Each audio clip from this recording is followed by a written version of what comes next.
All right. Good afternoon / good evening, class. How's it going? Welcome on in. Kaneko, Panis, Hiho, Dicey, Sardus, Necryptor. The NES has survived. It's been on all night. The reason I'm worried about it getting messed up, I use an AV Famicom, which is very, very similar to the NES top loader, but given that it's a Famicom, I have a 60 to 72 pin converter in it so I can plug my US NES games into it. But that means the connection can be very easily disturbed if you bump into it.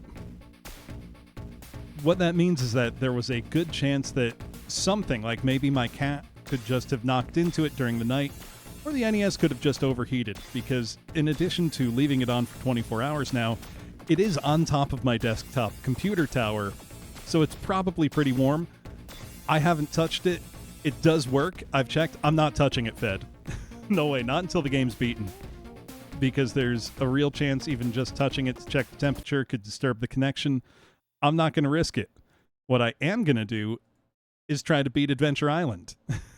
We left off on round 7-1 last night, and just like in the good old days, I have left the NES on all night so as to not lose progress, because there is no level select code in this game. Oh, let's get the audio working, though. Okay, we're good. We're golden. Free electric heater. Look, I don't need that. It's been so hot. It's about 95 Fahrenheit today, though a massive thunderstorm did just roll through. And by massive, I mean it was hailing. So, thankfully nothing damaged. But yeah, we're right back at it. Also, my cat is trying to get my attention. I swear to God, if after this is working, he knocks into something. Buddy, get out of there. If my cat were to mess something up right now, I would be very sad. Also, I'm feeling much more confident now. I've had the day to rest.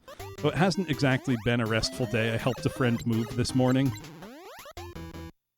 But I'm locked in, I'm ready to go.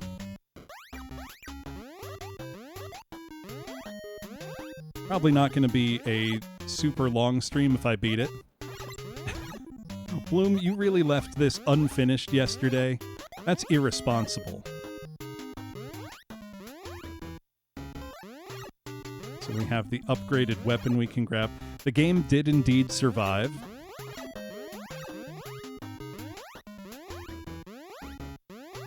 There is an egg here, and there's milk here. That's one of the things I was missing yesterday. I was having the problem of, oh shit, running out of energy. I'm just carefully checking where my cat is because he's alarmingly close to the NES. He doesn't usually go check it out. If he does, I'm going to be very cross with him. Oh, whoops. Also, a couple times yesterday, we did get to segment 4. So I have an idea of what is coming. It's just memorization and persistence that'll get me there. That doesn't always work. He might be attracted to the warmth of it. No, he's actually laying right in the path of the air conditioning. Whoops. All right, got to get it back together. This is the run. This is the run. This is probably not the run, but it could be.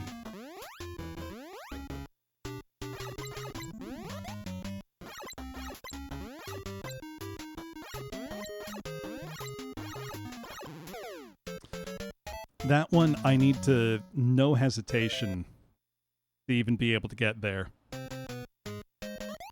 Thank you, Altresk. Yeah, as for the affiliate anniversary stuff, I didn't actually know the date that I hit affiliate, but apparently it was August 3rd, 2021.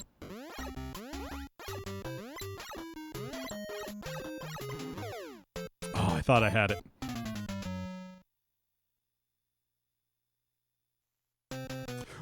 The reason for that, Altresk, you can hear the percussion sounds almost identical It's because both were made by Hudson. Right around the same time, too. 1987. 86 in Japan, 87 for Xanadu. So it's probably the same exact audio drivers. Yeah, no, I didn't realize. I know I didn't celebrate my 3rd VTubing anniversary because I was in Korea when that passed. Whoops, I wasn't paying attention. Now I'm all thrown off. Thought I had it. But so I didn't celebrate it. I was planning to when I came back, and then my hot water heater burst, throwing everything into some chaos. Does this game have lore? Do you mean in terms of story or its real-world production, Necryptor? Because yes to both, kind of. There is a story. The story is that Master Higgins here, his girlfriend Tina, was kidnapped by an evil witch doctor, and we're gonna save her. That's it. That's the whole in-game story. The story of its development is a lot more interesting, because initially this began life as an arcade game called Wonder Boy, produced by a company called Escape, who later went on to be known as Westone. Sega published the arcade game, and so when it came time, this is Wonder Boy, Aaron, very literally. It's the almost same game. There are some differences, but when Hudson was contracted by Escape to port the game to Famicom, they didn't have the rights to the graphics and sound of the arcade original because Sega owned those from publishing. But they were allowed to use the same game design and code, so they made up their own character, who is actually based on a real Hudson employee, Toshiyuka Takahashi, who earned the nickname Takahashi Meijin, Master Takahashi, for his incredible gaming skills. He was famous for being able to hit a button 16 times per second, like real-life rapid turbo fire. And he became the kind of public face of Hudson throughout much of the 80s and 90s. He had his own TV show. One button, 16 times per second. It's the most... probably the first famous gamer, if you think about it. Which is pretty amazing, honestly. But he is a legendary gamer. Hey, thanks, Andy.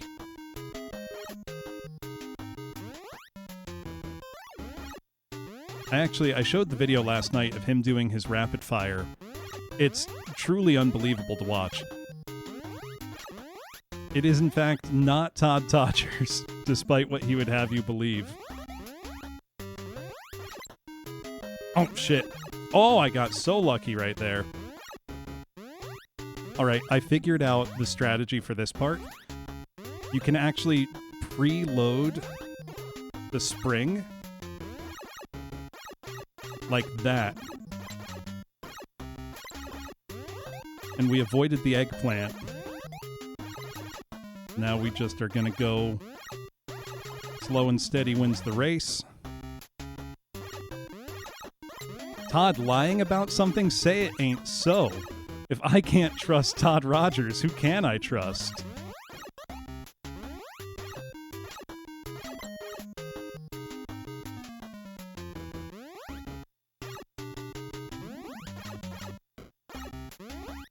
And just like that, we're through 7-1. That was, in fact, the run.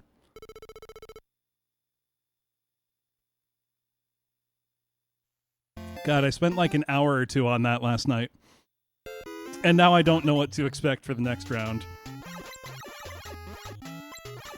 But having a weapon, hopefully it won't be too bad. Oh, wait. Is there an egg right here? Yes. Ooh, a ring. That's just points. I'm probably gonna die and end up needing to do this no weapon. And that's gonna suck. Yeah.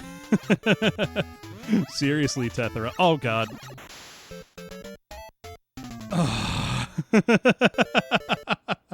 It's fine, we're on a different level. Is this at least... Oh, thank God. They're not being as unmerciful as I would have expected. Frankly. And let's see, what will be... Okay, the better weapon. Is 7-2 maybe not as cruel as 7-1? Now, I know the hardest portion of this game comes in level 8-3.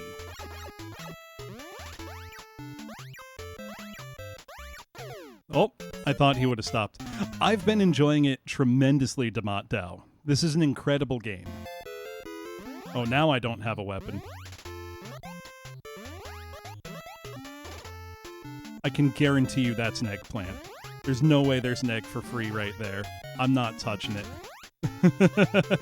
I will not be fooled. Oh, ho, ho, ho, ho. Oh, ho, ho, ho. That was close.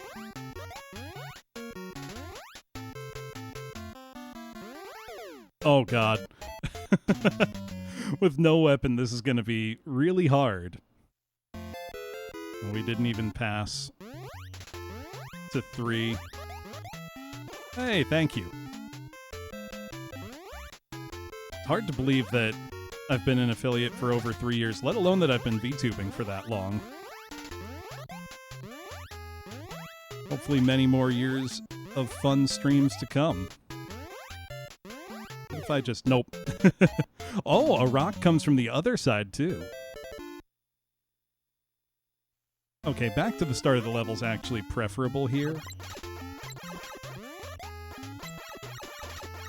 My big hope is that the way these go, there's always like a cave level, a Oh wait, I was braced for the other part. There's always like a cave level, a forest level. My hope is that when we get to the forest level, that I've held on to my weapon, because those are super duper hard without, because it's all the spiders, if you remember from last time. Oh God, oh! Oh, I needed the upgraded weapon to take out the rocks. Which Wonder Boy? Because it's a whole series of games, Aaron. That's the thing. Adventure Island and Wonder Boy diverged into two completely different series of games. Also, for anybody that doesn't know about the NES or Nintendo games in general, the reason you're seeing sprites flicker so much is because that's the only way the NES can handle more than 8 sprites per scan line, because that was the limit. So to deal with having more than that at once, they alternate frames they're drawing. It's a remake of the original. Then it's probably pretty similar to this. Also, thank you, Procione.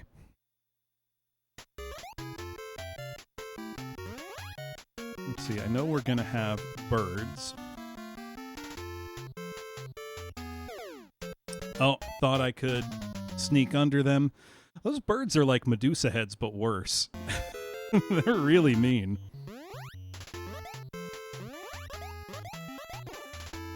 So I like how we get just a little reminder of the near perfect timed jumps we had to do earlier in the game. Oh, that was close. One thing that's become super obvious playing this is that the level design here is absolutely incredible. Like, the precision with which the levels are designed and the exactness they demand from the players is absolutely insane. But that means that as developers, Hudson had to super know what they were doing. Hey, thank you, Fancy Maybe.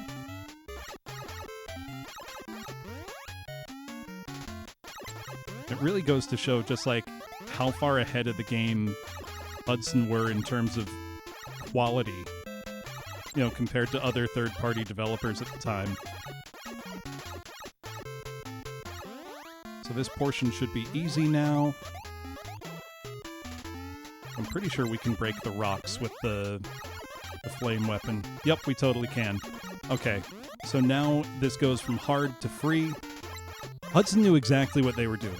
They were just so incredibly good at making video games compared to literally everybody else in the industry except like Nintendo, Capcom, and Konami.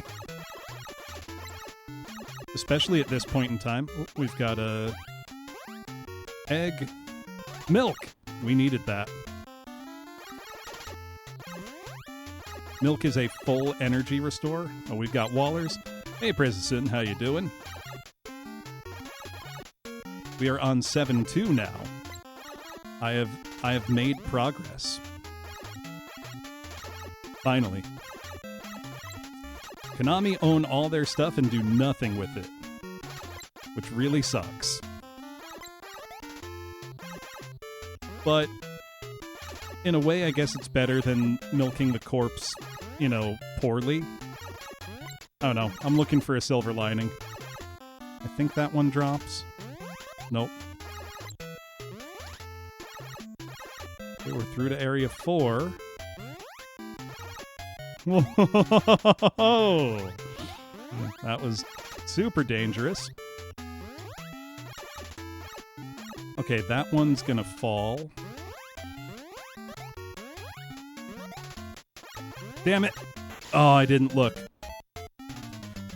I've heard the Bomberman, like Bomber Girl game is actually fun, even if it is a predatory gacha. So I'm not too mad about it. And we did at least get the Super Bomberman R game, which was fun. Oh shit. I'm not paying enough attention. No, cat, do not go that way. Cat, do not go that way. Cat! Out of there. Sorry, he was going behind the computer. Get out. The Bomber Girl designs are super cute.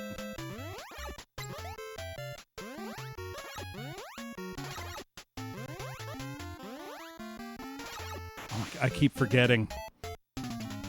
That's okay. The start of this level is very generous. And I feel like that's the last time I'm going to be able to say that about anything in this game.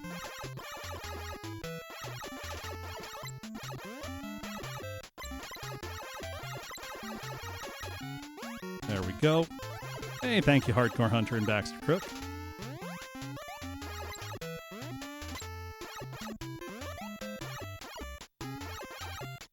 Yeah, that's right, Azure. They had Bomber Girl at MagFest.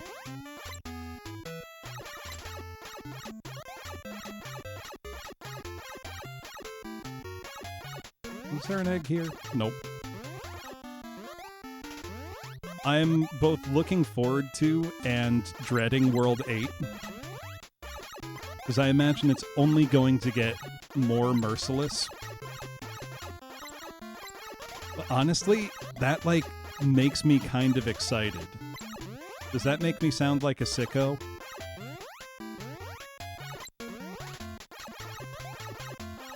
The thing is, like, for as hard as this is, it's also really fun. Like, it's just a really, really good game that happens to be, like, brutally, brutally difficult.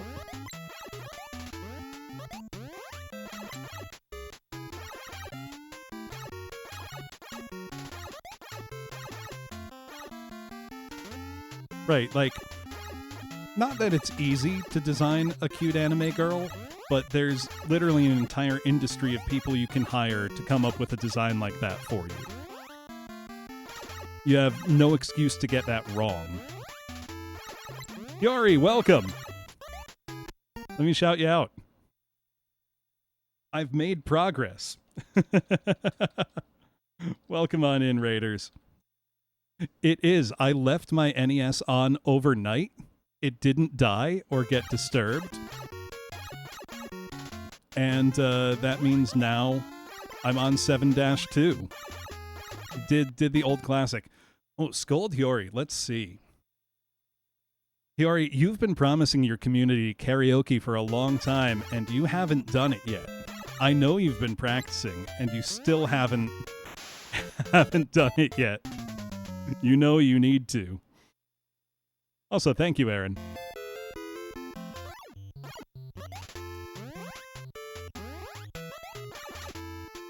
One and a half years, you're right.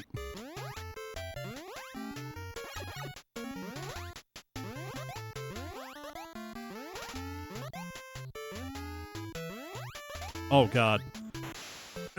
Go eat. Thank you for the raid. It's fine. I'm on the 4th checkpoint, so this can't be too much longer on this level. I say, like a fool. Will do, Dismayer.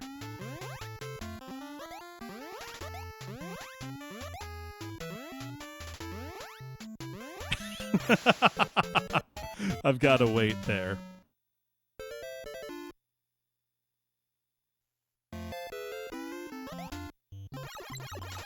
The thing with Konami is, as gamers, we are all disappointed in them for abandoning making games. They're not really a games company anymore. Aaron, this is Adventure Island. You not know Adventure Island? The total classic. Konami are more well-known these days in Japan, not even for Pachi Slot, but for, like, health clubs. They run gyms, like sports clubs. That's what they do now. I also like Master Higgins. Why I'm playing his game. Hey, thank you, Tylord, for the resub. Much appreciated.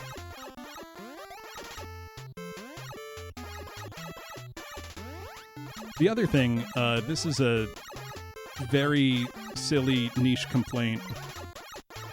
I so often hear, Western gamers talking about and complaining about pachinko machines. Pachinko hasn't been, like, the big thing since the 90s. It's been Pachi Slot since then, which I know sounds like a distinction without a difference, but it really is. Pachinko's very old-fashioned. That's just a way to tell everybody you don't quite know what you're saying.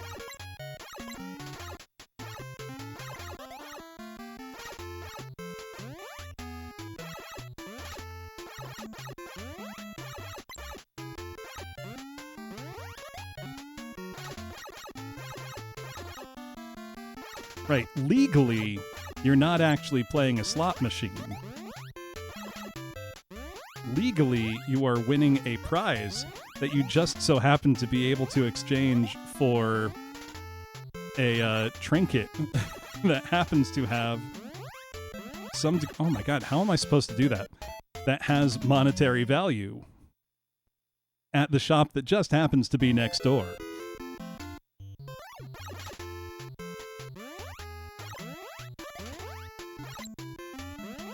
Gambling laws are a weird thing. Oh, God. Right, it's not, it's not that establishment's fault that there's a pawn shop next door that wants the weird trinket you can win from that specific place. They're just, supplying the demand.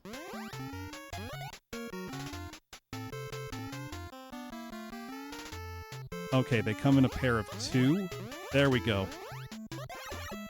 There we go. I got it. Hey, nice streak, Boniface. Also, hello, Chaotic Claw.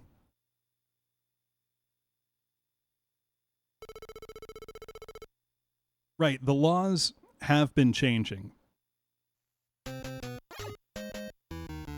Why do I feel like that's going to be an eggplant? Okay, it wasn't an eggplant. I don't trust anything anymore. Gonna go nice and slow. Learn the level. Okay, that means a coyote is coming. Got me.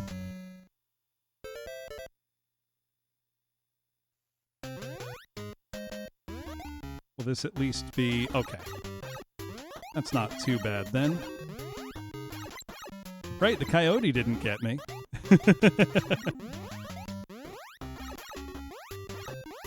Can I hit this frog?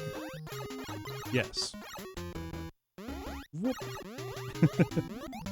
Whoa, hello, birds. Whole flock of them. They live in the cave.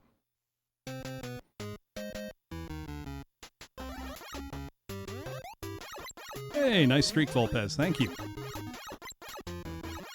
Also, I'm going to apologize if I'm slow or worse than usual at responding to chat while I play this, because this is a very high attention required game. Even more so than the ones I usually play. And it's not like Doom, where I have the muscle memory required to just, like, put it on autopilot. Okay, this setup is super similar to what I've seen before here. Ho ho ho ho ho!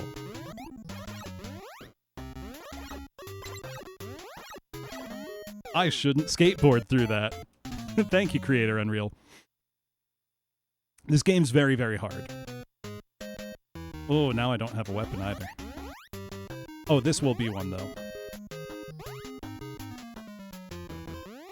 And then I can do this. So this is almost exactly the same as I think 6.3 was, only with just more stuff.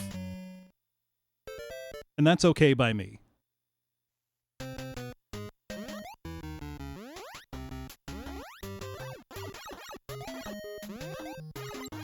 I mean, the skateboard can be helpful as a means of surviving getting hit.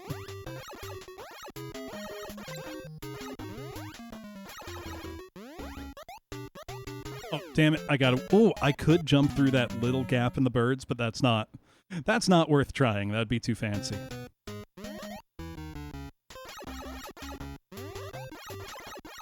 Yeah, usually I feel like I'm pretty good at reading chat while playing high-intensity video games. But this is one that just requires so much out of you as a player. You really can't lose focus for even a second. Is there an egg here? No. The reason I keep hucking my projectile all the time is because if I reveal... That worked nicely, actually. You can reveal where an egg is by its gap. Oh, nice. That took care of the... There we go. Oh, damn it. If you run straight through the brown-reddish frogs, you'll be fine. If you hesitate, you won't be.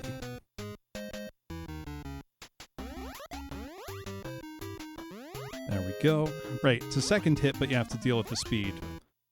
The way the eggs work as well, some will have... Got it. What they have depends on what you already have. So, for example, if you have the axe and it's a weapon power-up one, you'll get the fireball. If you have the fireball, you'll get either a honeybee or a ring. Rings are 2,000 points, and if you get 2 rings, you'll get a Master Higgins. You'll get a 1-up. Now, I did get curious and look up Game Genie codes, and there is one that would give you unlimited lives, which would actually make the game much, much easier, because then I wouldn't have to, like, restart a level at the very start. I could just keep going from whatever checkpoint. But sometimes restarting at the very start is a help, because you can get a weapon again if the level has one. So I think I'm just going to keep doing what I'm doing and plug through and try to win.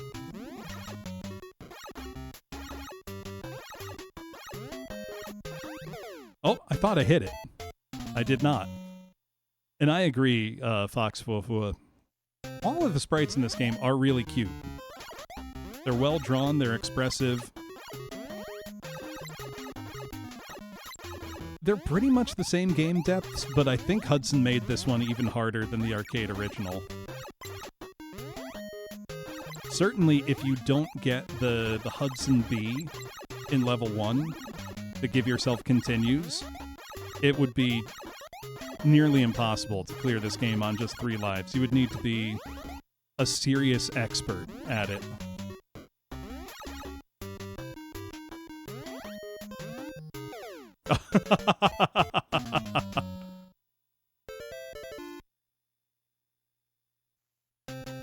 Also, even just to continue, you have to hold left or right on the D-pad and press start at the game over screen. So if I ever forget to do that, I'm hosed. I haven't forgotten yet, but that's the worry. Oh god, I keep forgetting about the birds. Even as a speedrun game, I think the world record is like 38 minutes. It's a long game. It's a full 32 levels of ridiculously precise platforming.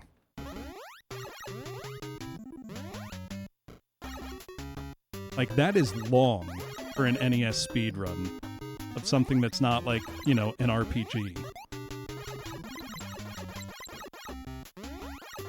No warp zones. I mean, this is like way, way harder than Mario, in my opinion. I happen to think Mario is...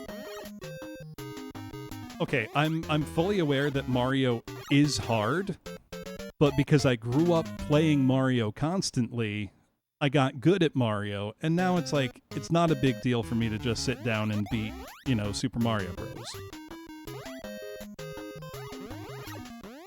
It's easy to forget, I think, if you grew up playing Mario, that Mario is in fact really hard.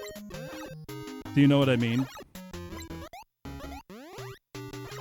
Oh, damn it. Right, Mario is so deep in my muscle memory, whereas this isn't. A neighbor down the street had this game when my brother and I were kids, and we would play it at his house, but none of us were very good at it.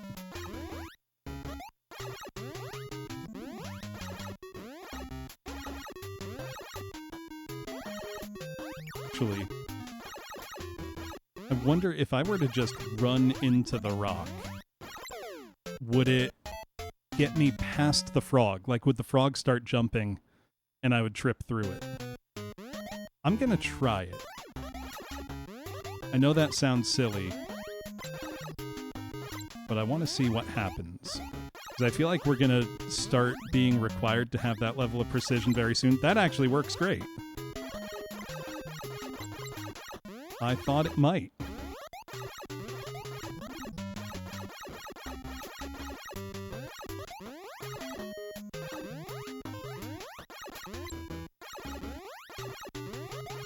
All right, we're cruising. We're really cruising.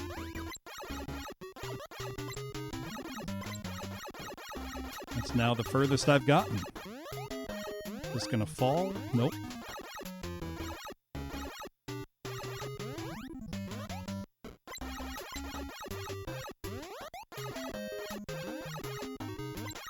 I'm like, what's the catch here? What horrors await me? Nope.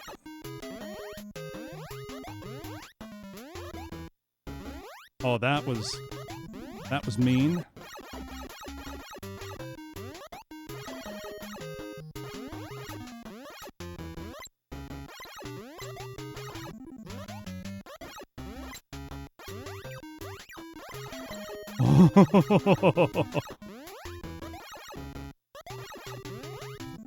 Oh, come on. I hit it. I was just too slow.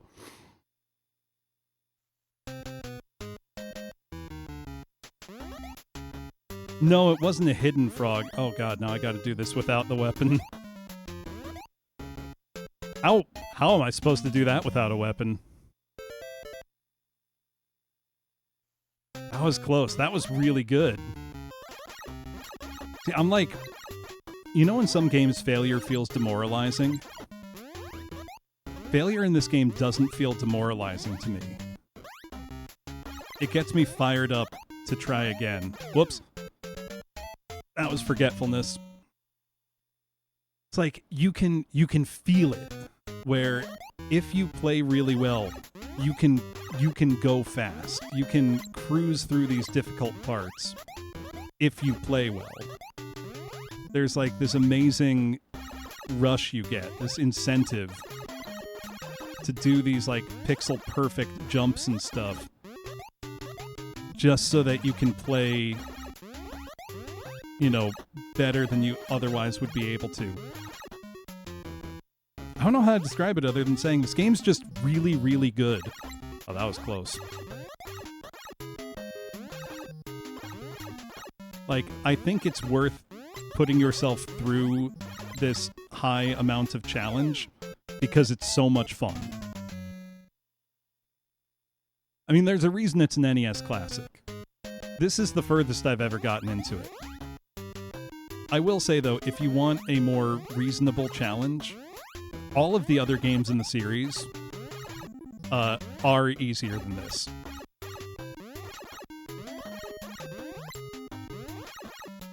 And 4 is actually the final Famicom game produced. And it's a large, high-quality, like, I got so lucky, Metroidvania-style game. So I love these little pig guys. Manual calls them pooters. I think that's a fun name for them. Surprised there's no hidden eggs over here.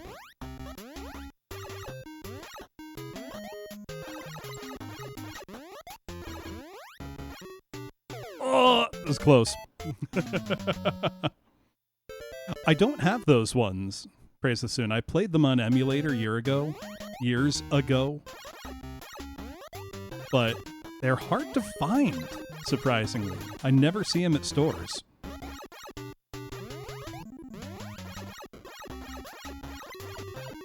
Oh, one thing I just thought of was thinking about NES games. I'm sure a lot of you had, you know, the plastic dust covers that you put over your NES games with the Nintendo logo on them. I also have a bunch of those. How many of you remember the game store chain Funkoland? Because I still have a bunch of the cardboard Funkoland sleeves on some of my NES games.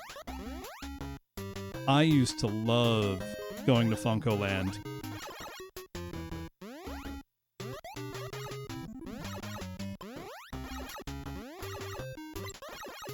And every now and then when I'm, you know, shopping at retro game stores, I will see some, you know, games that still have that old cardboard sleeve on it.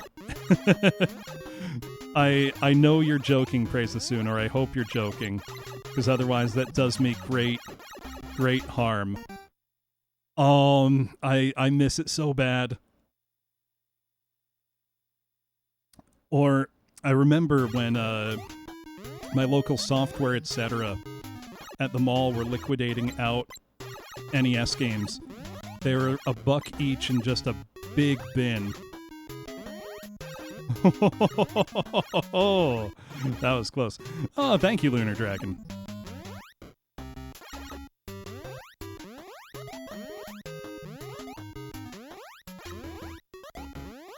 Oh, I was seduced by that pot.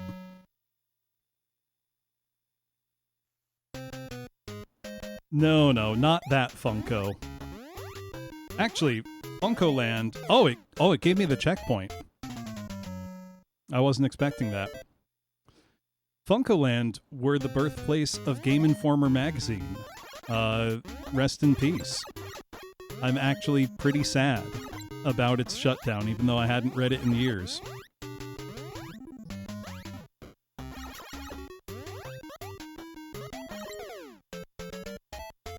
Ugh. Keep getting impatient there.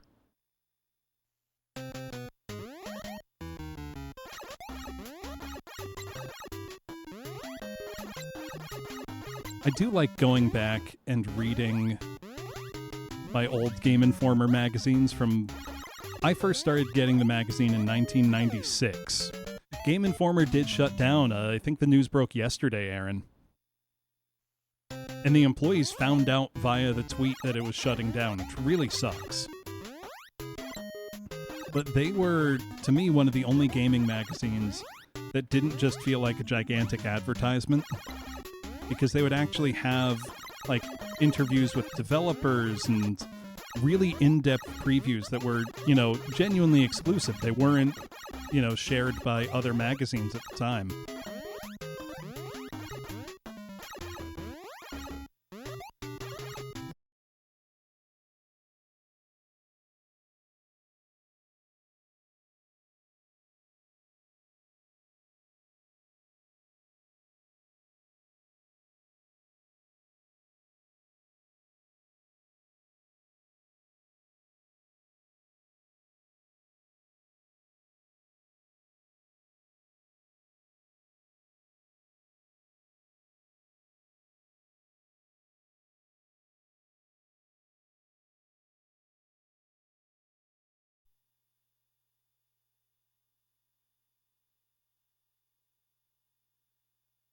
There we go. I think we're back. I hope. Looks like we're back.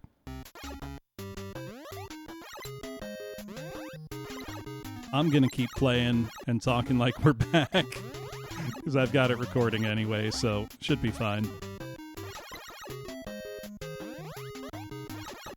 Funkoland is also where I bought a video game for the first time. Funkoland is also where I realized, I've told this story on stream a bunch of times, that not all video games were good. Because, yeah, I had some bad games as a kid, but I remember specifically every time that, I was out and about with my mother, running errands or something, I would ask, can we please stop at Funkoland and see if they have the Mighty Max game for Sega Genesis, because I loved that cartoon and I knew there was a Genesis game. And one time they finally had a copy, and Funkoland used to let you try the games before you bought them. Mostly like to see if they worked, but it was also just, a little try before you buy. And I tried it and realized as I was playing, like, oh, this isn't fun at all. Like, this game stinks. And my poor mother, after, probably months of me asking, for this game,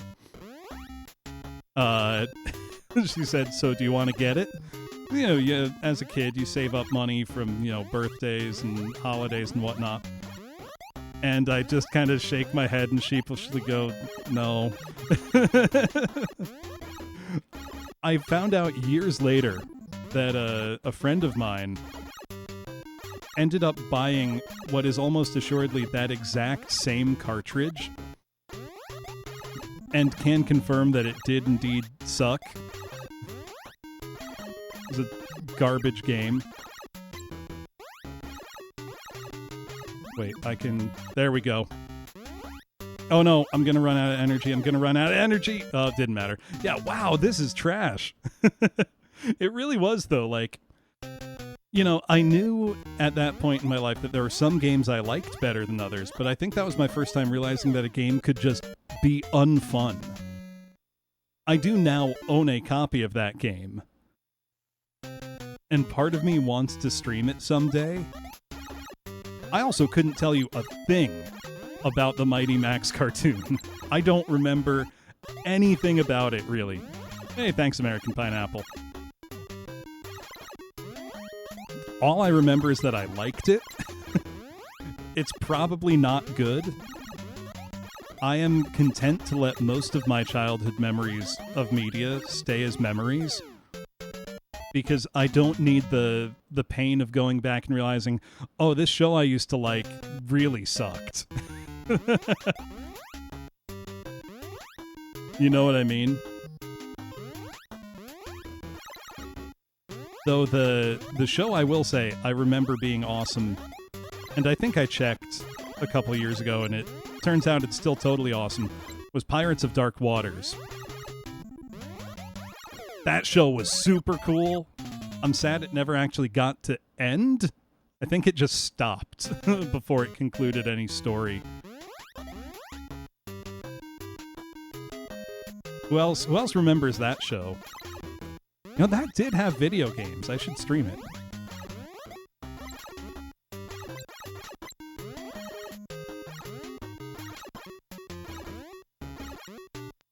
get away from the computer. Hold on.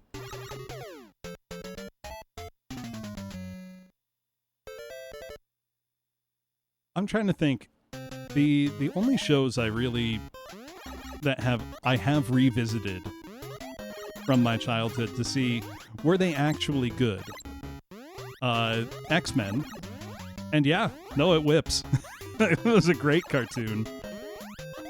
Batman the Animated Series, that's still great. There were a couple that held up really, really well.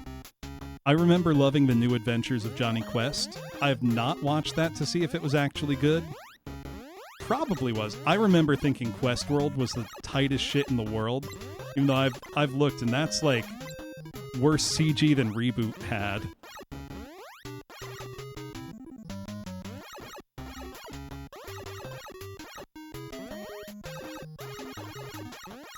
I didn't even like Ren and Stimpy that much as a kid, and watching it now as an adult, I'm like, I like it even less. Beavis and Butthead, however, remains extremely funny. Mike Judge doesn't really miss. Oh, damn it. I do still love Rocko's Modern Life. Though, my mother was not a fan of my brother and I watching that one. Wait, what the hell? How am I supposed to get by there? What? Oh, I have an idea. I'm willing to bet...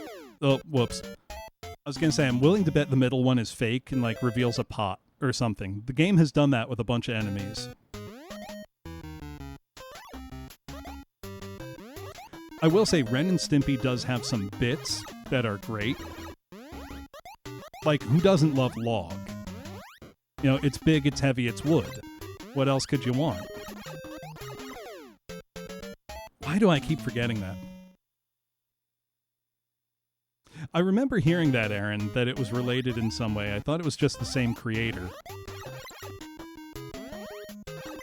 But I've never watched that. Know what I just remembered was a video game that got adapted into a TV series. I feel like people never remember there was a TV series. Maniac Mansion had a live-action TV series. Ran for 3 seasons.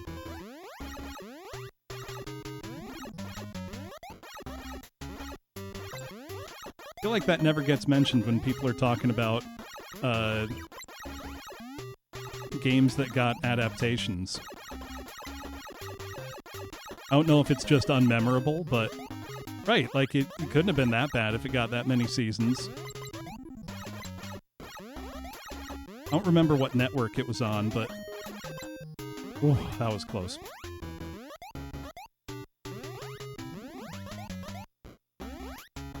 This one comes up. Ooh. Right, it feels like that one goes not talked about.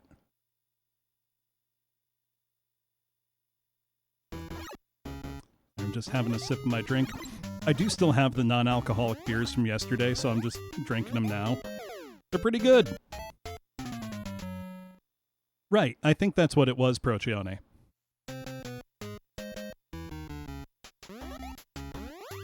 I mean, well, because yeah, how do you adapt a point-and-click adventure game into a network TV show? Hey, Brace, how you doing?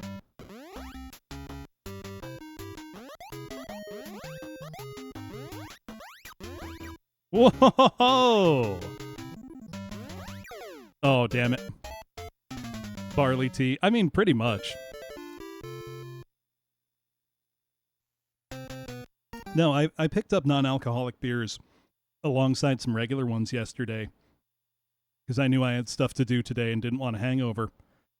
And, I mean, it's Busch non-alcoholic. I think it tastes better than regular Busch. It tastes like a domestic beer. It's cold, refreshing, and inoffensive. In fact,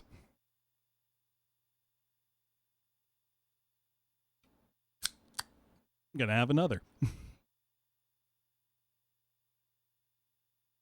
I Might make that my move. Non-alcoholic beers are a lot better than they used to be. It's not like, O'Doul's is your only option anymore. I remember when I was a kid, my dad doesn't drink a lot, but he used to buy O'Doul's sometimes, non-alcoholic beer. And I remember probably like 12 or something, and I asked him if I could taste it. And he was like, I don't know, but then said, yeah, sure, fine. And I tasted it, and it was absolutely awful. Then, a long time later, when I was an adult, I decided, let me try O'Doul's and see if it was actually bad, or I was just a kid and didn't know or like how beer tasted. No, it turns out it's just really bad. It's just not good.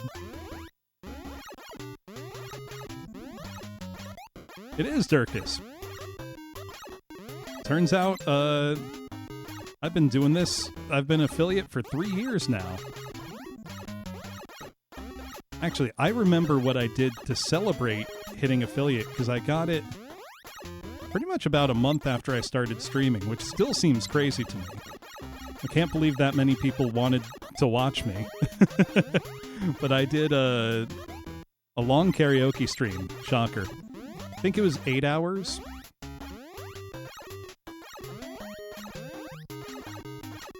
I still want to do what I mentioned on Twitter the other day, which is at some point a 24-hour karaoke stream. No, not at all, Volpez. I do, however, have very good vocal endurance. Like, abnormally so. But that's because of, both my line of work, training and experience, etc.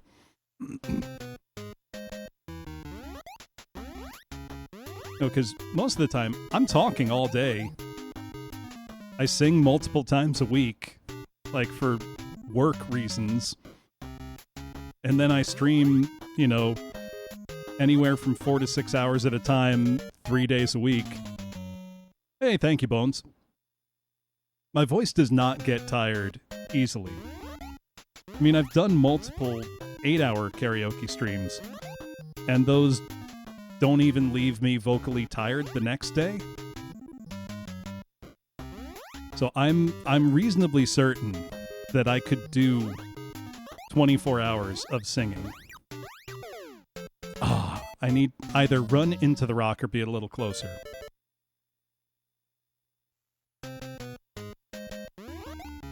I remember the 24-hour stream I have done, I started it off with about 4.5 or 5 hours of karaoke. Did, the rest of the whole 24-hour stream, and then ended with another, hour and a half of singing. Just kind of to see if I could. And the answer is yeah, not a problem. Maybe once I have, my new basement refinished and all that, maybe then I'll do it as a celebration just because. How am I messing that up now?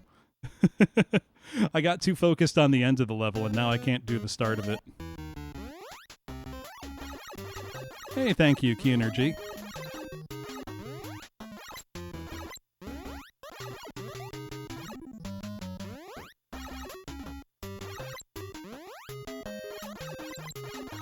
All right, this is the run. We're doing it.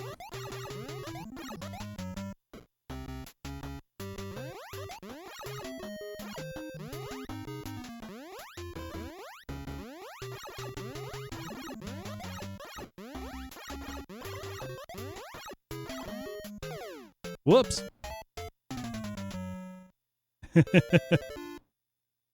That I don't think I have in me, Volpez.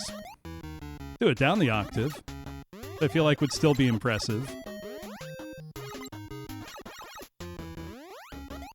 That would still be an F5.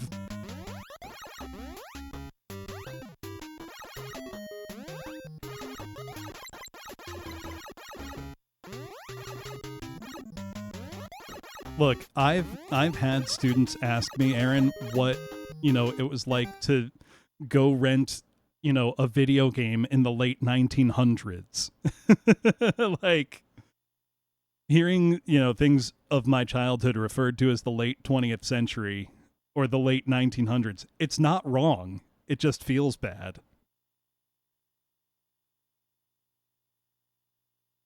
But you've got to realize we're a quarter of the way into the current century. I don't think it's particularly strange that people are starting to refer to, that time period as such. I mean, yeah, it feels bad, but, well, that's how it is.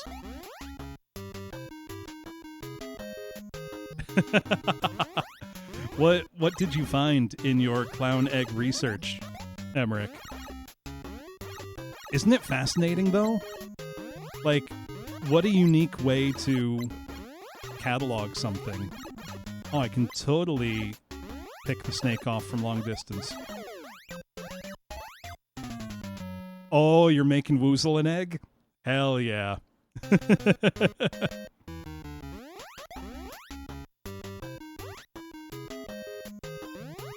Howell, I'm pretty sure I figured out that I have video game save files older than at least a couple of my viewers.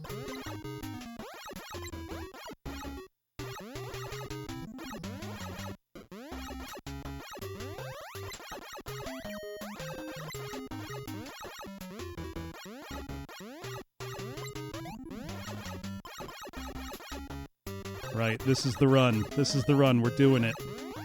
This is the run. I keep saying it, it'll make it true eventually.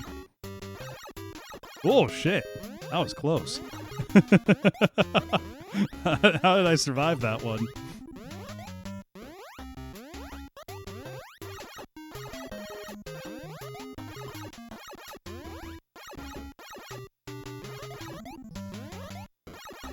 Whoops.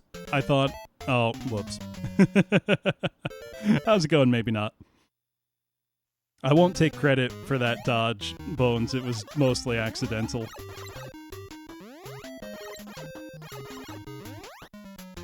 Oh, no, I'm just happy to not still be on 7-1, because there was a genuine possibility that I could have just stayed stuck there. Like, it could have just been the wall.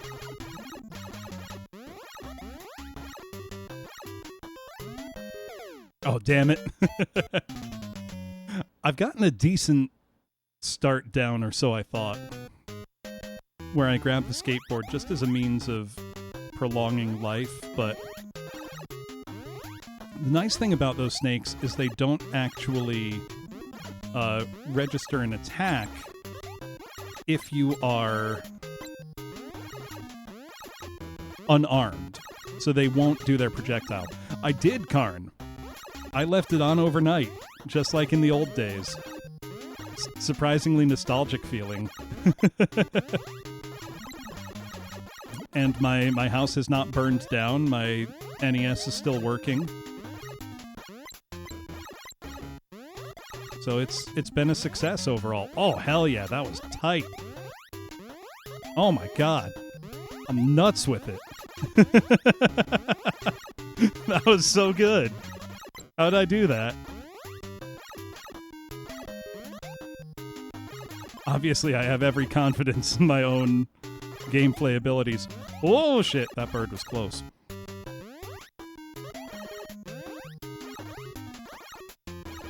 Ooh.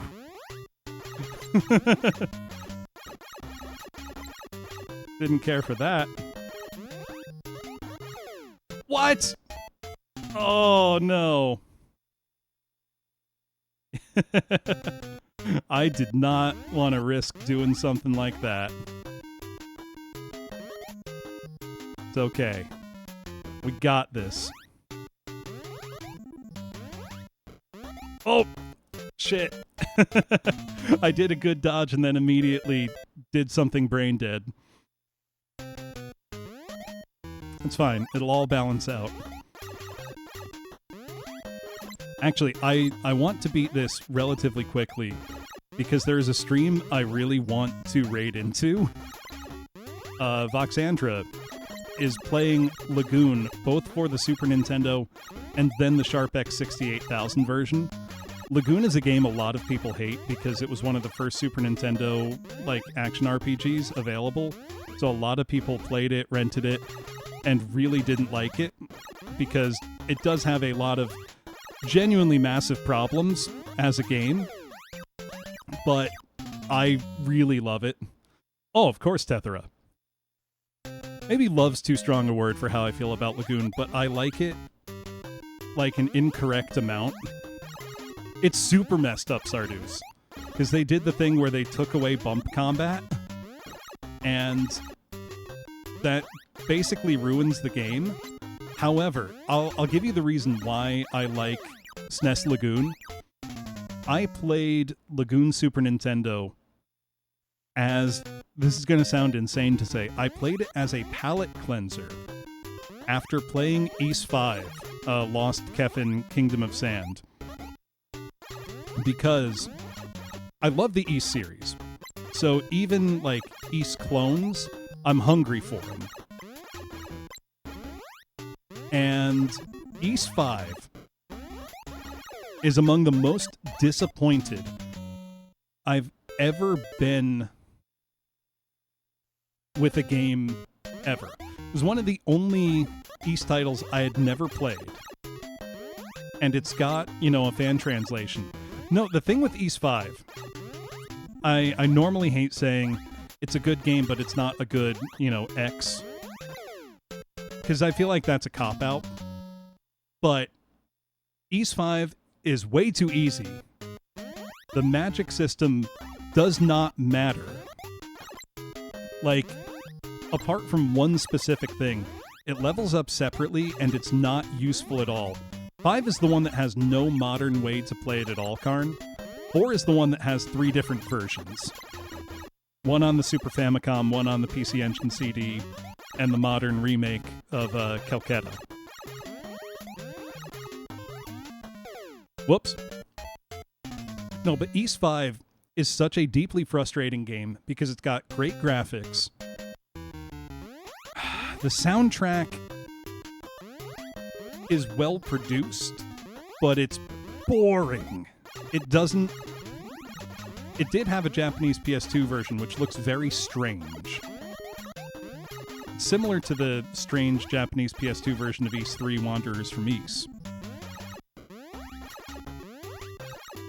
But the Ys 5, it's so easy. The music is boring. It does not feel like an Ys game. The worst thing about Ys 5's music is that there's one really great track and it plays over the ending credits. And when I streamed it, I got angry on stream because it's like, wait, you could have had good music this whole time and you just chose not to? It's not even that the rock doesn't prog, it doesn't rock at all. It's an Ys game that sounds like a generic JRPG. It's an Ys game that sounds like it's using the pre-made samples from another game. It's so boring. 8 is great, Dosku. Honestly, I can see a case for almost any Ys game being someone's favorite, except Ys 5. And the particularly frustrating thing about Ys 5 is that Ys 6 is like a direct sequel. My guess, Foxwolf, would be that it was a really awkward transitory period for Falcom because they were just finishing production of, games for PC 98. So, the last one was Legend of Heroes 4, which came out either the same year or the next year. They were just not in a great position as a company. They do use the JDK band, Dosku. I don't know who specifically was responsible for Ys 5 in terms of soundtrack or scenario. I haven't done enough research on its development. But it just ends up being a very generic, boring action RPG. Now, if somebody who has never played an Ys game played it, my guess is they would probably think it's all right. Oh, I didn't realize there was an egg there. That could be a game changer. I would love if Falcom decided to give Ys 5 a remake, but I don't think they ever will. But I mean, Ys 6, Ark in the Pishtim, is a direct sequel to Ys 5. Like, there's even a character in common between them, the thief girl. She's in Ys 5. I didn't really want to still have the skateboard. Okay. That worked, I guess.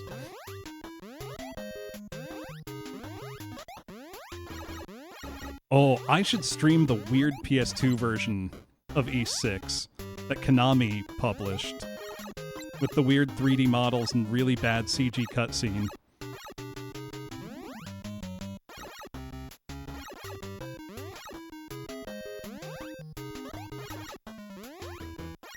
Whoops! I thought I was gonna get my my toe on it there. Ys 6 for PS2 is just very strange. It doesn't play poorly. It's just, I mean, the PC version's just a better experience overall. But it uses 3D polygonal models instead of the nice sprites that Falcom used for, 6, Oath and Felghana, and Origins. Has the same general gameplay system as those other ones, though. So if you like how, Oath and Origins play, you'll probably like Ys 6. I mean, if you haven't played it, it's on Steam. It's not expensive. I would highly recommend it. If you haven't played the Ys games in general, Ys 1 and 2 Chronicles Plus on Steam goes on sale for like $2 all the time, and it's a must-play 2 games in my opinion. But I also love the Ys series. What I would love Falcom to do, more than, a hypothetical Ys 5 modern port or remake, I would love to see an Ys 3 Wanderers from Ys Chronicles. Because, yes, Oath and Felghana's a remake of Ys 3. But it plays totally differently, and it's a very different experience overall. And I really love Wanderers from Ys. I think it's a great game. I own multiple versions of it. Like, Ys 3 Wanderers from Ys is a great, great game. And it's unique in the Ys series. It's the only one with gameplay anything like it. Oh, Oath is an incredible game and has one of the best soundtracks in the series. I love it. But it makes me sad that for a lot of people, if they're trying to play through the Ys series, that Oath has replaced Wanderers from Ys for them. That's a shame to me. I mean, should Calcutta replace, Dawn of Ys? Debatably.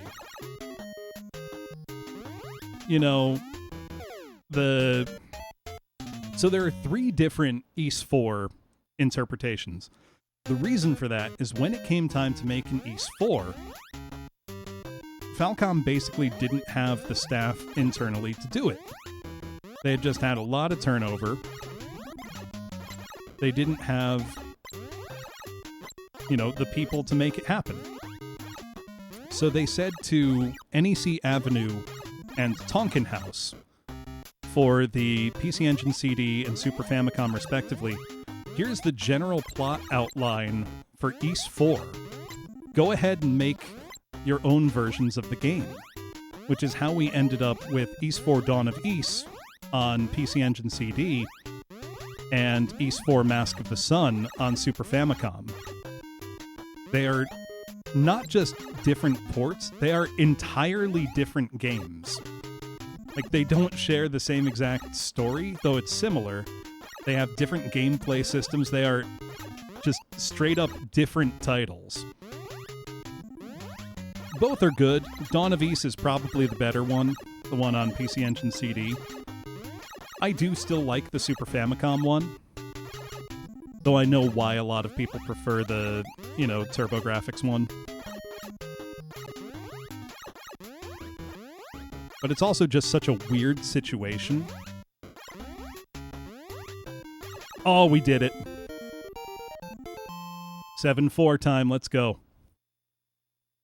But then Falcom themselves in 2012 or 2013, whenever it was, released Ys, Oath and Calcutta for the PS Vita, which is another take on the Ys 4 storyline. And that has become the official Ys 4. So if you're looking to play through the Ys series, you know, quote unquote, in order, you have a pretty easy way to do most of it with, you know, 1 and 2 Chronicles Plus on modern platforms, Oath and Felghana, though even Oath and Felghana sort of could use an update, because I think the PC version is still locked to, like, the 2004 resolution. Oh boy, guess what I gotta do without a weapon now? It's fine, I got a lot of practice at this last night. We'll be fine. Woo-hoo-hoo.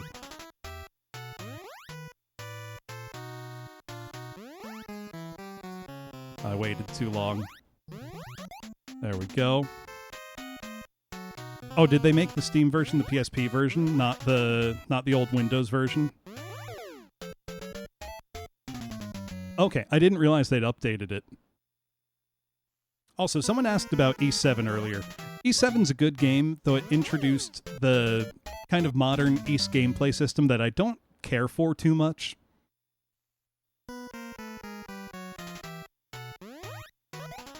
Which is the party system that Ys 7 and 8 use. I don't know if 9. I don't know if Monstrum Nox uses the same system. I think it does. I have Ys 9, and I just haven't played it yet for what is assuredly a very petty reason, which is I just don't like how it looks. I don't like the visuals. It looks too dark.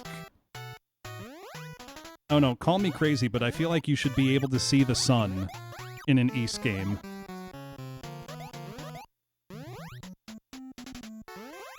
Nine just doesn't look as fun to me.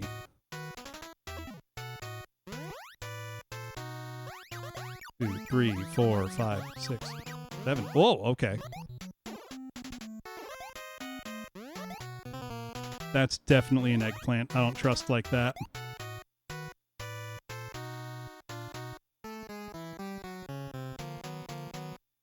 Though I will say, I am looking forward to Ys 10 Nordics, which will come out in the West this fall. Shit. Oh, I was close.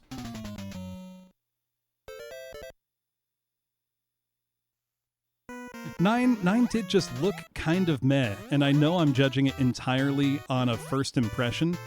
I've owned it since it came out, and I just haven't played it yet. I should buckle down and do that.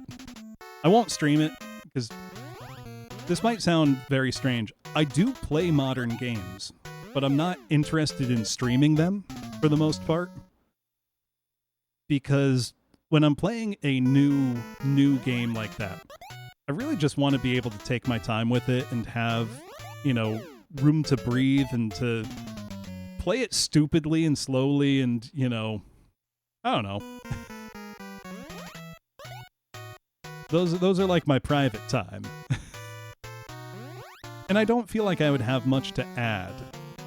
I mean, sure, it would be from the perspective of, like, you know, an Ys fan, but there's lots of people who are Ys fans that, you know, stream modern games and can give you a better impression than me. Also because ever since, like, the Oath gameplay system started being the thing, I would still kill for a new Ys game with bump combat. Like, I think that would be nifty. They're never gonna do that. It would be way too alienating for modern gamers.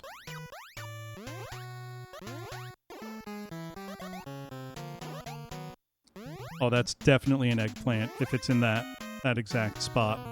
I can't believe that I got past that.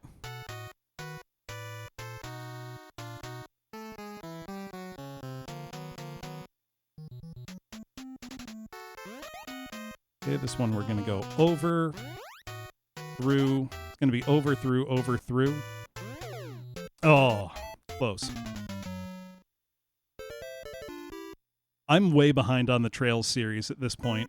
I think the last one I played was Cold Steel 2. I'm like 4 games behind at this point. I want to catch up, but it just takes a lot of time. They're great, though. They're really, really good.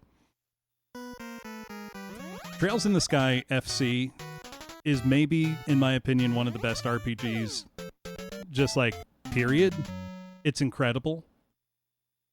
It upsets me a little bit that I see people asking for a remake of it because they think it looks too dated.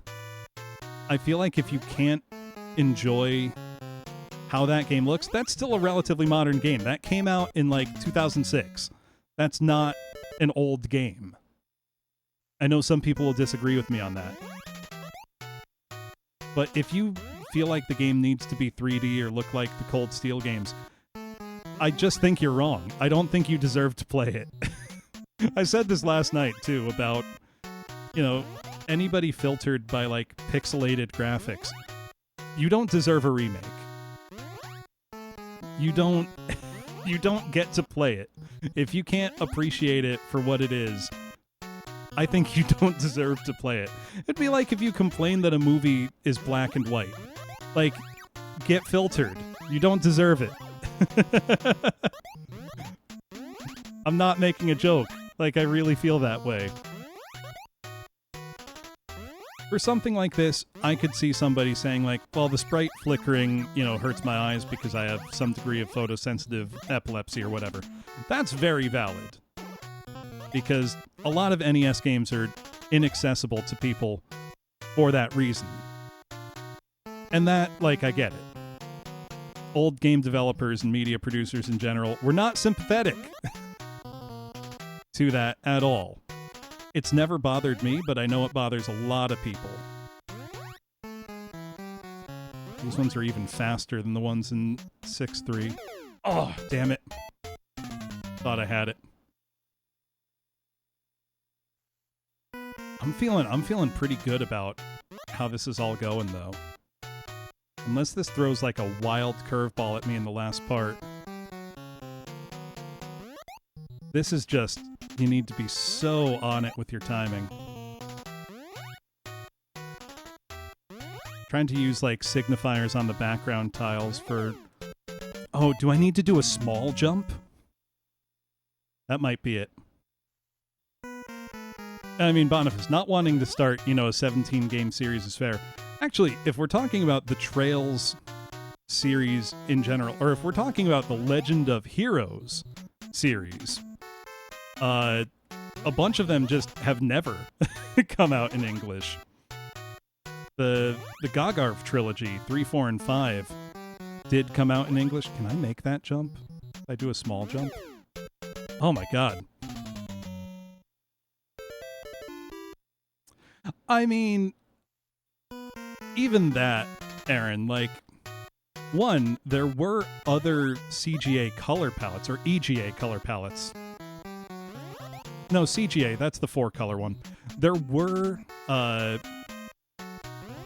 16-color composite options, but very few games used them. I have played a bunch of the Dynasty Warrior games. I really liked 3 on PS2. But if you're just asking about Muso-type games in general, I really love the Hyrule Warriors games. They're so good. And I really liked Dynasty Warriors Gundam on PS3, which I know aren't particularly well regarded, but I get to be Giant Robot and slash up lots of things. There was 16-color composite for CGA, Aaron. If you've ever watched the 8-Bit Guy on YouTube, he has a whole video about it, and one of the games he's produced has that as an actual display option, which might be the only retail game to ever offer it. It's pretty cool. Oh, damn it. I thought I had it. Oh, Foxwa. I love Virtual Hide Glide. No sarcasm. Like, I absolutely love it. I think it's a great game. Burger Time had that option. Interesting.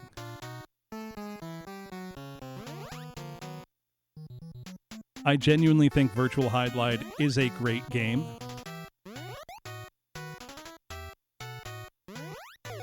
Oh, come on.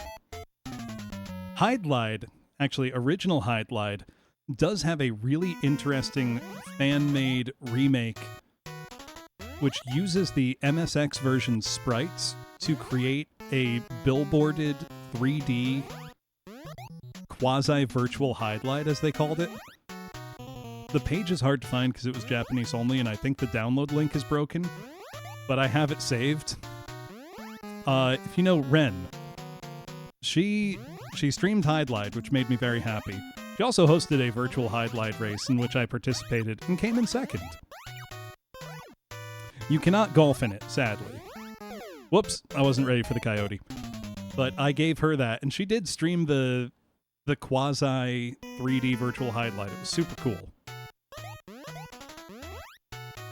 I would shout her out, but I am I am in the zone right now.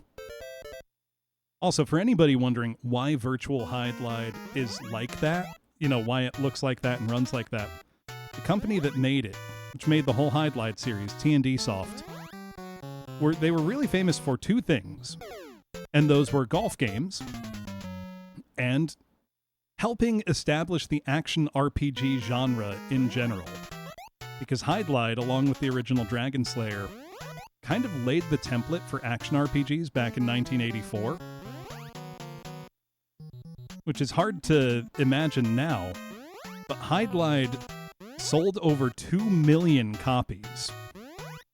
It was a mega hit in Japan, and remains a very influential game to this day. Like, you don't have Dark Souls without Hide-Lide. That's not a joke.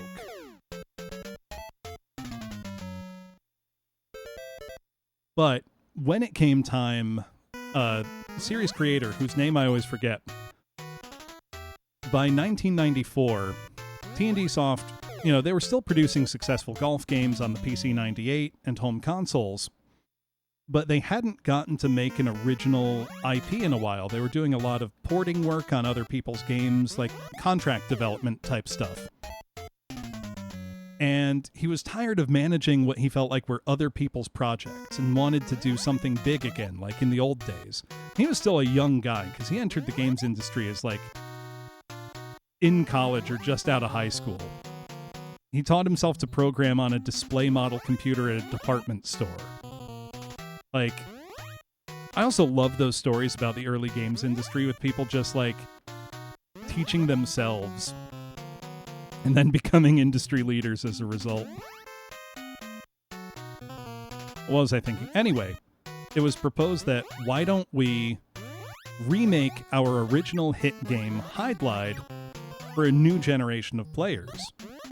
And with, you know, the brand new Sega Saturn coming out, this would be a great opportunity for us, you know, as a company to get in there and leverage, you know, this very popular property.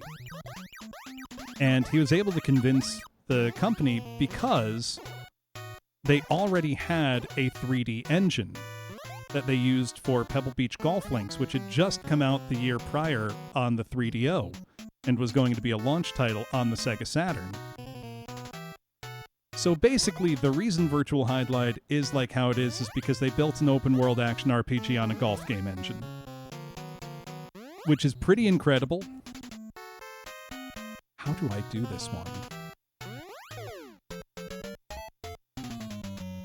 I'm not sure how to get through that last one.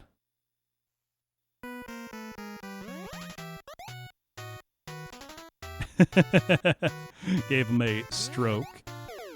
Whoops. Hit that guy a few times now. I gotta commit more.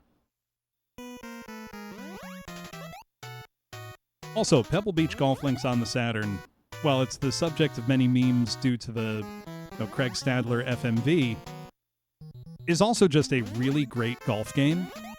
Like, if you like video game golf, it's a no-brainer, must-play, supremely good vibes. I do think the Sega Genesis version very narrowly edges it out for me. Just because the Genesis one is doing so much on hardware that frankly shouldn't be able to do any of it, and has incredible music. You've heard, if you've watched my streams for any length of time, you have heard the soundtrack in part to Pebble Beach Golf Links on the Genesis, because my BRB screen is music right from that game, which when you finish the front 9, you take a little tea break, and that's the music that plays. And I liked it so much I have incorporated it into my streams.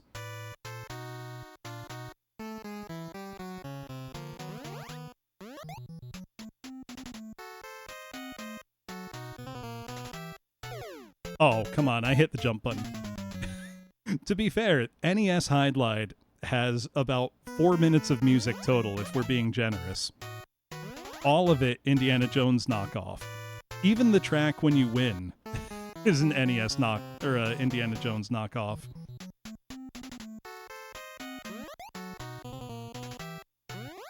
Oh, shit. I will say, well, NES Hide, the reason it gets such a bad reputation in the West is we didn't get it here until 1989. And at that point, we'd had essentially 2 generations of action RPGs that had essentially been built on the Hide-Lide template and iterated from there. Because think, Zelda is a Hide-like in a lot of ways.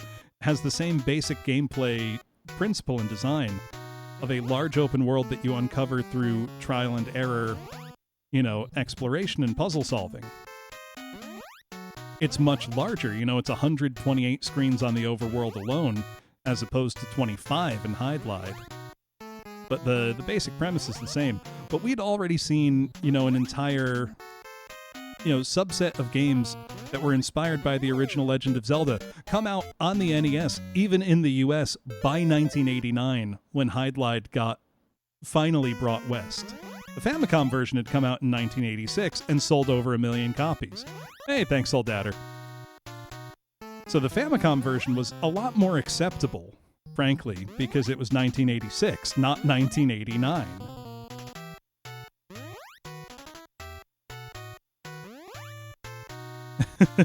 Thank you, Tan. Oh, that was close. Hide-Lide is a series I'm always willing to go to bat for because it deserves a lot better than it gets in the West. Also, Hide-Lide 3, which we got in the West as Super Hide-Lide on Sega Genesis, absolutely rips. That's an incredible game, and everybody should play it if you like mechanically complex, granular RPGs.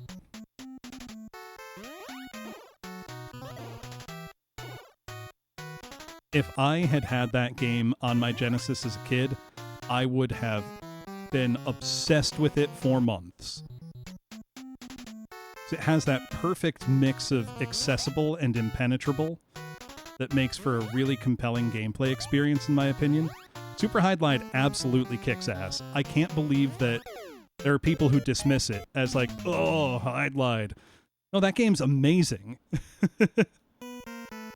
Actually, there's one game that Hide-Lide 3 inspired that never saw the light of day. It's a big what-if game, and that's Scalebound for the Xbox One. Hideki Kamiya's canceled dragon game. That game, he said, was inspired directly by Hide-Lide 3. How do I make this jump? I don't know how to do that. But yeah, he said when he was designing that game, he was thinking about Hide-Lide 3 and how when he played it as a kid, there was nothing else like it. I mean, in Hide-Lide 3, you need to eat at least twice a day and go to bed on time, or you become cripplingly useless. Much like real life. It was just a level of detail in a game that just hadn't been seen up to that point. I'm at a loss for this last jump. I can't figure it out. I feel stupid. If anybody has suggestions, I'm open to hearing them. Because the rest of the level so far, I feel like I have down pretty well. Also, I'm doing way better with platforming in general than I was last night. I say while I die. Are they cheating, AOD, or just turning the game off and putting in something else?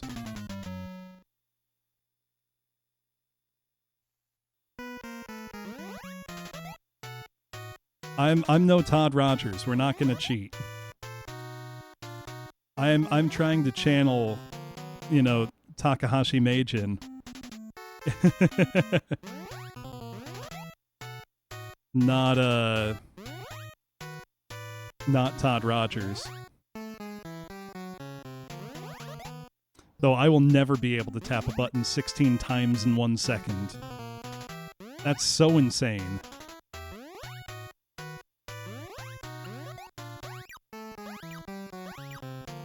There we go. Whoa! Not what I meant to do, but it worked.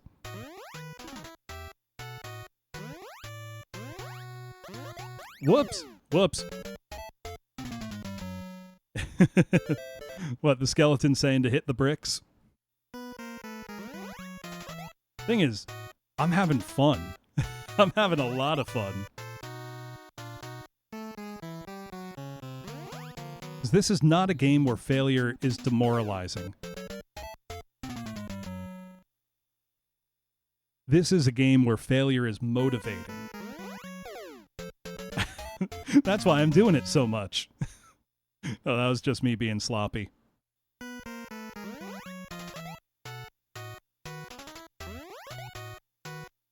Look, sometimes you just don't do well.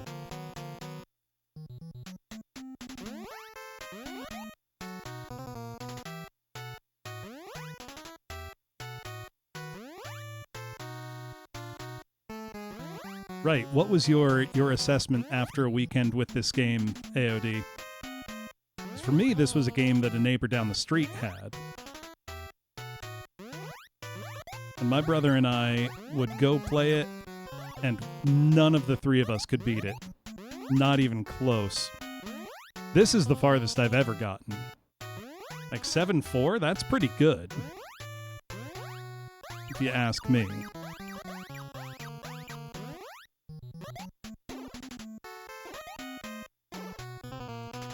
That's definitely an eggplant. I will not be fooled. Ah, shit.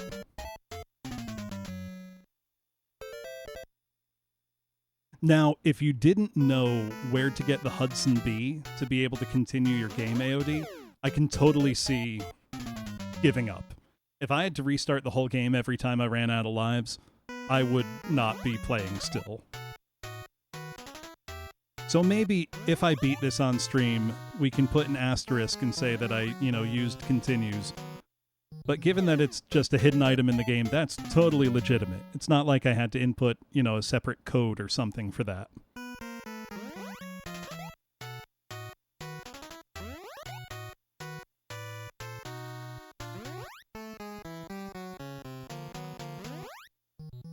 Oh shit. The inertia means if you panic about something, you're screwed. You gotta keep a cool head.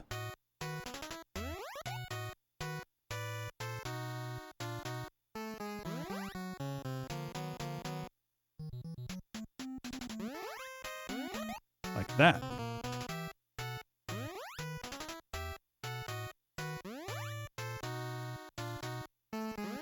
Oh yeah, the health bar is just a soft timer.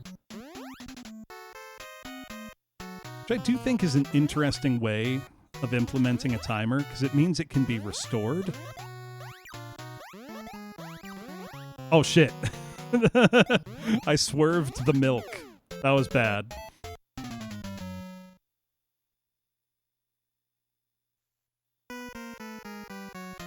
Can't believe I swerved the milk.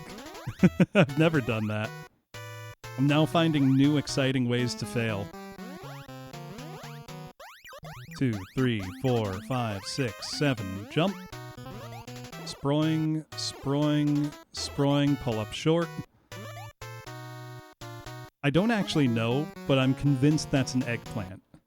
Because if it's in the exact spot where you would land if you just kept holding right, there's no way it's something good. Do you see my logic? All right. It's this jump. I can't figure it out. I think maybe I need to be coming down through it as it's going up. I can't figure the timing out. If anybody's got a suggestion. I don't think it's a case of keeping my momentum. Because there's just so little. I don't know if I can get over it. You can just barely clear it vertically. So it was really just a question of precision.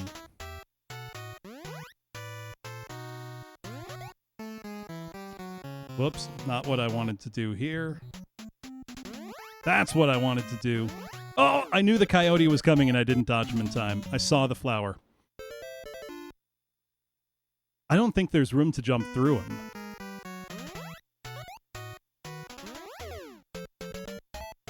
I think I've got it now. I got it once. That means I can get it again. Assuming I don't make other mistakes. I'm thinking too far ahead and then forgetting to focus on what's right in front of me.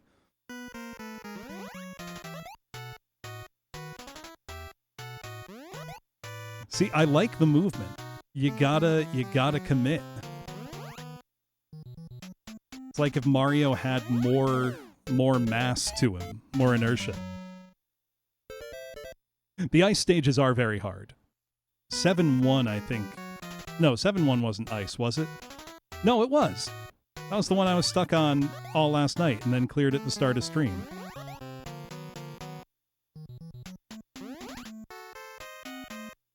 If I still had my weapon, this stage would be so easy, but they don't give you one at the start, so if you die and lose it, you're just... Good luck, kid. Honestly, I kind of love that just audacity of game developers to be like, don't have the item? Sucks. Okay, Nekosune, imagine playing this on Game Gear. Because there is a port of Wonder Boy to Game Gear, very confusingly named Revenge of Drancon. 2, 3, 4, 5, 6, 7, jump. Sproing, sproing, sproing, pull up short.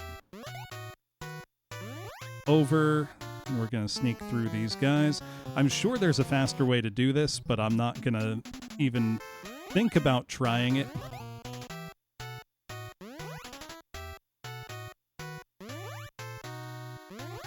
Oh. So, all of the other Adventure Island games are just easier than this one. This one's just very hard. Know what, though? You buy this game, you get your money's worth. Also, if you're looking to, get into retro games today, this game's still cheap. Like, it can't be more than $10 most places. And it's very, very good. Ugh. I had pulled back just slightly so I wouldn't have too much momentum on landing. Whoops! I mean, obviously, free 99 is the best price. But if you're somebody who likes, having physical cartridges of your games, this one is still nice and affordable. There are many, many NES games that are still really cheap. Good ones, too, like, also by Hudson, Fazanadu, or Faxanadu, however you want to say it. That's still like a $10 game, and it's one of the best action RPGs on the system. That's one that, I can't recommend it highly enough.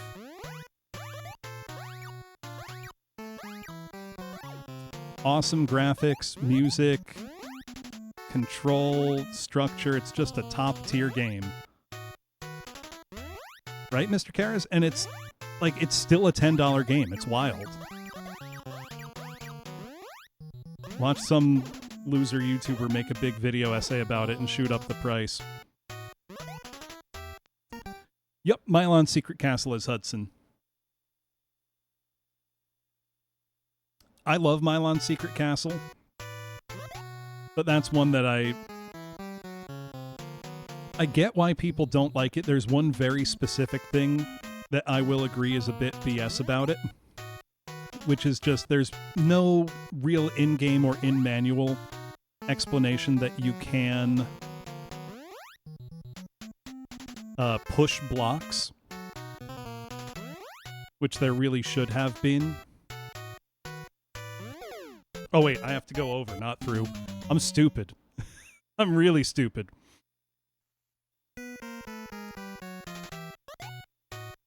But it's always kind of bothered me that the reasons people give for disliking Milon are often the same reasons people will give for liking Zelda.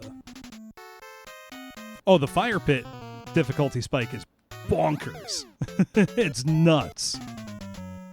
Oh, and the final boss fight in Milon is so hard. It's really, really hard. I might have gotten the final boss on my first try when I streamed it. I can't remember. But it was like an insane skin of my teeth type battle, you know?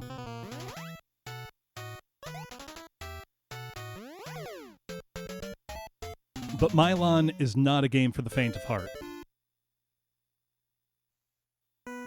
Really, none of Hudson's games are. That's the thing. There's so many great NES games that are still in the sub $20 range.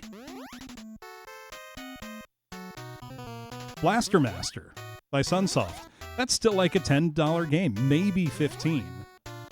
And that's one of the best games on the NES. Guardian Legend.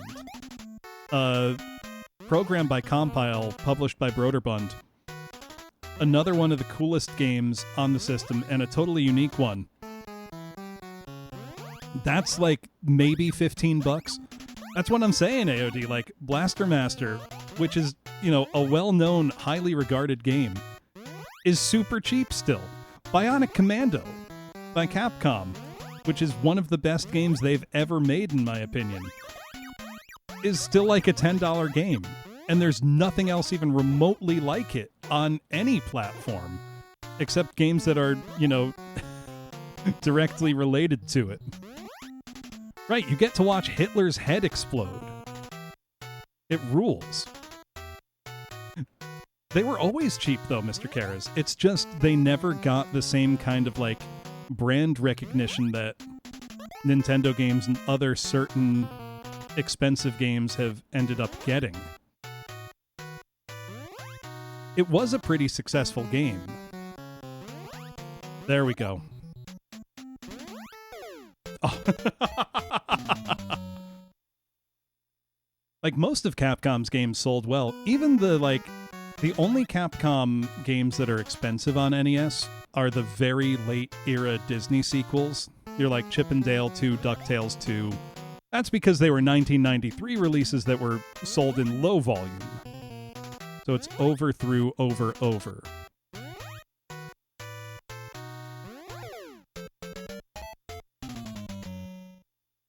Right. I mean, people overcharge for Zelda, especially the gold carts. But those games were multi-million sellers. They were mega smash hits. They shouldn't be expensive. But even stuff like Mario 3 will still command a $20 price tag because, well, a lot of people want Mario 3. And I don't blame them. It's maybe the best game on the NES. It's not my favorite game on the NES, but it might be the best. Comparing Mario 3, even to Mario 1, or comparing it to like any other early NES game, you look at it and it's like, there's no way this is on the same system. Like, no way. Hey, Fuzz, how you doing? Now, Fuzz, I know you yourself have dabbled in some difficult NES games. I remember your, year-long Battletoads endeavor. Have you ever played Adventure Island? Because I think this game is substantially harder than Battletoads. Whoops. Making silly mistakes now.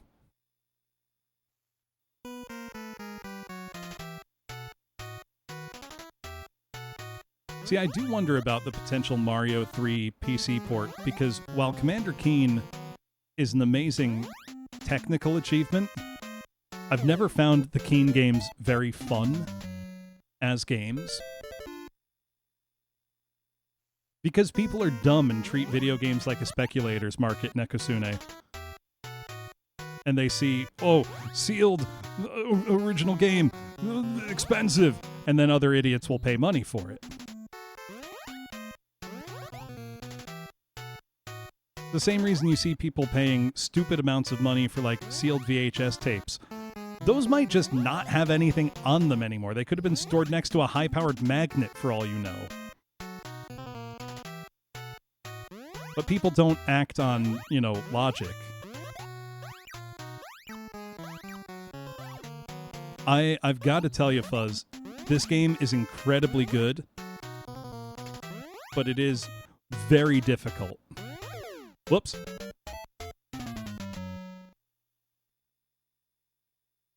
The thing is, it's so fun, and after this level, I only have 4 more levels. I left my NES on all night to be able to resume at this point. Maybe I would be doing better if I had just replayed everything up to this point to, you know, solidify my skill set, but I don't want to do that. I want to win.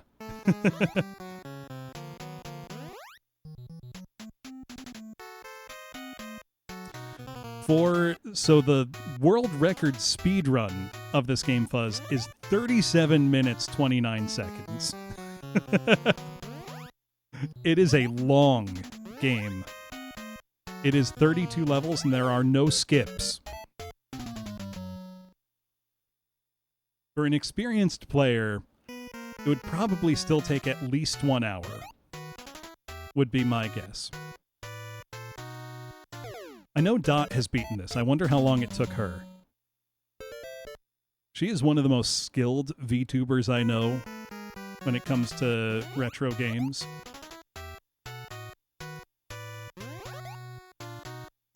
Right, it's 32 levels.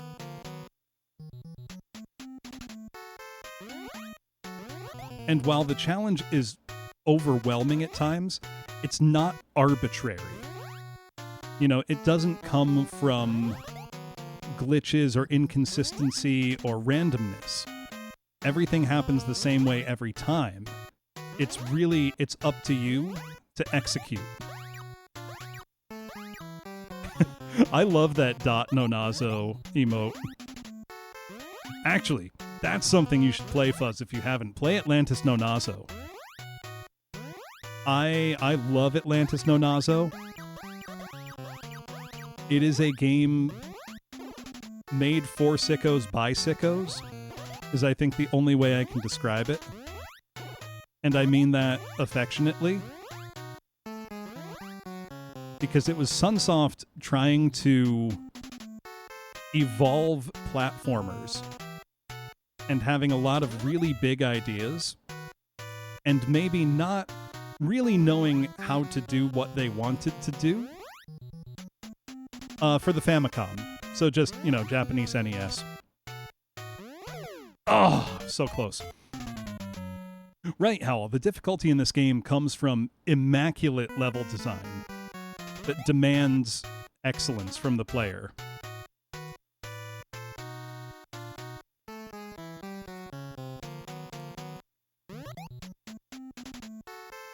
Atlantis no Nazo is particularly infamous in Japan when people talk about kusoge, you know, crap games, which is usually an affectionate term.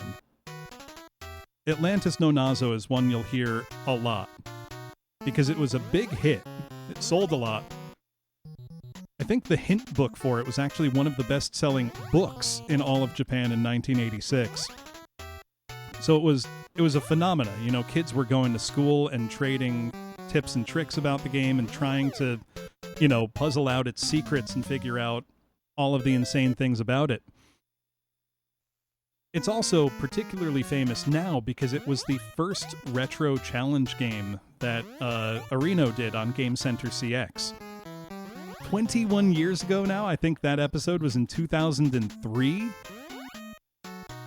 Spelunker, I don't know why some people call that kusoge. That's a very well-made game. And that was a mega hit in Japan. I've beaten Spelunker on stream. I really like it. I've not done all 8 loops, though. That requires a level of dedication and precision I don't think I have in me.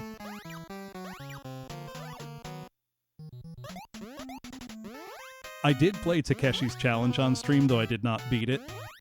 The language barrier makes that tough, as does me not having the original Famicom.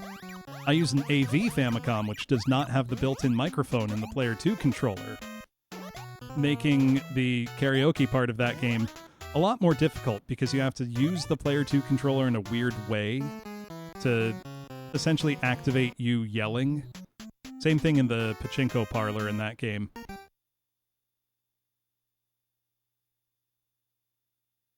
Oh god, Clay Fighter.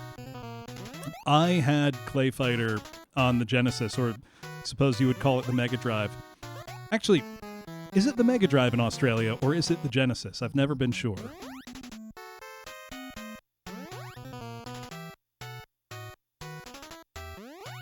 There we go.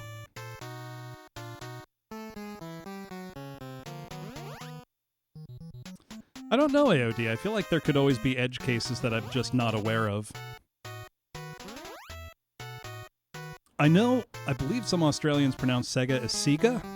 I've heard that before. Seems very strange to me. Oh, let's go.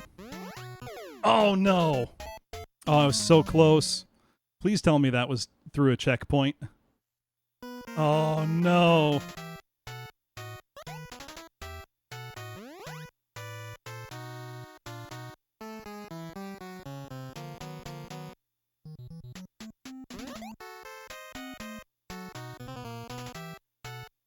No consistency, but you've seen it too. I've heard that from Aussies before.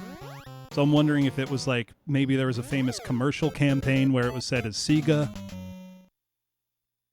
I do know Sega's home computer, the SC-1000, it was either SC-1000 or 3000, it was the home computer version of the SG-1000, was sold in Australia as well as Japan. That's a very rare thing to find. That specific model. There we go. I just got to be bold. Called it Sega. I thought so. Oh, damn it. I'm getting there. We're putting in the time. I was about to say we're getting good at the level up to that point, and then I immediately mess up the first jump. Twice in a row.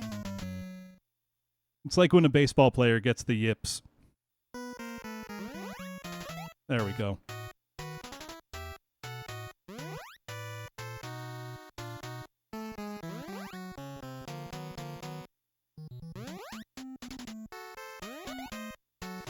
I wonder, did Sega of America have a reason to call it the Genesis instead of the Mega Drive? I've never known what the reason it was.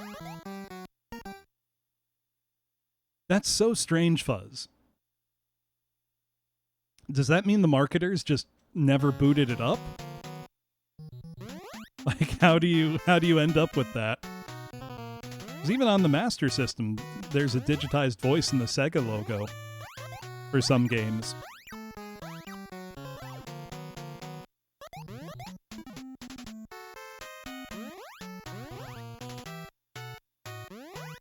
Even just seeing it written. Oh, here's a good trivia question for you all. Do you know what Sega stands for? Because it's an abbreviation of 2 words together. Shit. It was an eggplant the whole time, I was right. Service Games, that's right.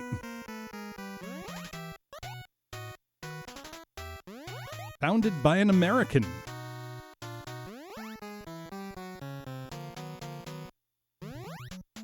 Sega's got a super interesting, clearly Sega to Sanshiro.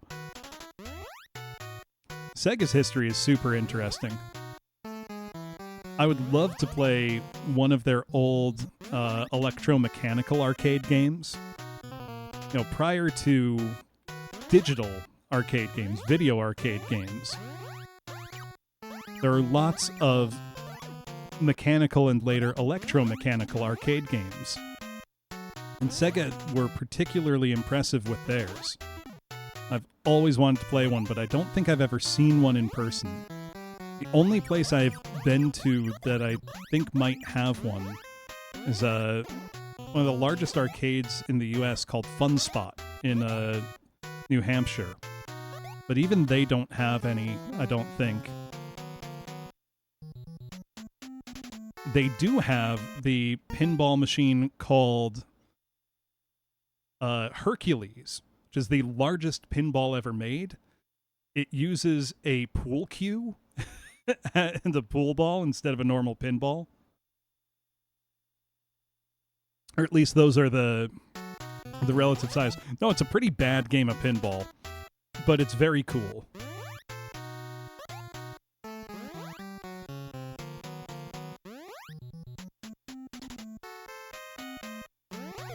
Oh, I thought I had it. Right. You know, Sonic didn't become Sega's mascot until the, early mid-90s.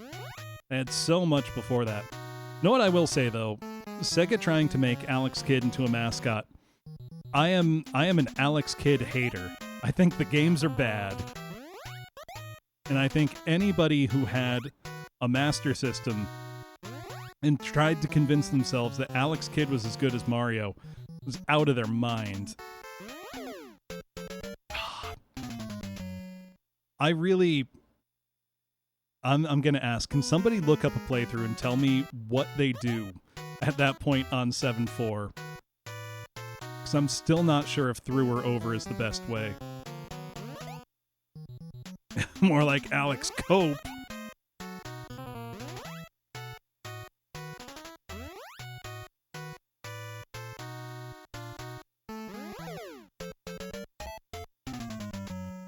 I don't think I can go through, though. It's got to be that over I've gotten to work a couple times. It's just so tight on the timing.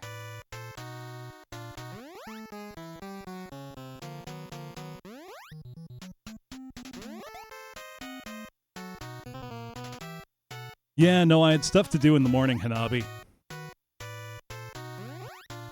So the NES has been on for well over 24 hours at this point. I'm making progress, though. I'm on 7-4. I was on 7-1 when we left off yesterday.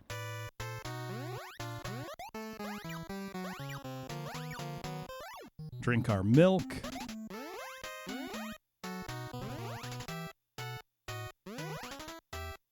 Didn't even hit the rock. 1, 2, 3, 4, 5, 6, 7. Jump. Sproing, sproing, sproing. Don't hit the eggplant, damn it. I hit the eggplant. Oh, wait, I can just run straight through that. Oh, I feel so stupid. Well, I learned something new. That's so nice. It's very challenging, Stranger P. This is arguably one of the hardest games on the NES. The eggplant drains your energy actively. So in this game, you don't have a health bar as such, but you need to constantly be eating fruit to keep your stamina meter from running empty. If your stamina meter runs out, the level's over.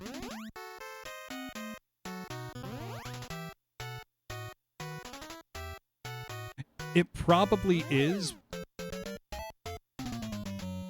I am on stage 7-4 now. There are only 4 levels after this one. And I know... Hey, Gabred, how you doing? I know if I get to the final boss, or the boss of this level, it's basically free. The boss fights are all the same, and they're all very easy.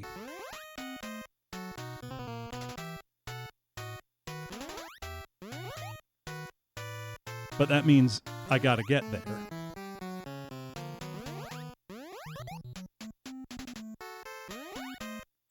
Like AOD was saying, I probably can go a lot faster through a lot of this level. It's just hard to convince yourself to do that.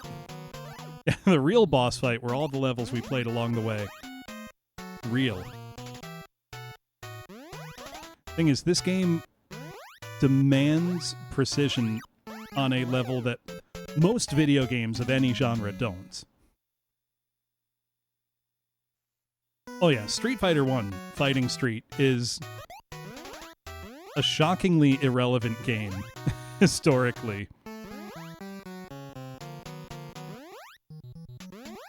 It's also just sucks to play in any version. It's just ass.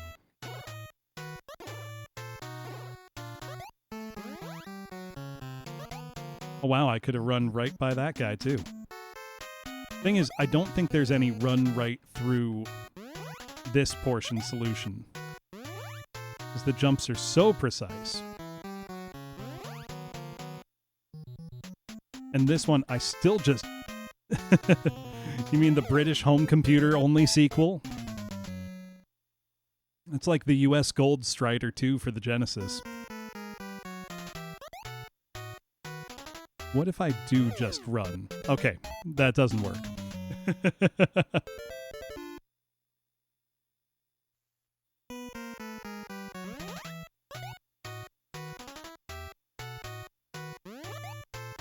Yup, Street Fighter 2 Human Killing Machine. I think it was by Ocean. It's always Ocean when it comes to terrible British sequels of games. So there are weapons in this game, Stranger P, but there's none on this level. You can carry it over from a previous level, but I died, so I lost my weapon. Which means I have to do all this platforming the hard way.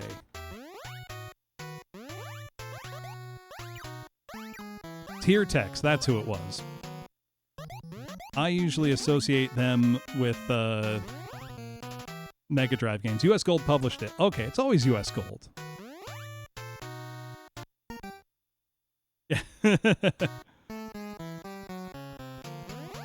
Would that I had the weapon still. So there is, the only reason I'm actually able to continue Fuzz is because on the very first stage of the game, I found a hidden item, which is the Hudson Bee, which is their little, logo character. Finding that allows you to hold left or right on the game over screen and get a continue. Without that, it's 3 lives, game over, start at the start of level 1. Which obviously I do not want to do. So I did get that item, and I've known about that one since childhood.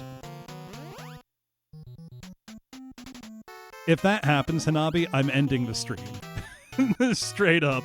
No question. Oh my god. Can anybody find a playthrough? Hold on, I'm just going to look for one. Actually, hold on. He does have a video. So one YouTube channel I highly recommend to people is called You Can Beat Video Games. You spelled just the letter U. And he does great videos that include the history of a game, breaking down how it works, etc. But he also shows you just full gameplay through a game. I'm looking.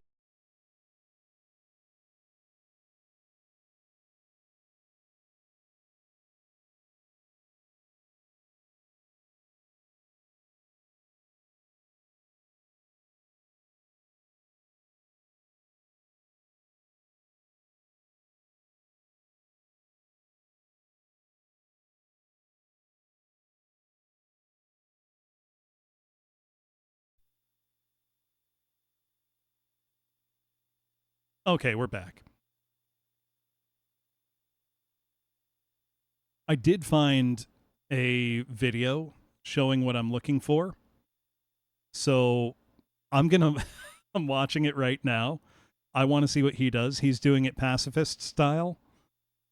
So it should show me what I need. Also, looking at his score is 448 or 442,000. He has not died. He has over 8 lives. That's insane.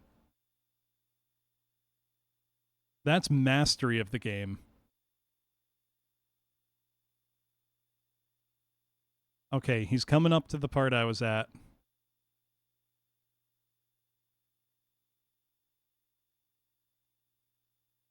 Okay, what does he do? First one, he goes over. Second, he goes through. Third, he goes over. He goes through. Okay. I'm gonna try what I saw in the video when I get there. Oh wait, I forgot I was on that part of the level already. I thought I was back at the start. So he went over, through, over, through. Maybe I was making it hard on myself. Well, didn't matter. I didn't get there. All right, now let's try. Clean start. I'm honing my skills to a fine, sharp edge. I was about to say, saying these things is a way to guarantee that I'm going to die embarrassingly. But I beat myself to the punch.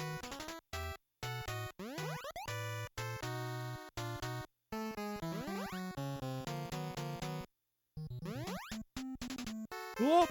There we go. The momentum in this game does make it quite difficult.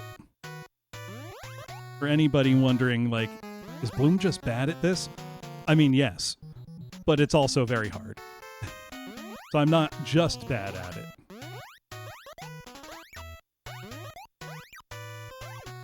I am bad at it, but it's not only that.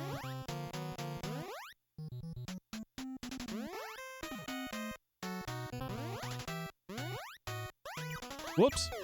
Whoops, whoops. I triggered that frog too soon. Take 2. Also, I think at the next set of lives, I'm going to take a quick bathroom break. It's really hard. I was trying to think, Sarduce, if I've played a harder game on stream. I've played some hard NES games. I don't think I would put Yonoid near this level of difficulty, though that one is hard. I'm trying to think what else comes close. Deadly Towers is, whoops, hard, but in a very different way. The Immortal was very hard. I cleared that. That felt great to clear because that was a game I've had since childhood and never beat as a kid. That's also a great game. I can't hate Deadly Towers. I know a lot of people do, and I don't think they're wrong to hate it. But it's so wildly, wildly ambitious. And mostly does what it sets out to do. It's not well done, but I can't hate it. It's way too ambitious for me to hate it. Also, just the actual moment-to-moment gameplay, once you kind of get in the swing of it, I don't think is that bad. I think there are worse playing games on the system. And I like how goofy Prince Meyer looks. Very gormless. Got very strong, just a little guy energy. And I like that in my NES protagonists.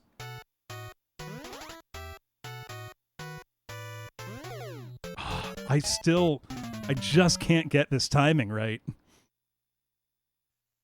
Yeah, if it had come translated as, Masho, as Hell's Bells, Demon Bell. Obviously, Nintendo wouldn't allow them to publish with that title, but it would have been cool. The Immortal, though, is hard because it requires a lot of precision in its gameplay. Very, very strange puzzle solving at times. The flying carpet section is an actual nightmare. And then once you get through all of that, the final boss encounter requires almost like 16 consecutive near-perfect inputs. making it an extremely hard ending to an already hard game.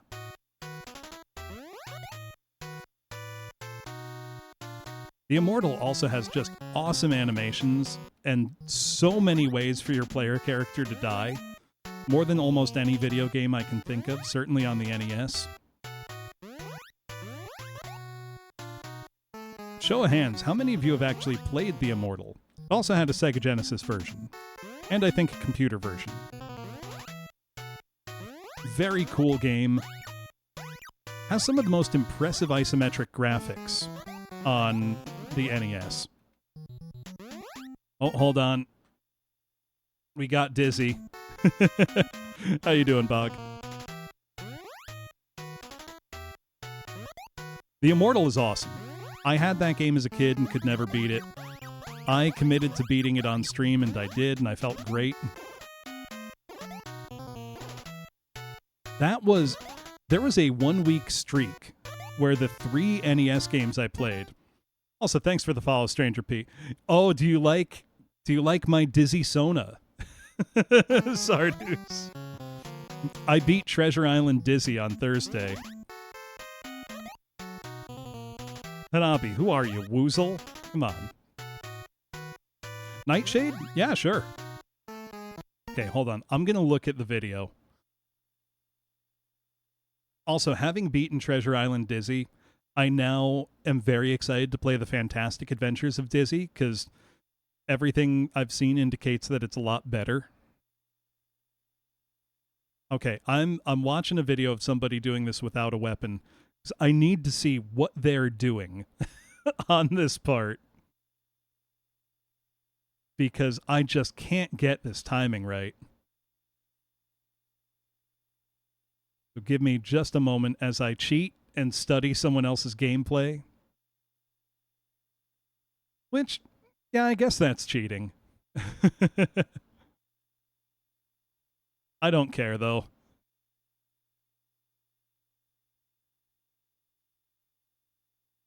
I'm watching the You Can Beat video games walkthrough.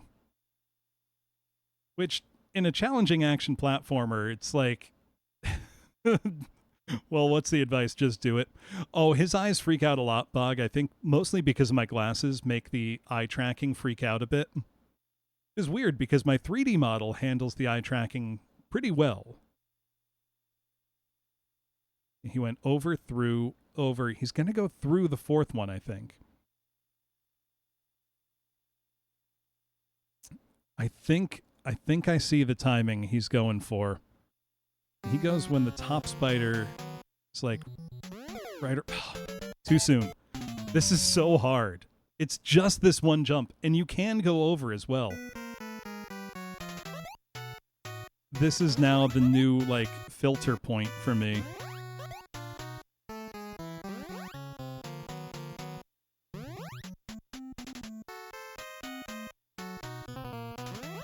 There we go. That's it.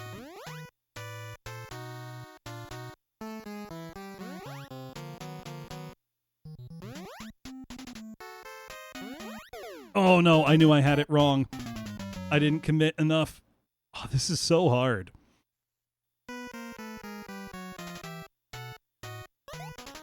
These I can run right through.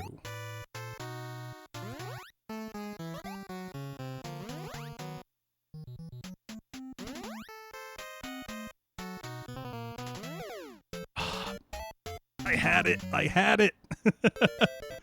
All right, one more try, then I really do need to take a bathroom break and stretch my legs a bit. It's so fun, Praise-a-soon. That's the thing, like, for all that this is punishing, I'm getting more excited, not less. I know, I've mentioned this channel before. Masahiro Sakurai from Nintendo has a YouTube channel where he talks about game design. A lot of it relates to, games he's developed. And, very often it ties into Smash Brothers. But he has a great discussion on balancing video game difficulty and finding that point where failure is motivating rather than demotivating. Because when a game is too easy, it's almost not as fun. Like, you'll finish it, and it might not stick with you. Though, I will say, there are some easy games that I love because I can just pop them in and play them and beat them anytime. But especially with games in this era, your game needed to be a challenge to be, you know, a decent value, really. You know, Silver Surfer's on my list to stream, Hanabi. That one I sometimes see on lists of bad games, and I don't understand that. Because it's a well-made game. It's just difficult. So I'm going to use my NES Advantage joystick for that. Because I don't want to give myself an RSI live on stream any more than I already do. Ah! I'm so close! But yeah, finding that balance where... And maybe this is, you know, just that I, you know, grew up with games like this where you fail a lot. Hey, thanks, Armand. No, that wasn't it. Where you fail a lot and it's par for the course and part of the experience. I find failure's not demotivating when the game is good. Also, I will be right back. I got to use the bathroom, so I will see you in a minute. Let me put on the tea break. There we go. All right, I'm switching stuff. I usually have that prepared ahead of time. Be back in a minute.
There we go. Also, thank you for the happy affiliate anniversary wishes, Alex. Cracking myself a non-alcoholic cold one. Gotta say, is really not bad.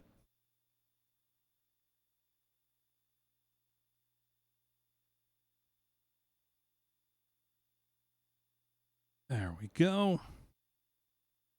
Pour it up. All right. We're back at it.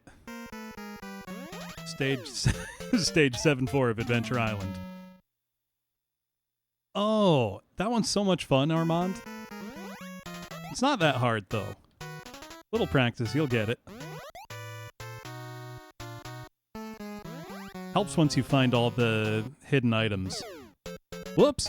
I'm doing bad now. Gotta pull it together.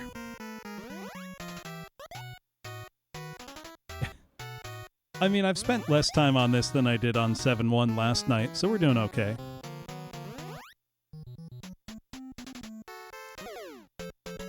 How am I messing up there? There is a Goonies 1 on Famicom AOD, which weirdly we didn't get in the US outside of a very uncommon inclusion in Nintendo PlayChoice 10 or Versus System Arcade units.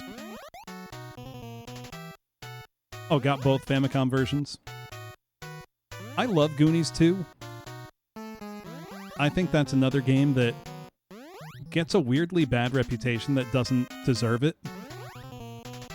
Like, yes, there's some stuff that is a little unconventional to figure out, like punching that old lady 5 times.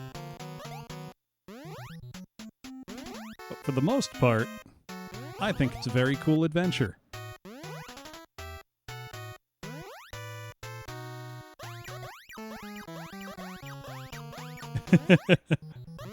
I kind of hope so, Hanabi.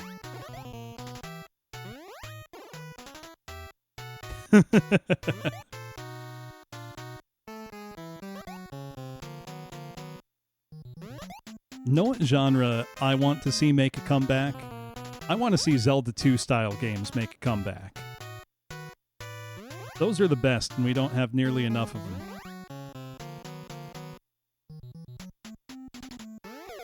Ah! It's so precise. I'm watching the video again. I need to see it like a million times before I get it in my head. Right, Battle of Olympus is awesome. So is Fazanadu, so is Rambo on NES. It's not as good as Zelda 2, but it's still good. That's a Zelda 2 style game. There were also some that stayed in Japan, like Chesterfield. Clash at Demon Head is also kind of a Zelda 2-like.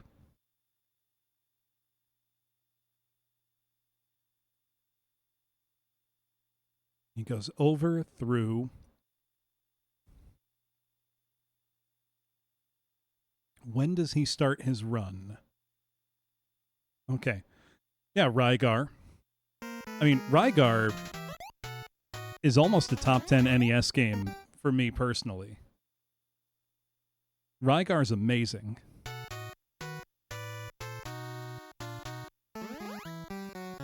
And again, you can get Rygar for $10. Oh, wait, that one's through. It's still cheap. Which seems crazy. Because it's really, really good. So I just realized I've crept over a bit and my shoulder's blocking a bit of the screen. There we go.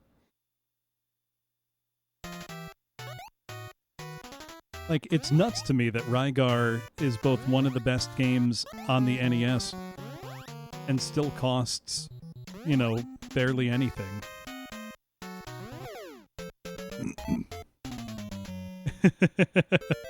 Yeah, trying to get away from the dizzy Sona.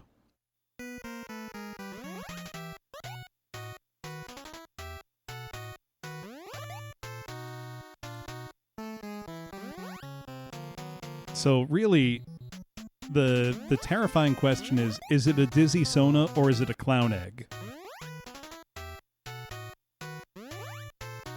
I'm so glad that I got to introduce people to the concept of clown eggs.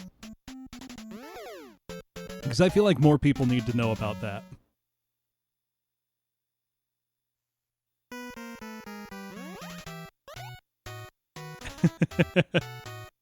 No, who needs a Dizzy Sona? Hanabi. Woozle. Woozle needs one. Or a clown egg at the very least. And Art the Clown egg would be great. Someone should tweet at Damian Leone and say, get Art into the clown egg register. Because wouldn't that be great promotional material for Terrifier 3? I think comes out this Christmas? I think it's holiday themed this time around. Yeah, it'd be great merch. I'm curious to see what he's got cooked up this time. Okay, October, but it's Christmas themed. I'm not sure what's left for them to do after everything they did in 2.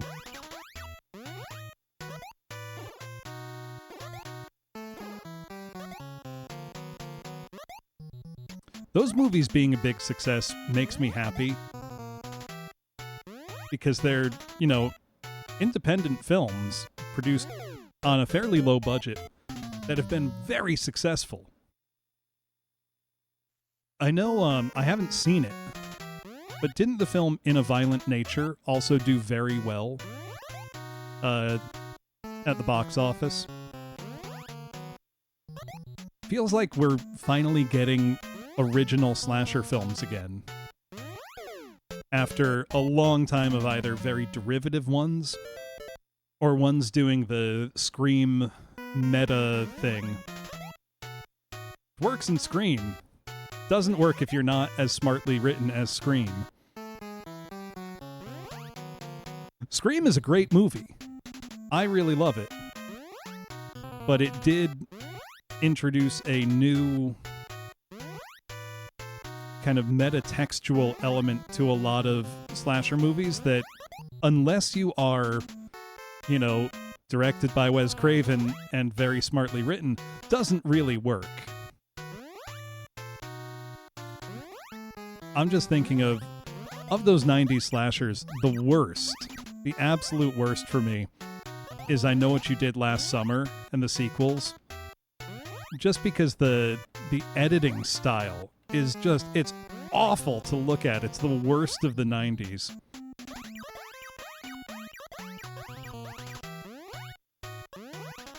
Like, those are unwatchable to me.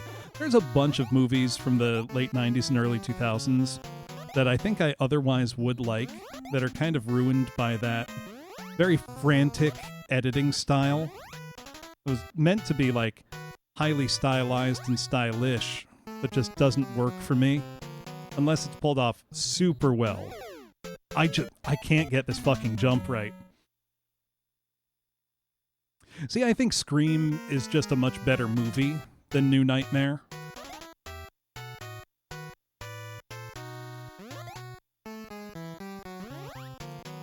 Know what movie I think I would like a lot more if I could actually see what was going on is the 2001 13 Ghosts. Because that one has amazing set design, great, monster design, except for some occasionally obviously dated CG. But you can't see a thing that's going on. And Tony Shalhoub. You can't see a thing that's going on in that movie. And Matthew Lillard. You couldn't have a horror movie back then without Matthew Lillard somewhere in it. Right, it's shot like a music video. And it makes it really hard to watch. Which is a shame because I would love to see what's going on because there's so much cool stuff there. Like the glass house set is amazing. But then you have a million quick cuts that make you feel like you're going to vomit when you watch it.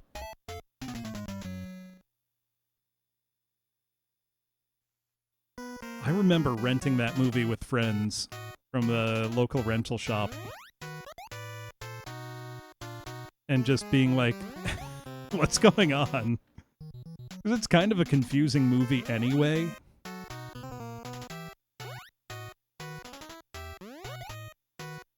Thinking of horror movies, I know it will never surface, but it's so hard not to think if we'll ever get to see any more of the, like, lost cut of Event Horizon.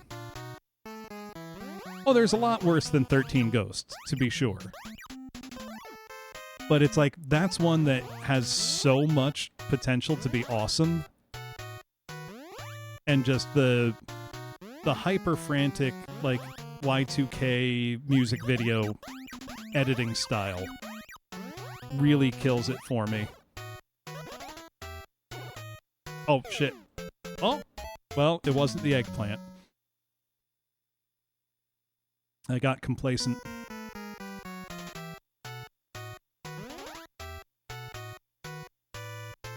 That was a fairly recent one, wasn't it? Happy Death Day.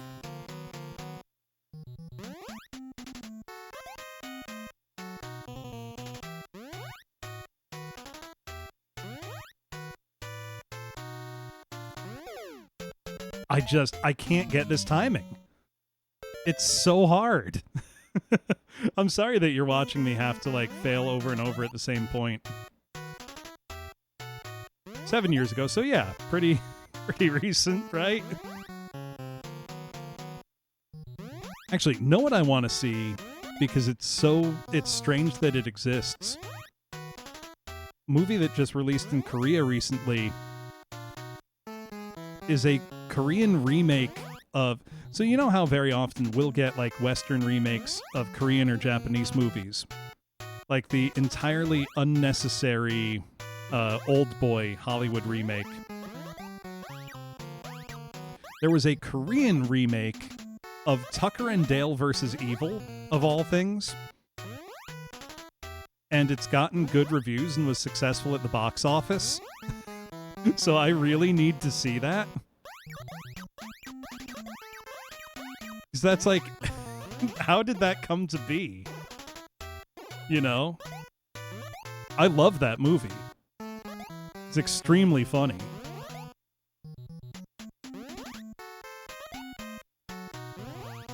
And I'm just wondering, like, what would a Korean remake of that even be like? I think there were rumors about a US Train to Busan, but the thing is, the central premise of that movie requires that you have good, fast, reliable trains. I forget what it's called. Also, I'm watching the video again. I need to burn this into my brain.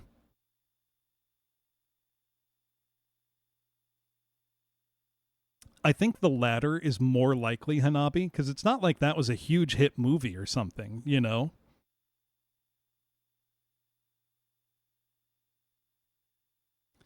Okay, I'm watching this video again to see what the exact timing is. If I had a weapon, this would all be trivial. I'm trying to watch the exact point that he starts moving to the right to jump. I think I see it, but it's called Handsome Guys. Interesting. I mean, with the... You know, Korea has a very strong fixation on beauty. I don't think that's a controversial thing to say. Oops. And globally, there's a lot of, you know, cultures that fall into the trap of associating beauty with virtue. You know, of attractive people must also be good. Because they're attractive, so of course they're good. Oh, literally, handsome guy to... Literally, that Hangul says, handsome guy to... Mostly that they're very uneducated. You'd probably see, like, the men spit a lot. Would be the stereotypes, AOD. Probably cast somebody with a Gyeongsang dialect, which is a rural dialect of Korean. So it's like an accent. Right, very similar to good old Tucker and Dale. It's not quite the same as like a good old boy, but I wouldn't be surprised if the main characters, the Tucker and Dale analogs, are, average looking guys rather than very attractive types. I mean, they're probably still good looking because they're actors. That's how it tends to go. Like, in Tucker and Dale versus Evil, it's not like Alan Tudyk is bad looking. He doesn't even look like an average guy. He's a good looking, in shape, guy in Hollywood. But they can do makeup and, whatnot. It's super funny, Nekosune. See it with knowing as little about it as you can, is my recommendation, which I'll try not to spoil it too much here. Okay, I gotta watch this again. Right, skinny rural dude, fat best buddy, good old boy. Like, it's a stereotype for a reason. Okay, sorry, I'm watching this video again. Right, and then having, the conventionally attractive, preppy college assholes. In contrast, the very conventionally attractive sorts. It's a good contrast. And I can imagine that same contrast being done very well with a Korean cast. And with kind of the, Korean focuses on wealth and beauty. I could see it working. Oh, I will swap out the egg Nekorin. Hold on. Give me just one sec.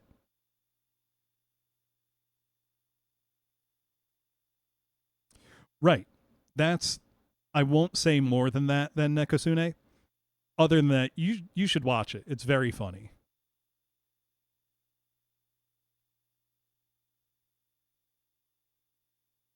Let's see. Handsome guys. Yeah. That's those guys. They look like farmers. That's what they look like to me, either farmers or factory workers. Very, very good looking stereotype there. I gotta see this movie. I wish it had come out a little sooner, or I had known about it a little sooner, because I was in Korea not long ago. Would have been great to watch it in the theater there. That would have been a lot of fun. But I don't think it was playing yet. Somebody check the release date. I'm gonna kick myself if it was playing and I didn't know.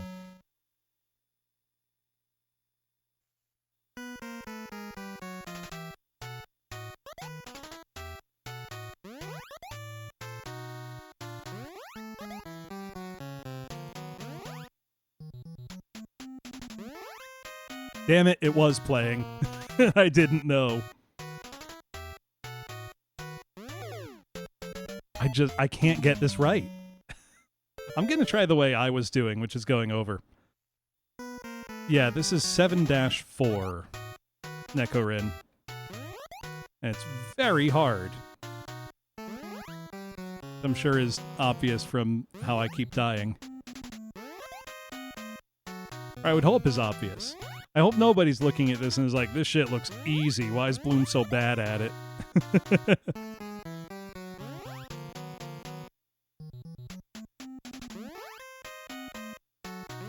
This is the farthest I've ever gotten, too.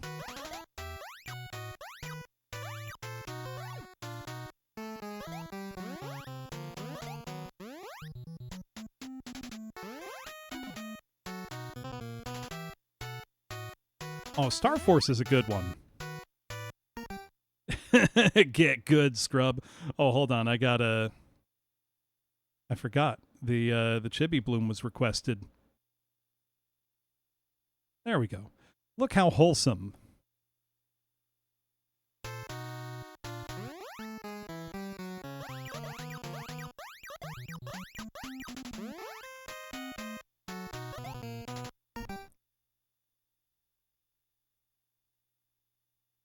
There is an egg redeem. Is it turned off? I might have turned it off. I know I turned off some redeems just because I'm focusing on the game. No, there's an egg redeem. All the live 2D redeems are there.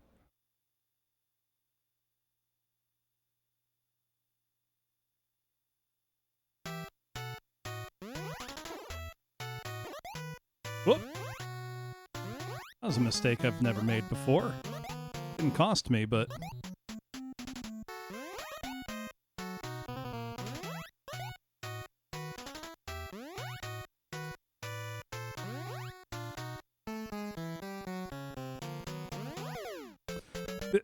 It's both either going through or going over. Both are possible, but... I just can't do it. I'm having... Oh, shit. I forgot which part I was at. I'm having such a hard time.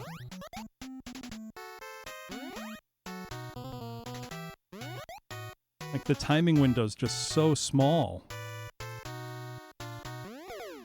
Ah! Why is it so hard? Even watching a video of somebody else doing it hasn't helped me much.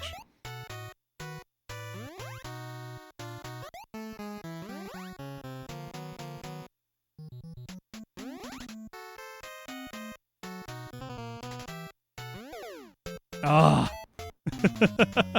This is going to be the new point I get stuck at.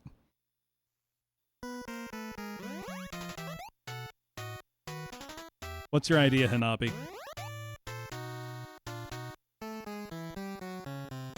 Have I tried not getting hit? Oh, that's a nostalgic idea.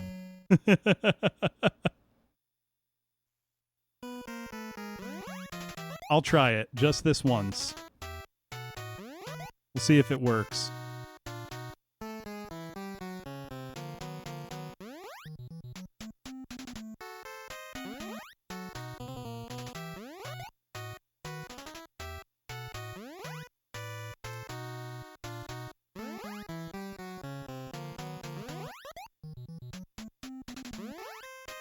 The nice thing, at least, about this opening is, yeah, your energy gets low.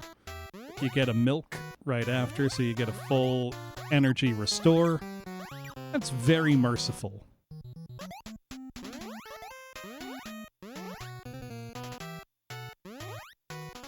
A level of mercy that, frankly, I have come to not expect out of this game. 3, 4, 5, 6, 7, jump! Sproing, sproing, sproing. Don't land on the eggplant. That egg contains an eggplant. Now let's just beast mode this. You know, I don't even need to think about it. I'm gonna try not getting hit, and it's gonna work.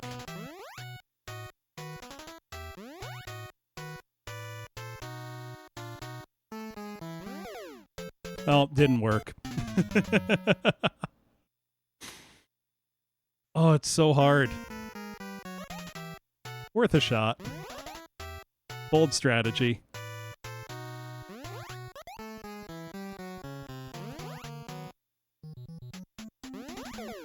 Whoops! Was thinking too much about what came next.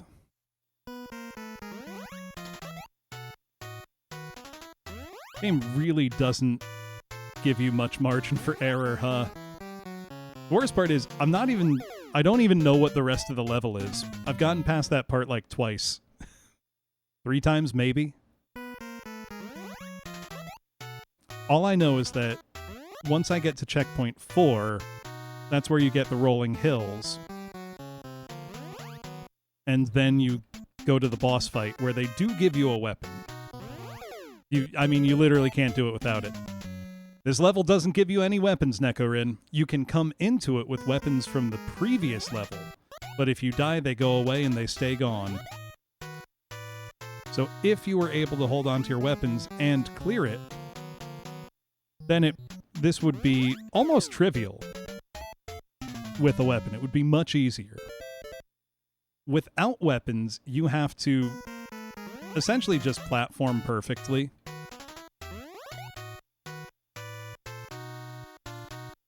Never, Hanabi. I refuse. I will not do it.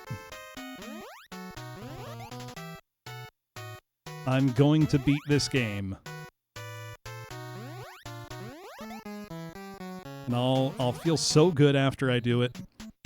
I mean, I beat TMNT more than 2 years ago on stream, and every now and then I remember how I beat it, and I feel good about myself for a second. So I'll be able to ride this high for a while is what I'm saying.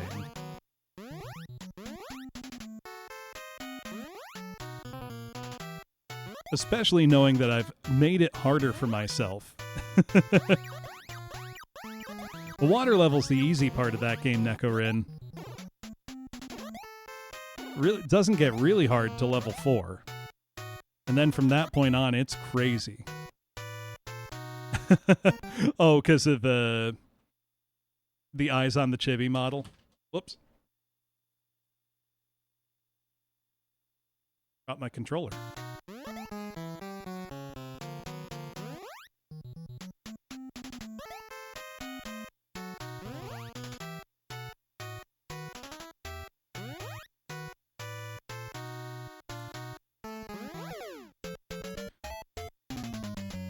I really can't tell if it's easier to go over or through. I've managed to get each to work, but only like twice. It's just so difficult. This might be the most precise platforming I've ever had to do in a game. Just can't do it. Oh, what if is my small jump?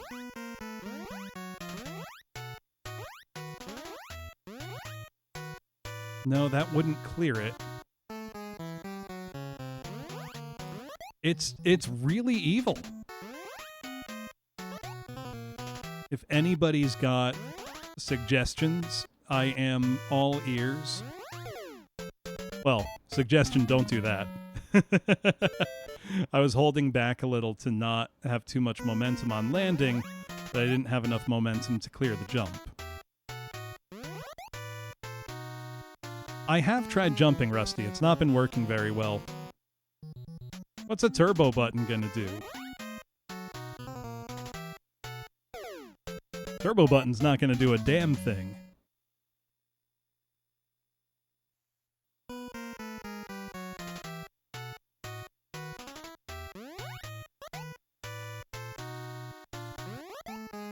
Whoop.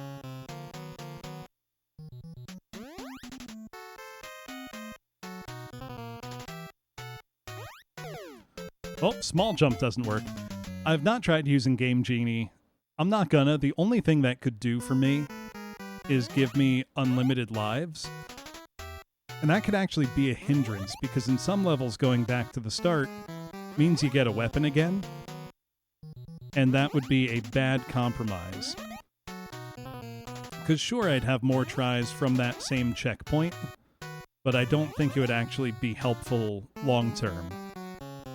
Also, I can't take the game out, put the Game Genie in, and skip back to this level.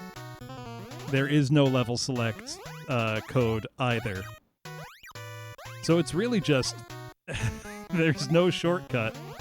You just gotta do it.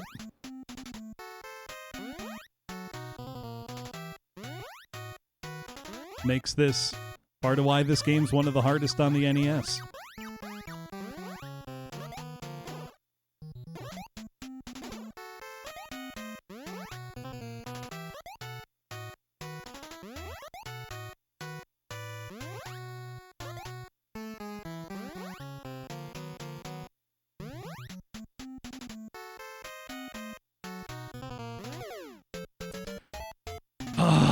I'm trying to time it so I'm passing through just as the spider's reaching the zenith of its up and down cycle. The margin for error is 0. Which makes watching the video where the guy does it extra frustrating. Jumping over it, Rusty? You can, but just barely. I don't think one way is going to be easier than the other. I'll try going over this time instead of through. The video I watched had the guy going through, and I think that's what's intended, but both are possible.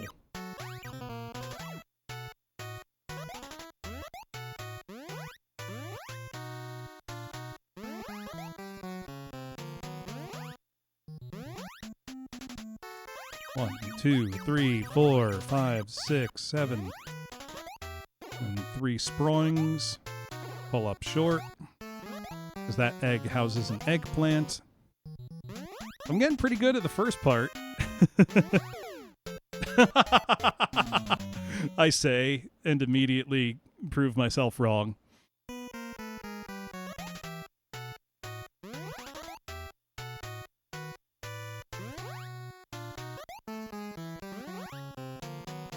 All right, let's try. See, going over is just also an impossibly short timing window. I got it.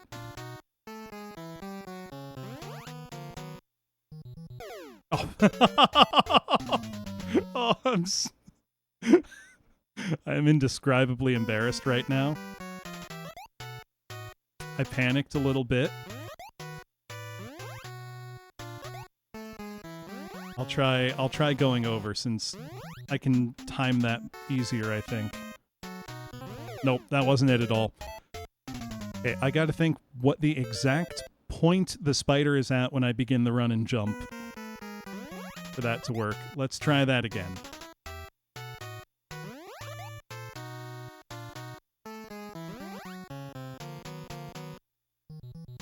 Ideally, let's get to that point without dying at all, so I have as many tries as I can.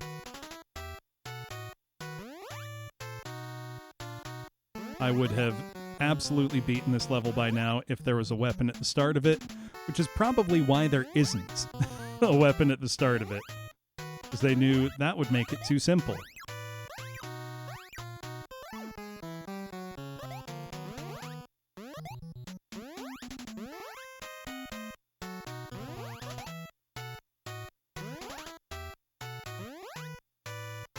One, 2, 3, 4, 5, 6, 7 frogs. Resproing. Avoid the eggplant. Okay.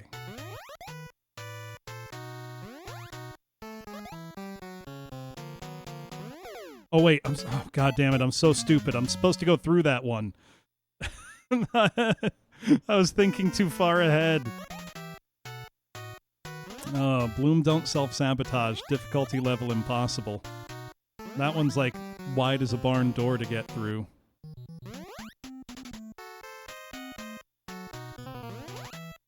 Okay, yeah, I definitely want to be going over, I think. Because that's twice in a row I've been able to do it. Though then I'm immediately throwing it away because I'm, like, nervous. And it's like, oh shit, I need to actually continue.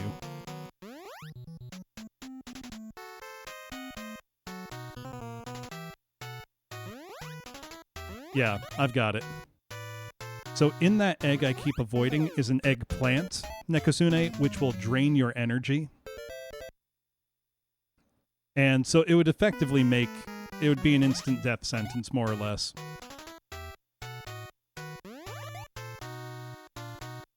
And I suspected it was. I hadn't actually tripped it until, like, halfway through this.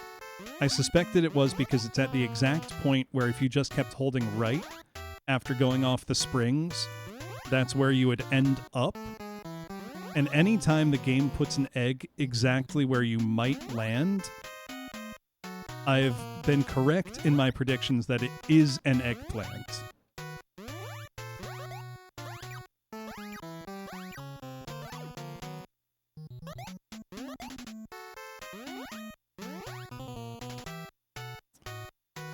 I think it's up there with bell peppers as the, like, most disliked vegetable of Japanese children AOD. I don't know why. I've never understood the cultural thing.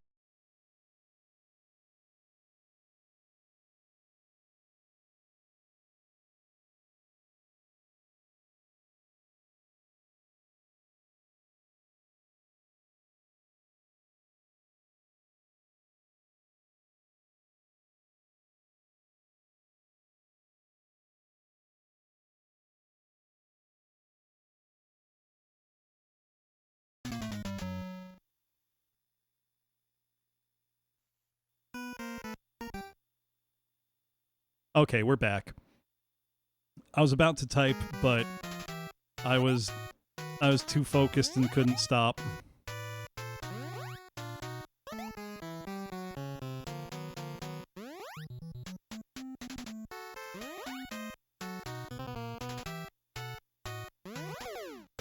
It's too slow. Bell peppers are sweet.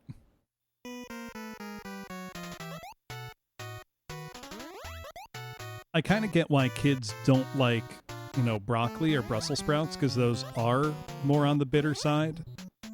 Though, Brussels sprouts genuinely taste better than they used to.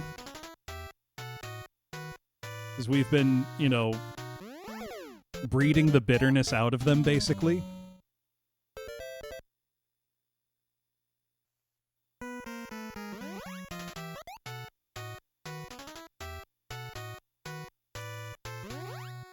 Personal taste is always a factor, though, AOD. Oh, broccoli's so good.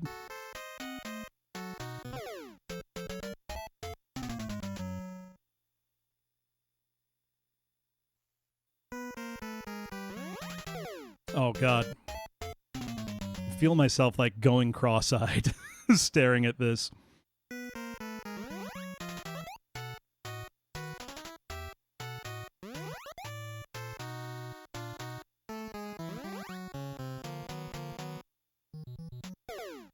Oh, what? I was totally through there. When you as a 4-year-old loved it. That's funny.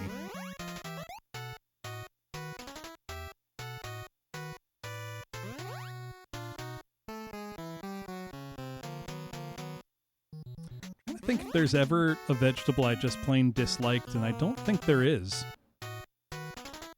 I was not a picky eater as a kid, and I'm not as an adult.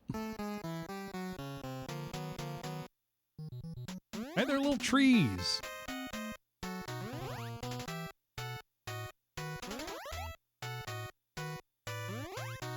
Actually, know what vegetable I like how it tastes, but I never buy them? I never buy artichokes. Because I don't know what the fuck to do with an artichoke. I feel like you start, you know, taking the leaves off, and it's just all leaves all the way down.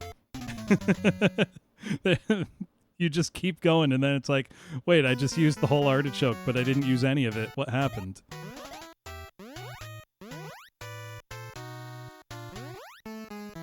I'll let other people deal with artichokes.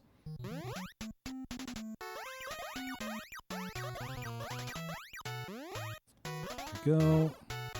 Bounce, bounce, bounce. Pull up short.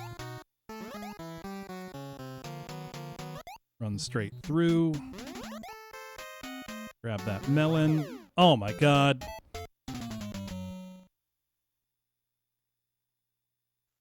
It's just like, the times I've been at the grocery store and saw like an artichoke and went, yeah, I'll buy an artichoke. And then I get home and I'm looking at it and I'm like, what am I supposed to do with this thing? Like, other vegetables are obvious how to use them. I've never had a New Orleans stuffed artichoke. I guess I haven't lived yet. Oh, it's too slow. Okay, so right when the back of the spinneret is in line with the knob on the tree, I think.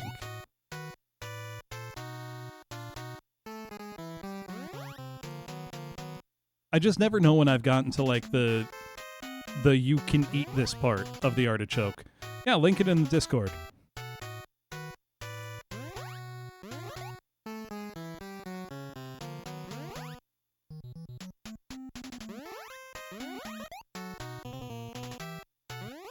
Oh my god, how did I mess that one up? I never messed that one up.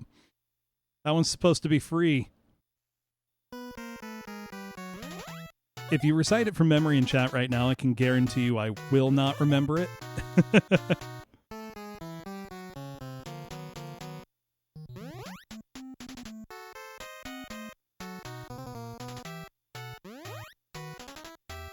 Whoa! Almost singed my buns a little bit. Yeah, that works for me.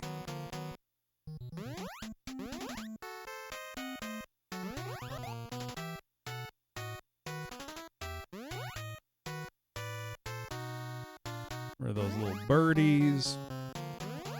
General's good. I don't have a food-specific channel. Might not be a bad bad idea to get one, but I don't know how much people want to post their cooking. Or they're eating. 1, 2, 3, 4, 5, 6, 7, jump. Then bounce, bounce, pull up short. Run right under these.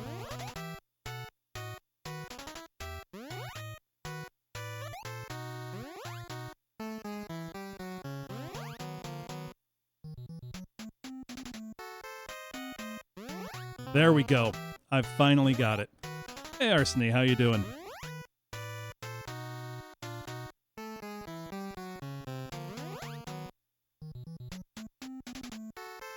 Oh, this is bad.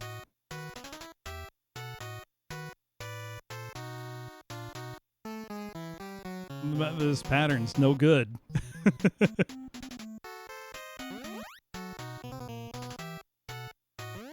There we go. 1, 2, 3, 4, 5, jump. Okay. Let these pooters by. We got to a checkpoint. Let's go.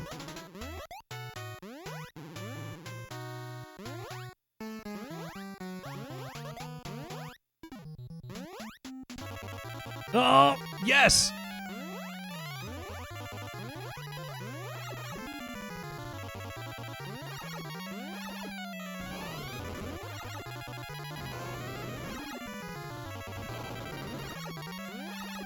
Okay, I can get 2 in. I'm not going to be greedy, though.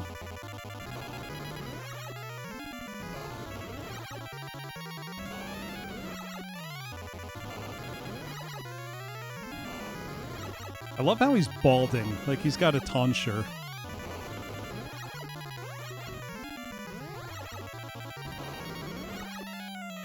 Got him, and that's what the Witch Doctor's final form looks like. On to World 8. Let's go.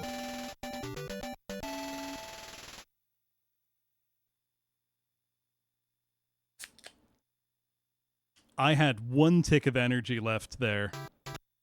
Oh no, it's one of these. I think someone called one of these a wasteland stage before. Hold on. I'm refilling my cup with a low-quality domestic non-alcoholic beer.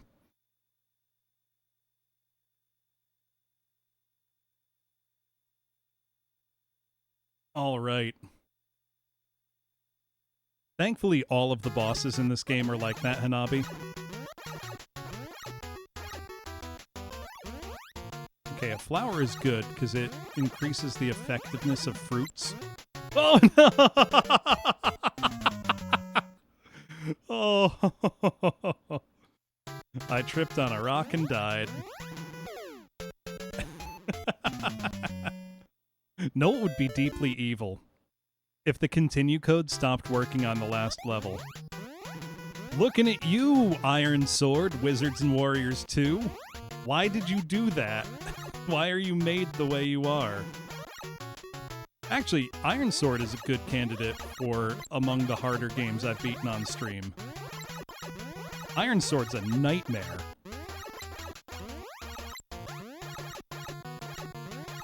I mean, yeah, you can just use a password to continue instead of... Oh! Oh! So let's go. I felt so good when I did finally beat Iron Sword on stream. That game's evil. Okay, checkpoint. We like checkpoints. Iron Sword's just like, it starts out insanely hard. Then you come to grips with it a little bit, but it's still really hard. Oh, where... Oh my god.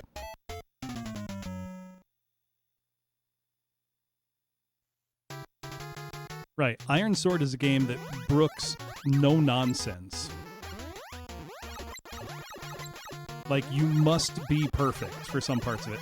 Apparently, Rare made it that way because they got complaints that Wizards and Warriors was too easy. Which, I don't think it's too easy. I think it's a lovely difficulty. I think it's a game that you can beat. And that's nice, sometimes. Instead of, you know, this. Whoops. And I haven't made any real progress in Kuros Visions of Power because to channel my inner AVGN for a bit, what, like, no continues? Why? Why are there no continues in Kuros Visions of Power? Why did you make your Metroidvania style game extremely difficult and also have only one... Is it one life? It might be one life. One guy, no continues for a giant open world action RPG. Like, absolutely lunatic behavior. If you made just a couple small changes to Wizards and Warriors 3, it would go from like an I don't want to play this game to an I can't stop playing this game. For me personally. But just the decision to make it like that, like, I can't defend that. I like plenty of unreasonably hard games. But that's a different level altogether. Snake looks like he's laughing at me.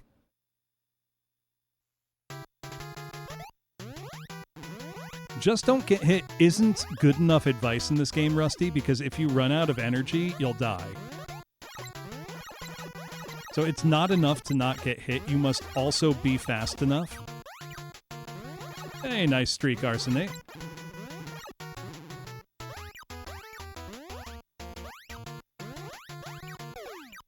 Whoops.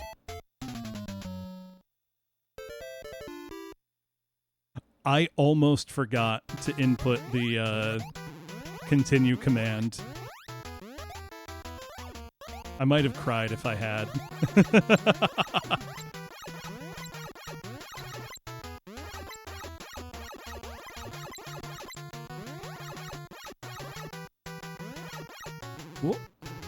Whoops! Goodbye, egg. Whoops! Oh, this is hard. We're in for it. I mean, we're on the last set of stages. I should expect that they're going to be very hard.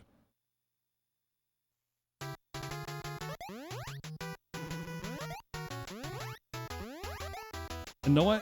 At least it's giving me a weapon.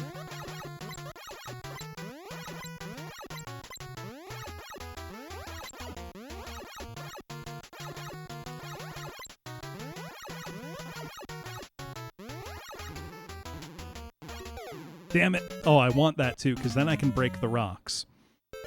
And breaking the rocks would be a big, big advantage here.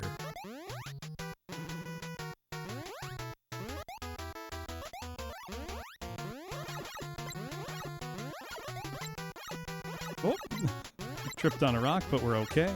Ah, go away, bird. Is it here? Oh, it's up here. Yeah. Yeah, there we go. There we go. All right, we're Adventure Island gaming now.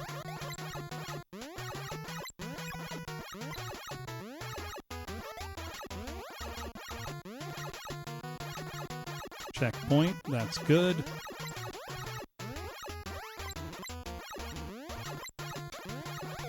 Oh, damn it.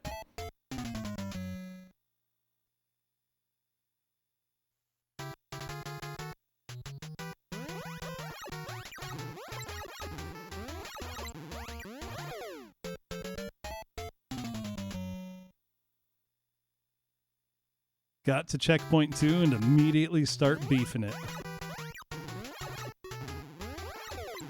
Oh, damn it.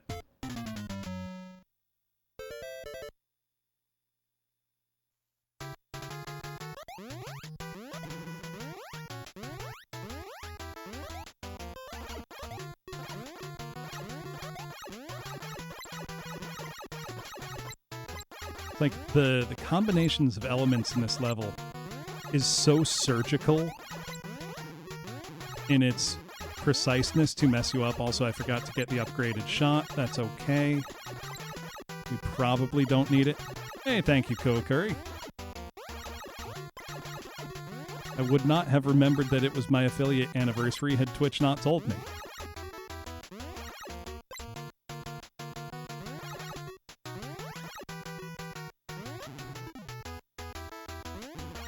There we go.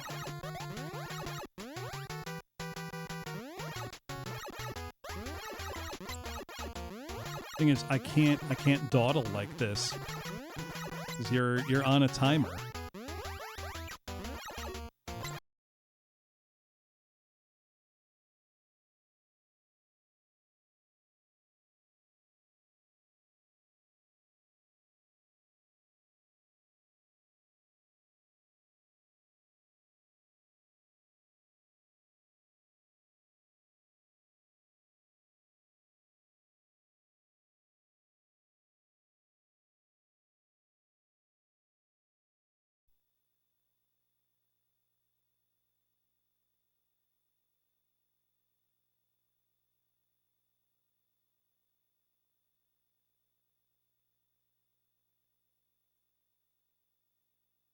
Are we back?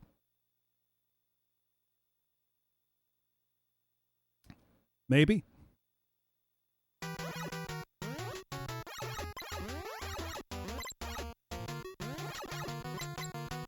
Whoa, that was close. Oh, what? How'd I miss? Yeah, no, I worry my internet could go out. If my power goes out and I lose all progress in the game, I will be very sad. But that is a distinct possibility, given that I have been having a lot of thunderstorms here today. It was good because the heat was unbearable.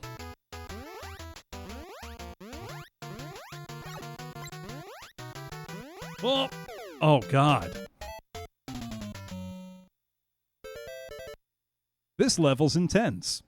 Though it feels more manageable than 7.4. The audio's on. If you can't hear me, somebody else say something, but on my end, it's showing totally fine audio.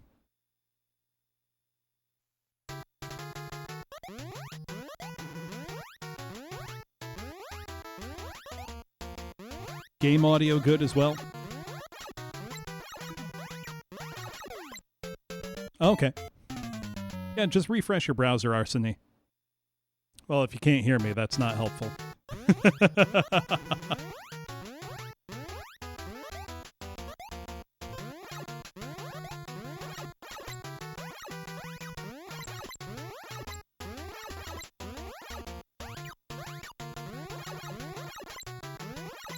Oh!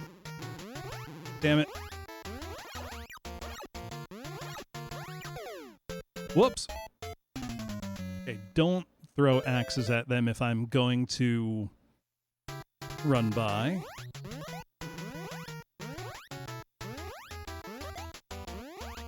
I have only 3 levels after this one. Forgot password. 4 including this one. I'm very far. Okay, remembered this time. Whoop! Didn't matter. Oh, I'm okay. Yeah, that sounds like it's on your end, Arseny. I can't do anything about that.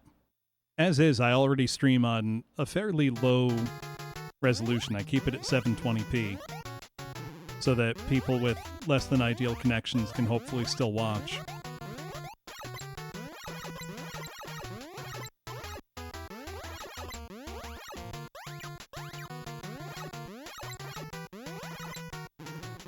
I keep forgetting that one.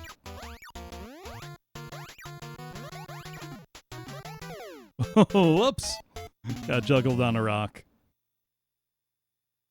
I really got to remember to get that good shot power up.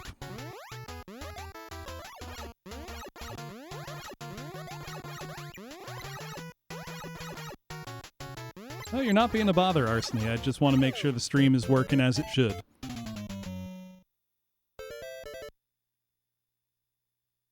Come on, only 4 levels. I can do this. What's 4 levels? That's nothing.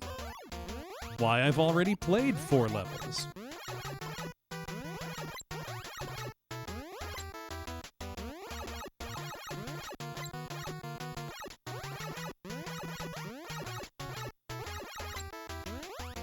Right here. Yep.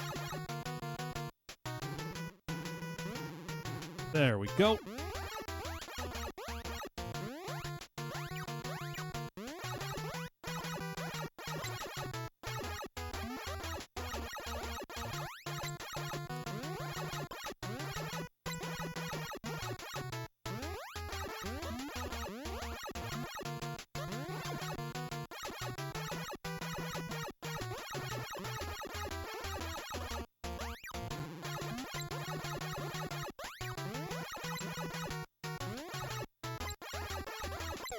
Oh, I should have just run at them. Ah! This is very, very hard.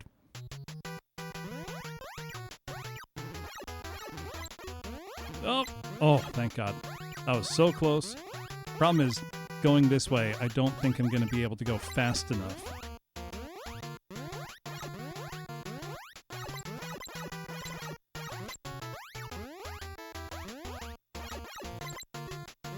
That was sick. Oh, damn it. Oh, gotta stretch my hands out. I'm like, I don't usually death grip my controllers, but it's hard not to with this. Given the difficulty involved.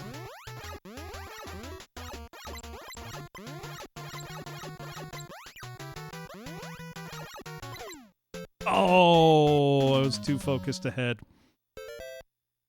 All right, couple more game overs and I'm going to need to go use the bathroom. Cost of staying hydrated on stream.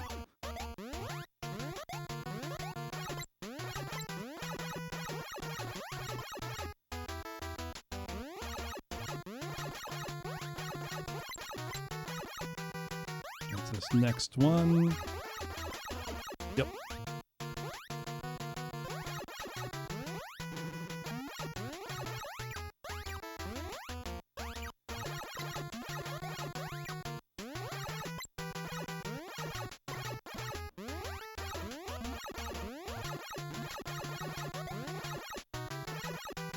Sorry if I'm a little quiet, class. I'm just trying to not lose focus. Not going fast enough. Need to... Oh, God! I missed. I thought I had it. Oh. It's painful.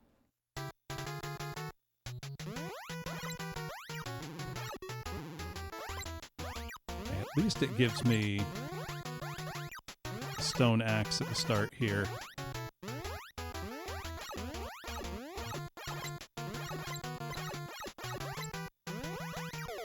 Oh, I need to full commit to that jump. If this is 8-1, what is the rest of round 8 gonna be like?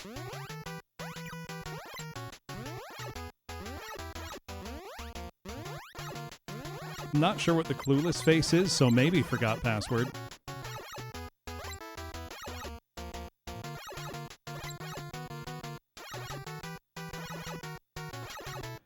Eight 3 is the part I am particularly worried about. Oh, there an egg here? Nope. I'm gonna die. Oh, there was an egg! Please be milk. Please be milk. It was not milk. I got to area 3, but that wasn't enough. You know what? I'm going to take my bathroom break now. So I will be back momentarily.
Thank you for waiting, everybody.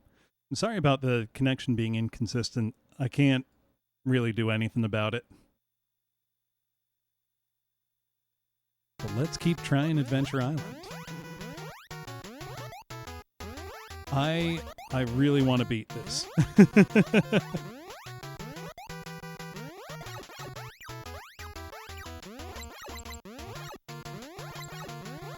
And I think I can do it. I think I've got what it takes. Which is patience, mostly. Patience and dedication.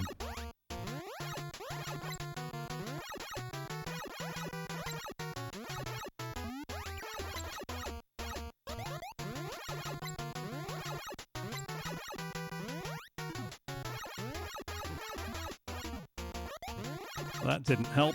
Alright, we got a checkpoint. Whoops. Oh. It's like the desire to go quickly versus the desire to go safely. Not even desire to go quickly, need to go quickly versus the desire to go safely. Makes this such a uniquely challenging stage. Even in a game that's already highly, highly challenging. Okay, if I jump to where the frog is, the frog will jump and I will land where it was. I think.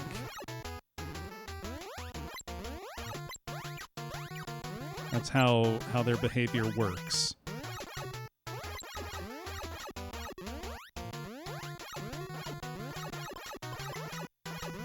I may end up needing to look at a walkthrough just because the difficulty's just so high.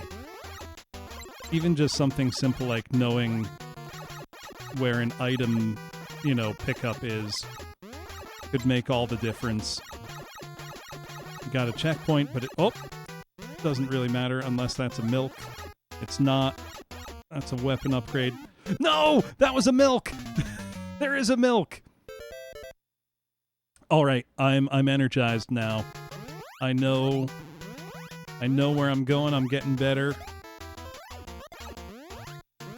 I can start increasing my speed. Whoops. There's some serious frogs, forgot password. They're not joking around.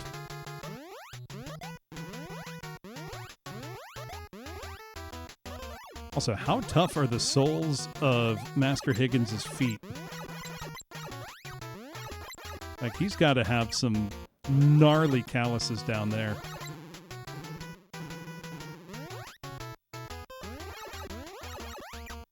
I've always got to remember about that.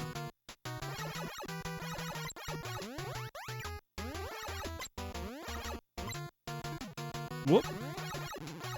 Not ideal, but we're okay. First checkpoint. This is where it starts getting really hard. The Master Higgins knows where it is because it knows where it isn't.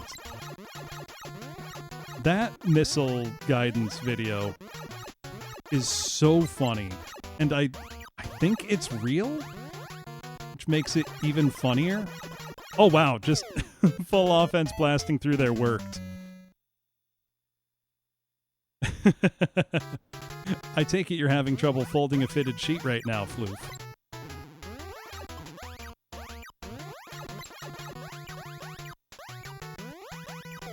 Oh, damn it.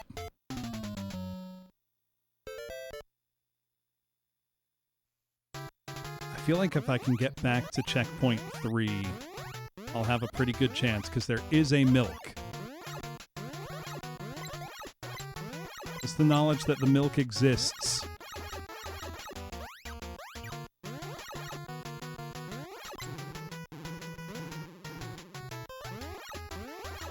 That's gonna get me through.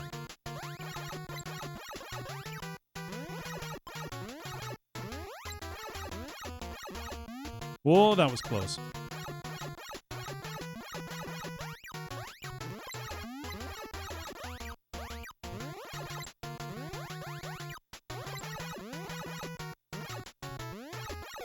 What?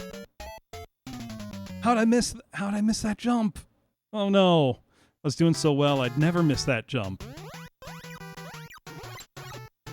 Man.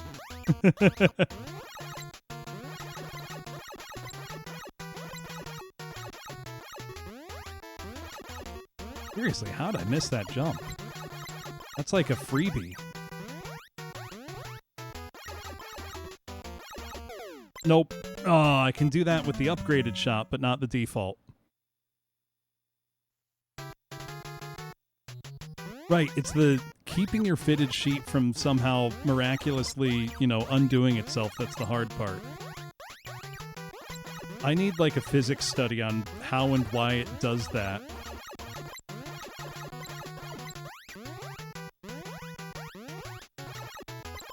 Oh.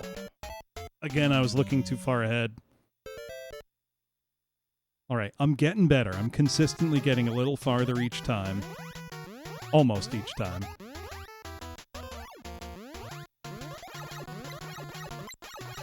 It's really keeping up, damn it, keeping up speed through the beginning part so I can get to section 2 with enough energy to make it to the milk at section 3. That's like the real big challenge here.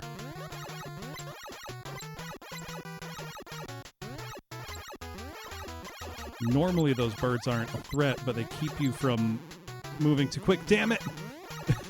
I keep forgetting you can kick an egg away from you. Okay, so I don't have upgraded shot. That's fine. We can make do without. We're doing okay on time. By time, I mean energy. Same thing in this game. Oh, damn it, damn it, damn it, damn it. I had the rhythm and then I got off of it.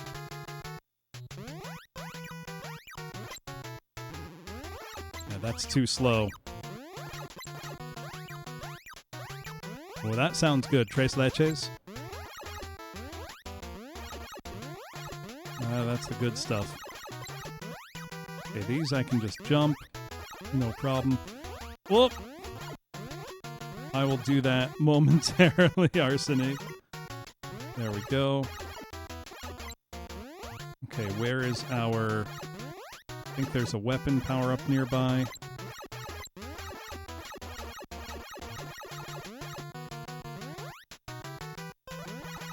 Yep, but that's not the milk. The milk is over here. No! I was reaching out to grab the milk when I dropped dead. Oh, that's too funny. Whoops. Hold on. I was right there. The milk was within my grasp. I could feel the condensation on the bottle.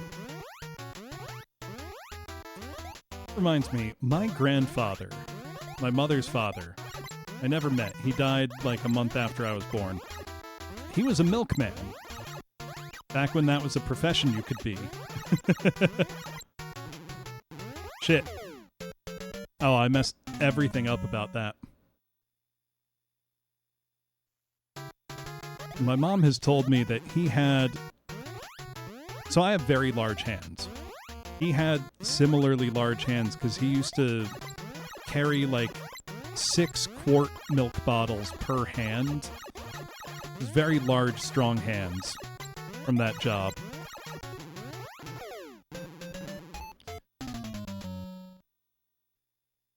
Oh, I didn't grab the power up that time anyway. I feel like I would have liked that grandfather a lot. It turns out, when he was young, he used to sing in barbershop quartets. It was something I enjoy doing. And I did not know that before I started singing in them. It was after that point that my mom said, "Oh, you know, my father used to do that." I never knew.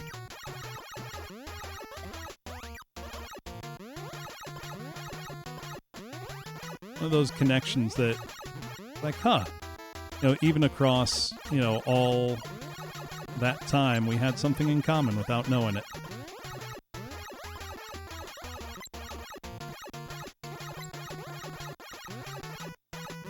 I'm not making it. Not even close.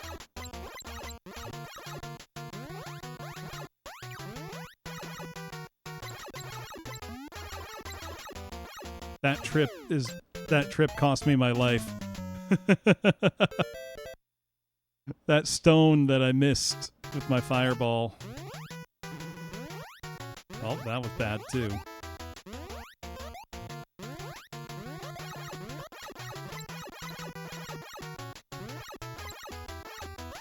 I think getting faster at this first portion here... Oh, I forgot the power-up. That's okay. I feel like getting faster here is going to be the key.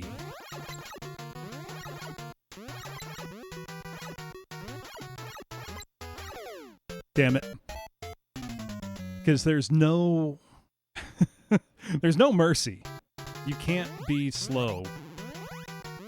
But this first part has just so many enemies that it's hard to go quickly. And enemies that make you, like, take your time, like the frogs and the birds.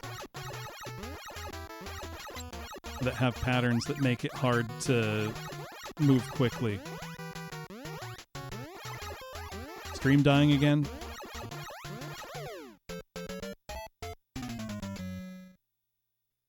Or just me dying, Asgard.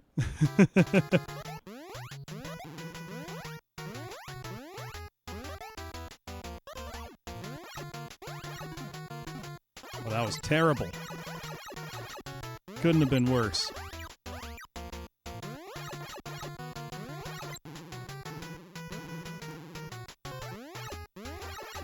Upgrade, but it's not going to do much good.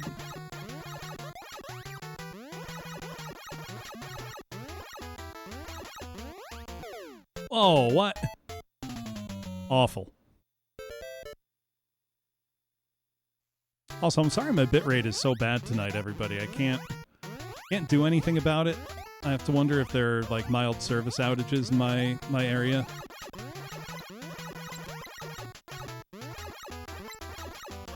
Part of me is thinking about restarting stream, but I don't want to risk messing with it. And I don't know how much it would really help.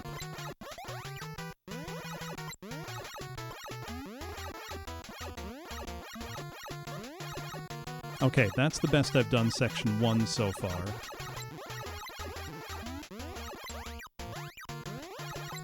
Now this section 2 is the really tough part, because I need to get all the way down here. And blast through all that. Oh, that egg might have been what I needed. Nope. Oh, there was another... Milk! Thank God.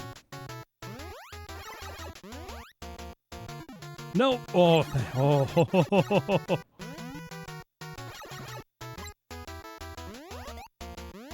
Melon. Eggplant, no! Okay, section 4.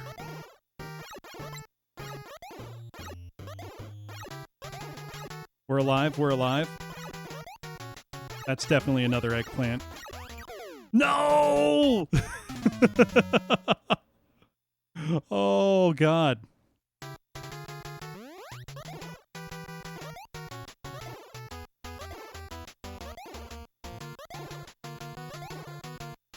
I don't trust any of these eggs. Oh, it didn't show me what the egg was. I'm so nervous. This is my last life. This is by far the best I've done. I know there's already been an eggplant this level, but I wouldn't put it past them to have 2. Okay. That means the other one's definitely an eggplant.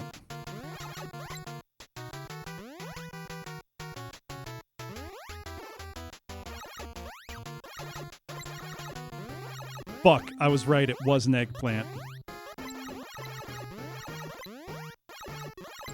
Goal! We did it! We did it! We did it! We did it! We did it! Oh my God, with the eggplant and everything. Oh, we got a water level.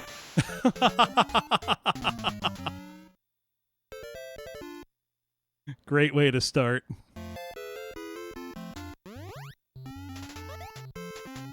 Oh, God.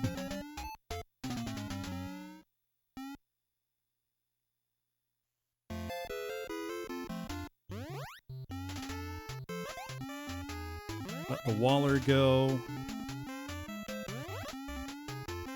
Find our rhythm. Jesus.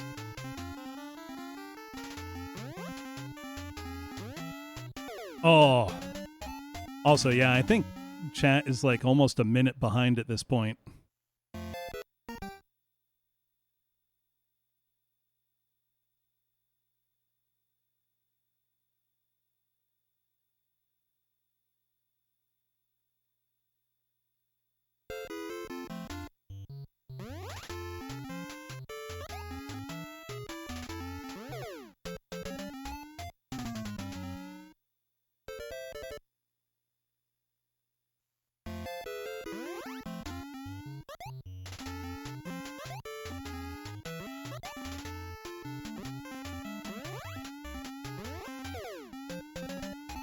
Hey, thanks, forgot password.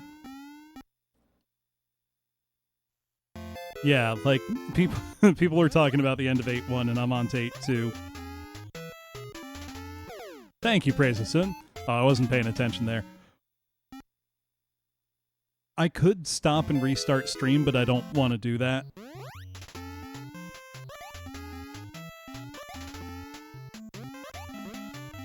Oh, God.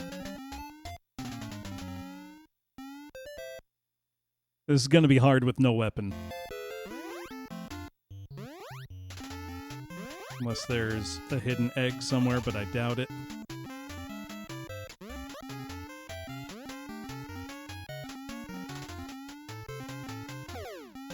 Oh.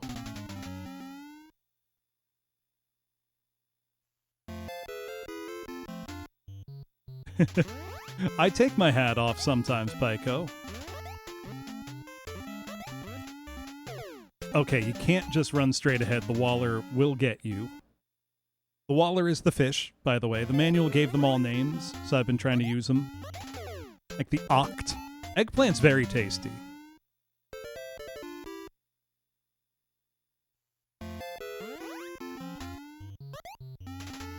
Big fan.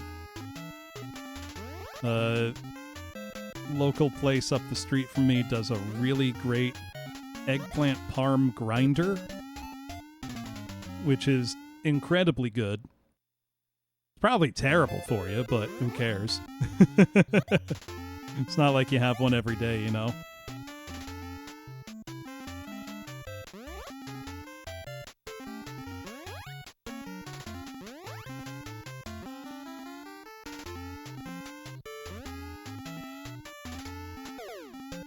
How am I walking right into him?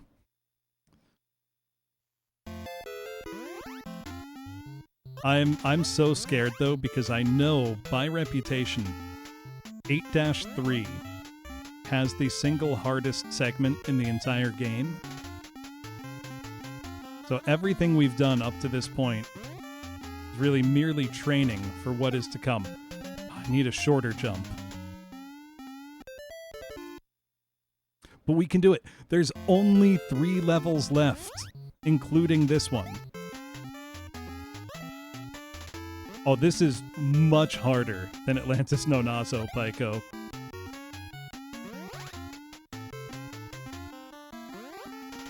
Atlantis no Naso, once you have an idea of what to do, isn't too bad. It's getting to the point where you know what to do is the real hard part of Atlantis no Naso. The actual execution is hard, but not impossible.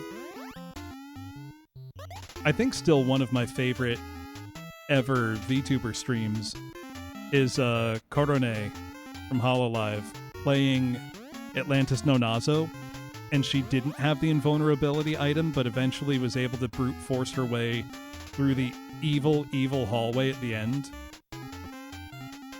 There we go. Which is tremendously difficult if you've never played it, by the way. It's tremendously difficult no matter what.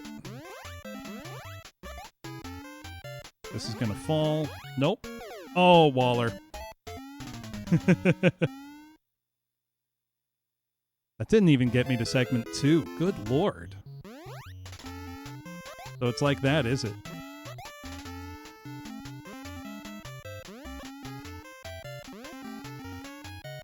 I really like Atlantis no Naso, but it's an acquired flavor of game.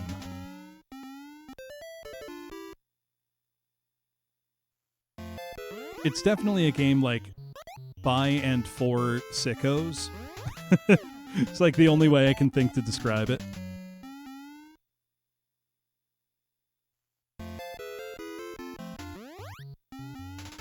But I think a game like Atlantis no Naso makes a lot more sense in context when you consider what the Japanese gaming industry was like at the time and what games were popular.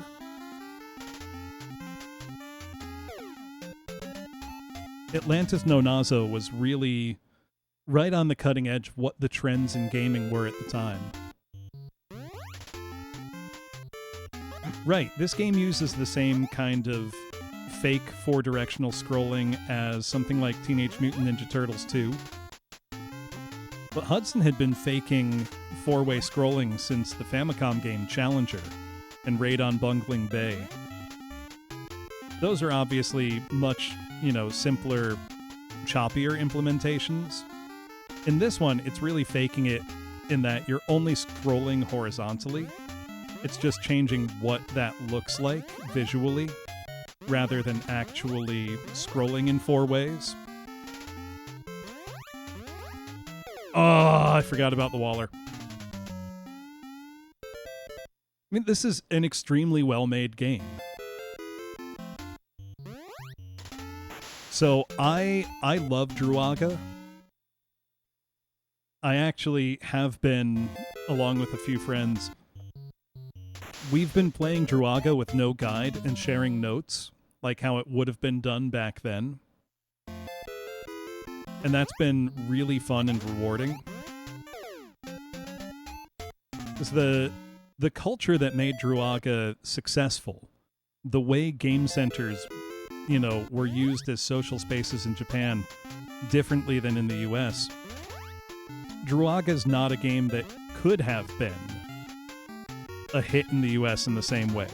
We just didn't have the same culture of leaving notes in a notebook that was next to the arcade machine or, the next person to play. Good lord.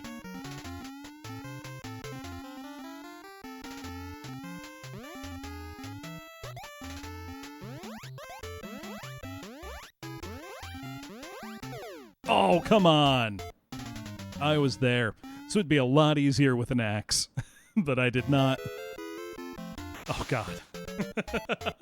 I promise I hit jump.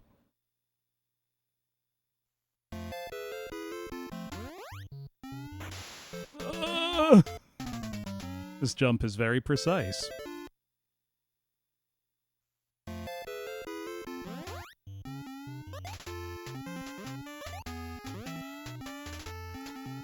Wondering, should I just Oh, I got so lucky there. No way it was going to happen again.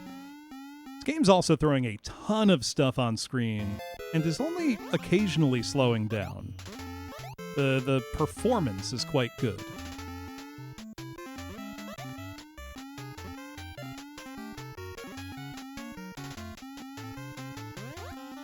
Oh, I'm still at it, Felly. I left my NES on all night for this.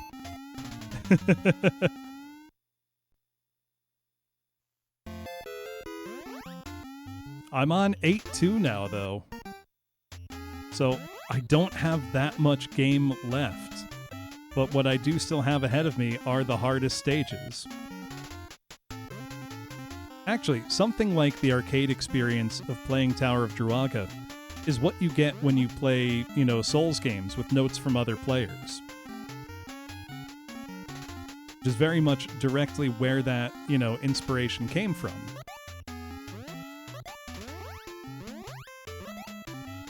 Okay, can this scroll the Waller into existence? Yes.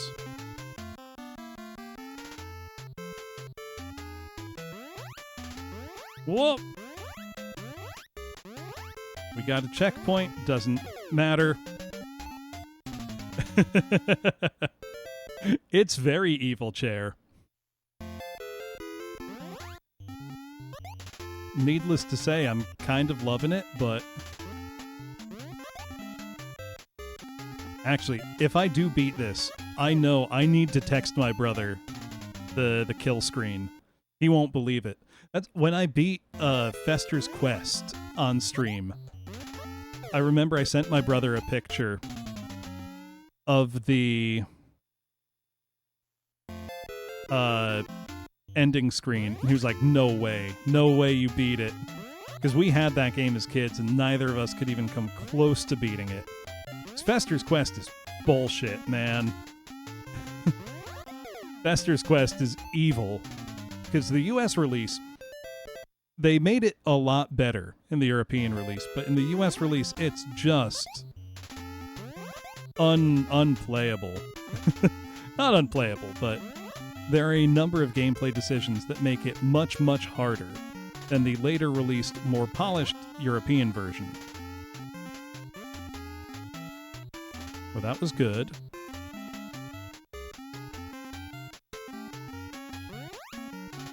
At least one kid beat this, not me. Not as a kid, at least. I hope to beat it tonight.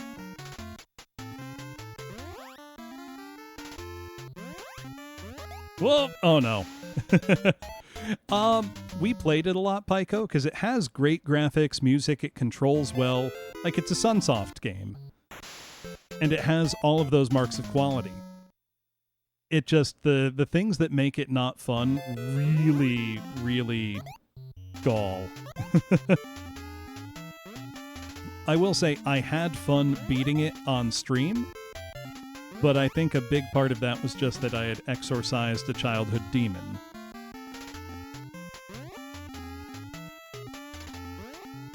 The best way to describe Fester's Quest is imagine if the top-down parts of Blaster Master weren't fun. And that's the whole game.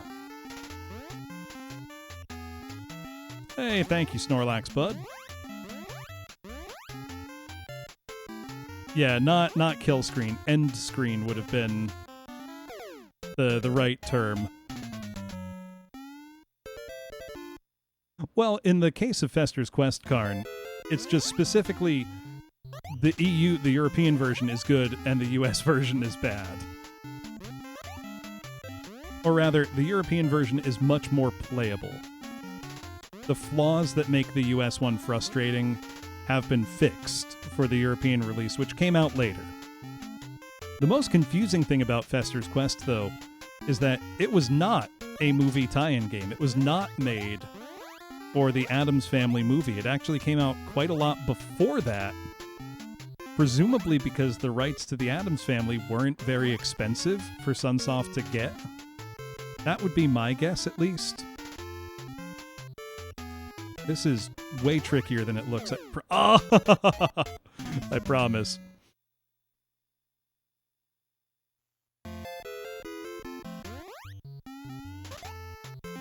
Yeah, the biggest sins in the US version of Fester's Quest is that everything, from the lowliest grunts to especially the bosses, take 1,000,000 hits to kill. And so you're going to tire out your hand very quickly. I played it with the NES Advantage when I streamed it, so I had Turbo Fire. And that made it a little more bearable. But I'm talking the bosses can take like 5 minutes of solid shooting them. Get fished, nerd.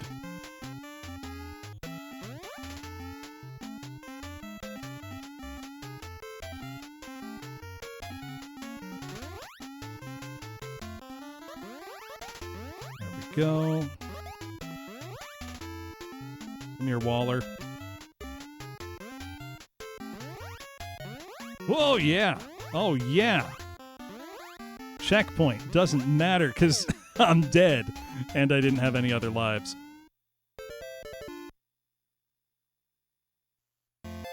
But yeah, that's... Oh my god, the Crazy Castle series. I talked about this a bit. Kemco's... Well, because I was playing Snoopy's Silly Sports Spectacular last Friday. And that in Japan is a Donald Duck game because Kemco had Disney rights, but they didn't have Disney rights in the US, so it turned into a Peanuts game. It's nuts. All of the games, though, I would say are pretty fun.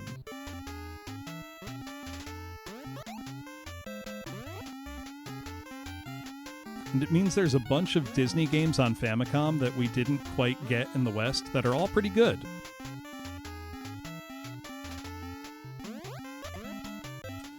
Know what Disney game on NES isn't good, but I've always been fascinated with? Damn it. Mickey Mousecapade on NES, which was developed by Hudson. It is, the only way I can describe it is the most ruthlessly average video game in existence. Like, it doesn't do anything wrong. It's just like, it's unseasoned chicken. There's nothing wrong with it. And it's not that it's like boring to play or bad to play either. It's just, it's indescribably average. I beat it on stream and had a good time doing it. So that was a game I had as a kid and never beat, because it is fairly challenging. It's not nearly as hard as this. It was also developed by Hudson, though in the US it was published by Capcom.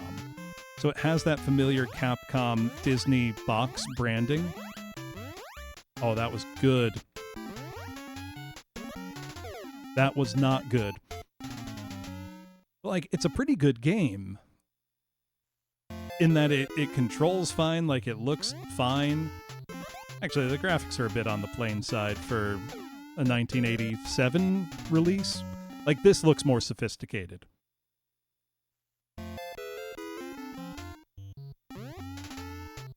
I don't know. There's something fascinatingly average about it. Damn it. Right. But, like, we use mid as an insult, and it's not. It's not bad. Like, I don't mean to insult or demean it by calling it average. When I call it average, I'm saying it's better than probably half the games on the NES. Which, you know, is not a super high bar. There's a lot of turds. I don't know. I was talking about this last night, that I think especially the older I get, I'm more and more fascinated by truly average video games. You know, games that are easy to dismiss without a second glance. It's like, well, what makes them that way versus, you know, games we think of as good? What are the differences? Can I even articulate the differences? Because I feel like a lot of the time when you ask somebody to talk about what makes a game they like good, they can't describe it. Or they can't describe it in terms that are unrelated to the amount of fun they had playing it. Which I don't want to, you know, bring that into it. But your subjective experience of fun is something that's hard to quantify when you're, you know, comparing one game to another. So how do you define what's average? I think calling it a true 5 out of 10 is a pretty good way to describe it. If we are taking that to mean absolute, like, middle-of-the-road gaming experience.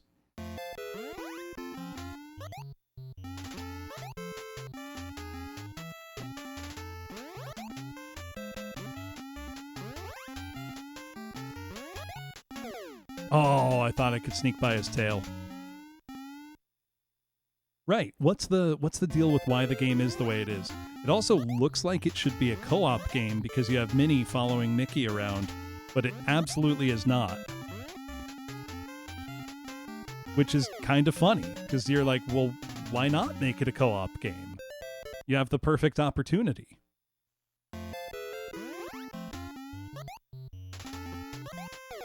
Whoops, too much momentum. Part of me wants to look up a gameplay video just to see what that guy, the You Can Beat Video Games guy, does here. But I feel like that would be a little too much like cheating. I don't know. What do you think, everybody? Am I allowed to take a little peek?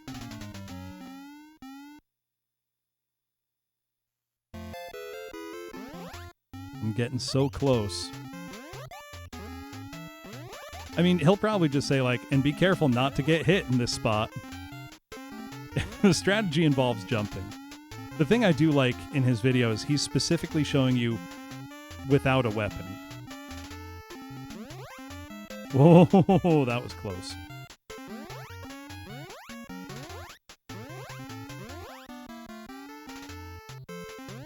Whoop. Whoop, whoop. Oh, yeah. Oh, yeah. Too bad I have no... I keep forgetting the Waller's going to be there. I'm allowed. I'm going to take a look. No, I'll even put it on the screen. Give me 1 sec here. We'll watch it together. I don't know what his strat for 8-1 was, but we don't need to see it.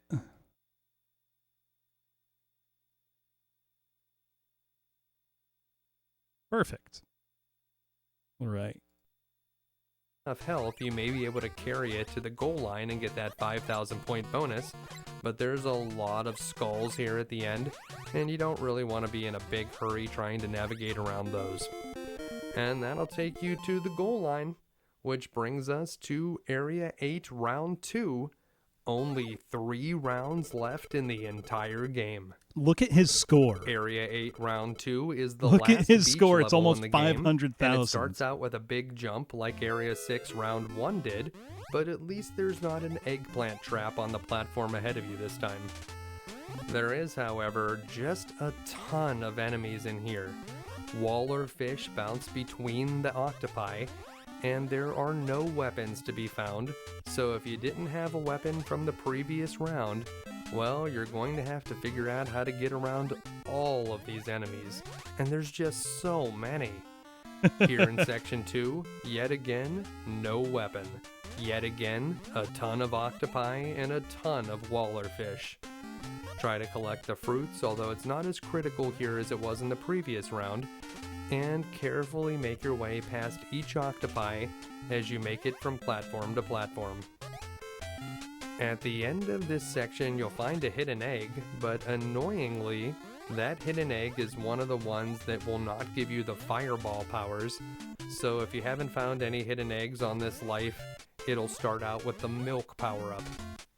Pretty annoying. You would much rather have the fireballs. However, there is a honey girl at the beginning of Section 3, so at least that will make this part easier. Hurry across and look for the hidden egg at the end, grab it, and then move on to some He's more just cloud grabbing like platforms. point items at this point. Honey girl got us through the majority of that section, so we just need to jump over a few more clouds to get to Section 4. And Section 4 has even more enemies for us to get around, but there is a hidden egg at the very beginning here, so It's don't just miss another that before one you up move for on. him. Watch out for all these octopi, carefully jump from platform to platform, and wait for that waller fish before you jump down to this one. Ride this platform up to the top, wait for the waller fish, and then jump across. And then be careful, this platform looks like it'll drop out from under you, but it'll actually just move up and down. You can grab the bonus pot before you head over to the end, and the very last platform will drop out from below, so make sure to jump up. That's psychotic. Let's do it.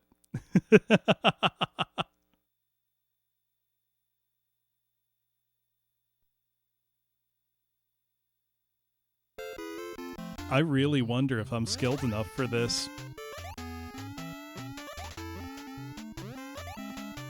I mean, I've come this far, though.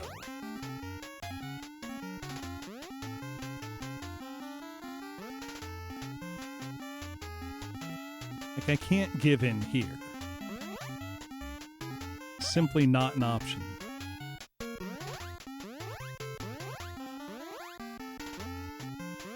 Whoop. Oh, God. Hudson, you had a perfect opportunity to have a co-op Mickey and Minnie game, and you simply didn't take it. What's wrong with you?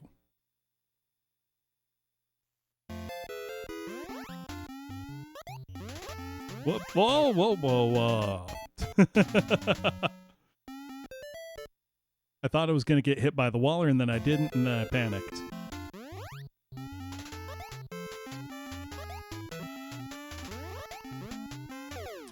The thing is, if I start getting in the rhythm with the octopus is jumping, then the waller is right there. It's like they knew that you'd be establishing your rhythm with your jumps and whatnot, and put the oct there, or the waller there, at the perfect spot to mess you up. Deeply evil, brilliant game design. I admire it so much, even though it hurts me.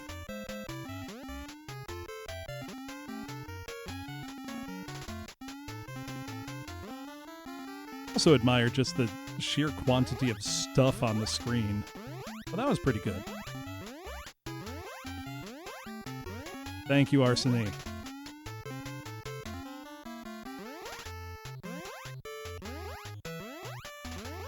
There we go, through to segment 2.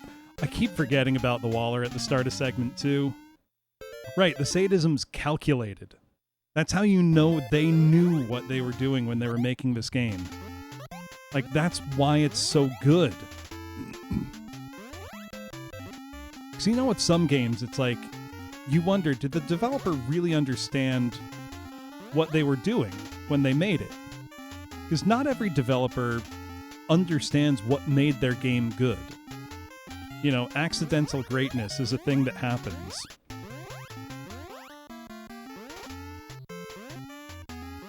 And it's more and more common in, you know, older games where game design wasn't super well understood just yet. I keep forgetting that. It's okay, though. We got a checkpoint. Means we're gonna clear the level easily from this point. Oh, that was smooth. Where's the waller? I know there's gonna be one. The hitboxes are very precise. So they're a small size. Oh! I had it and almost threw it away by accident. Oh, I did throw it away there. I gotta tell you, it's really hard to keep focused. Like, tightly focused up on this. Okay, I think I can get through round 1 here consistently now. I think I've had enough time with it. It's starting to seep into my fingers here. Oh, thought I could get under. Who in the team did that exactly? We can probably get an answer to that, Arsene. Because we do know the people that worked on these games. I mean, it's Hudson Soft in the, you know, mid-late 80s. They were full of incredible talent at the time.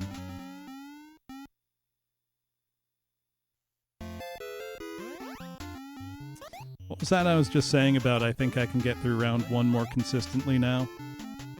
Yeah, that was a lie. You can't jump, the waller will get you. I believe, Bones. 8-4 is another Dark Forest level, but I feel like after all the time I spent on 7-4, I think I've got those down now. And if I enter it with a weapon from 7-3, I think I'll get it. The swordfish are quite killer. They have a long hitbox is the thing. And I keep jumping too soon. They're placed so perfectly to disrupt your rhythm. Because, like, you establish a good rhythm with dodging the octopuses. And then you either have to be ultra precise to sneak around the waller, or mix up your rhythm. So I gotta mix up my rhythm. No way I'm going to be that precise. I'm also trying to find ways to just do things more quickly. Because speed's important in this game.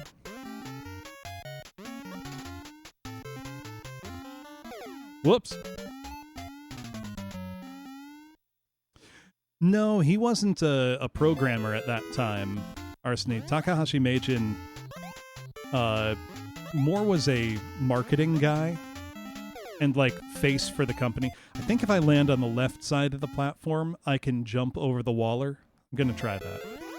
I missed the jump. Oh no, I made it.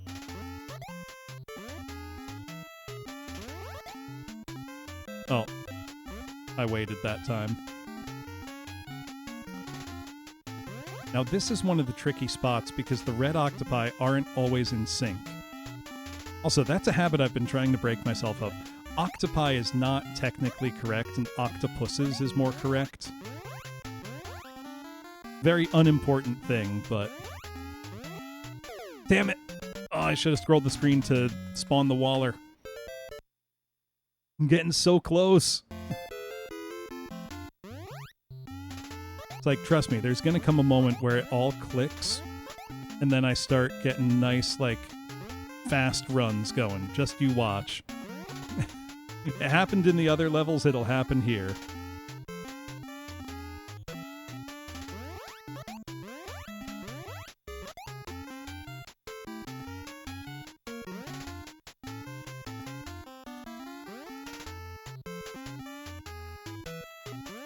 There we go. Over the waller. Jump, jump, jump. Round 2. Again, I forgot. Is it Lucius? I'm not sure. Wait for the waller. Over the waller, over the blue octopus. Waller? Right, muscle memory will start popping. It better. That's my only hope at this point. Under the blue. And that platform's gonna drop. Ah! In the perfect spot. I think if I run and jump, I can get under that waller. Problem is I'm being hesitant, because of course I'm being hesitant. Have you seen what's going on the screen?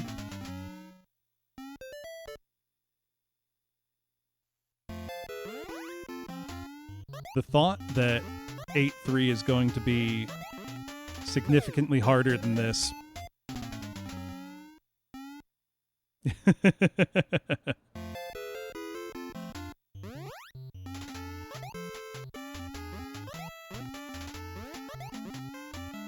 I keep forgetting. Yeah, I thought it would be octopuses in English.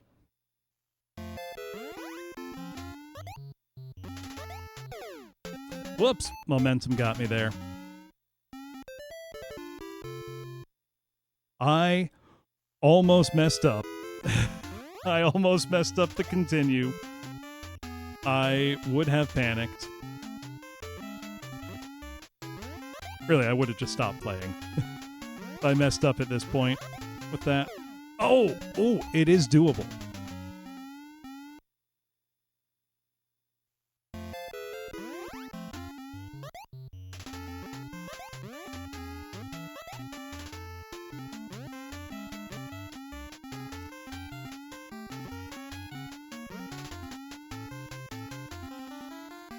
Well, I shouldn't have gone under that guy, but I did. It worked, so... Come on. Give me a break, game.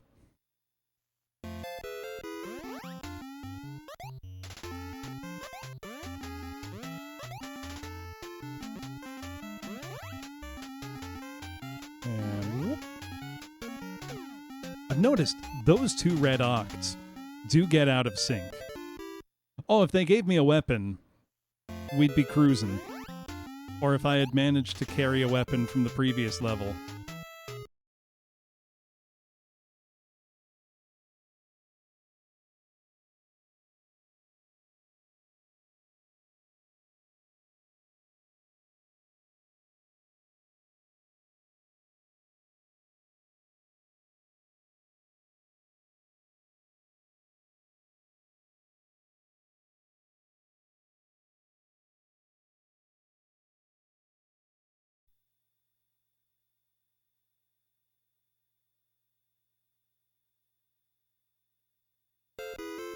Alright, I think we're back. Oh, shit. Oh.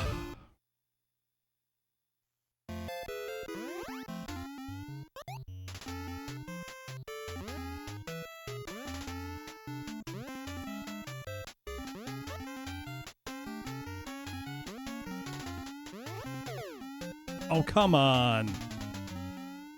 I thought I had that.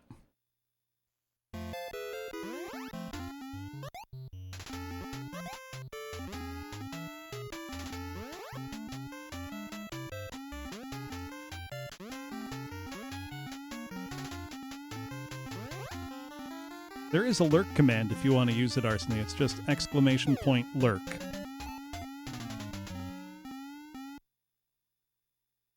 Sorry if I'm a little quiet. I'm really trying to focus up and get this, but this is really hard.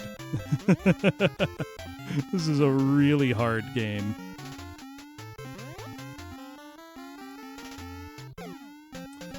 No, bad cycle on the reds.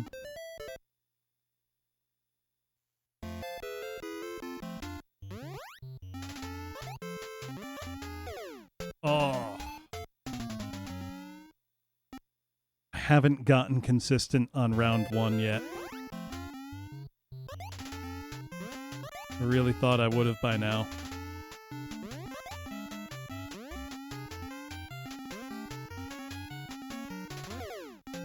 Oh.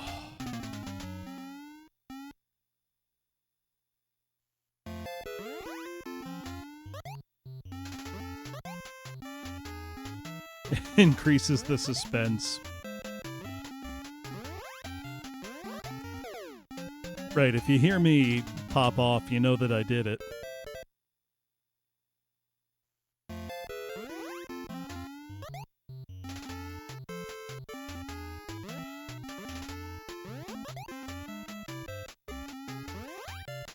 Go slow and steady here.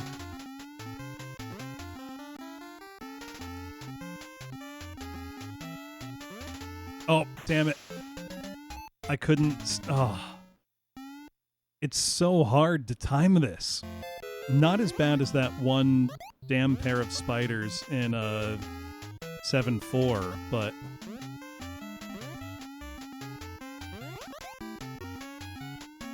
You know, 7-1 seems easy now by by comparison of what I've been through since then. Oh, what? Come on. Come on, cut me some slack, game.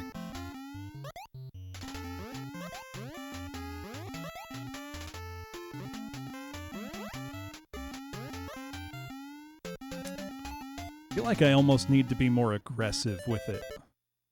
Like, really push.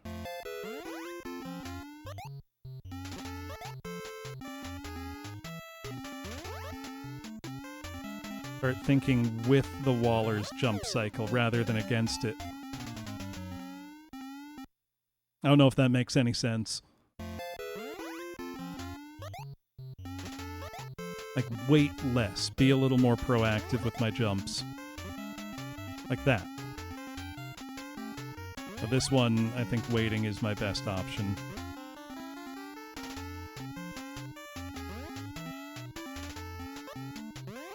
And I want the fruit. Hello, Waller. You are coming here very slowly. There we go. Oh! Oh, the cycle was... that was my fault, though. Really, this is just so challenging. Like, I'm running out of words to describe the difficulty level here. Gotta be up there with the hardest NES games, period.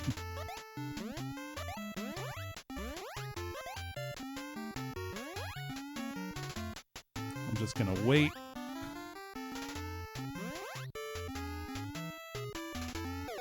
Oh my god.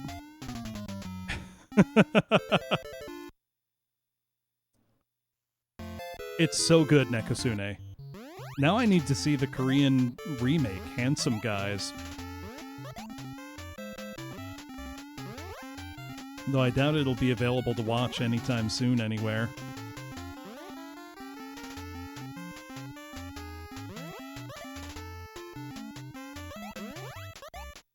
Oh, what? I'm also sad that I missed my chance to see it. I didn't even realize it was in theaters while I was there. I didn't even hear about its existence until after I was home.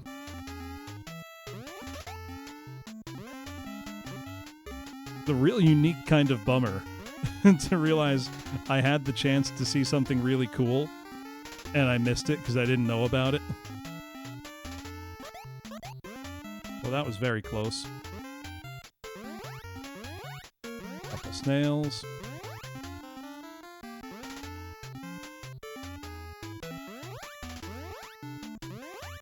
That part's easy. That part I don't have much trouble with. It's here I haven't figured out just yet. I'm being too slow.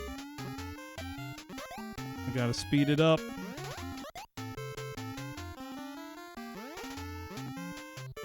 Ah! Stupid fish.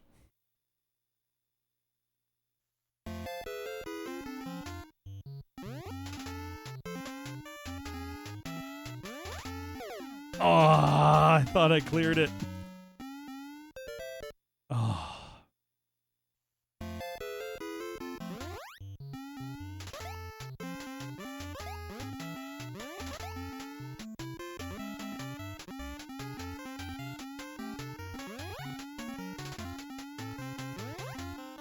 That was very close.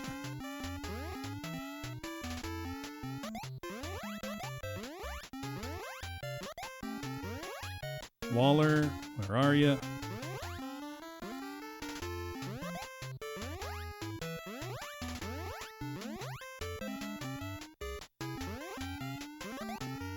Ah! Too much momentum. Should have kept running. Waller. Jump, jump, jump. Whoa!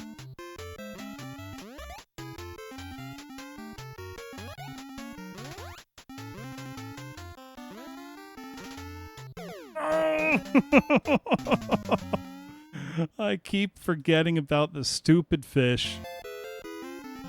Waller. I almost clipped its tail. Oh, God. Making sloppy mistakes again. There's a dark thought creeping into the back of my head, which is, what if I just leave my NES on until I beat this game? I feel like that's a dangerous line of thinking, but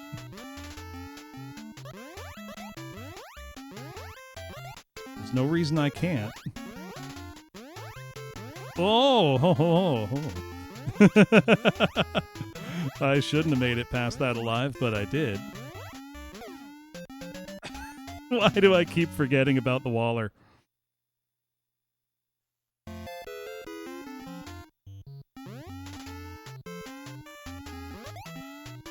Now, I don't have a stream planned tomorrow, though I will be on GeOps stream tomorrow at 4 o'clock Eastern, looking at some Zillow nightmares.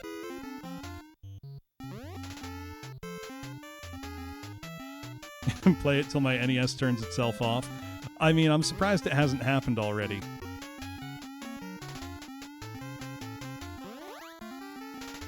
In fact, I was worried about that very thing happening.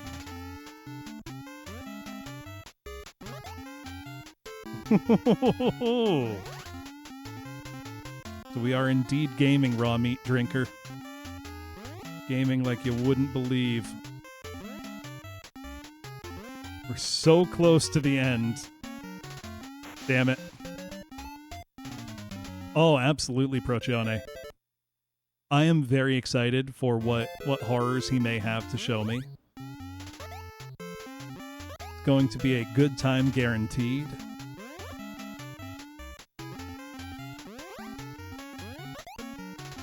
Oh! Oh, I almost did that. It was very close. Close only counts in horseshoes and hand grenades, but, you know. Anything to make myself feel like I can do it.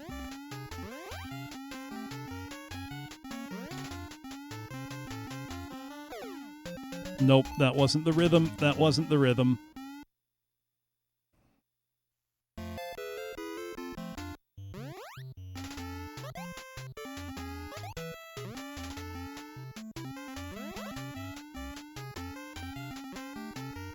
Now, if I don't find myself capable of beating this tonight, and I do leave my NES on, I may try to stream at some point tomorrow.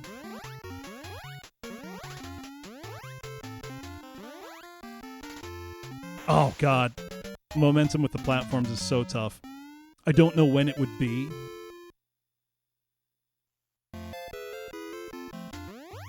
That or it could just be late on Monday, because I know I have some meetings for a nonprofit on whose board I serve on Monday. Oh, that almost worked. Just because if 8-2 is this hard, how hard is 8-3 going to be? 8-3 is a cave level, I know. Those are always the hardest. And then there's a dark forest level, and then the final boss. I'm not that worried about the final boss, because it's the same pattern as all the others. So if I can get to the final boss, I know I can win. And if I somehow die to the final boss, that will be the first time I've died to a boss in this game, which, granted, would be extremely funny if it happened. I hope it won't. I'm gonna give this at least one more hour. Then I'll see how I'm feeling. Also because I do feel some strain in my wrist from gaming this much this hard.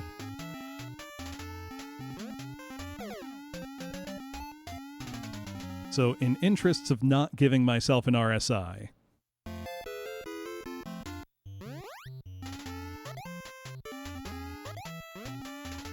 let's say at least one more hour.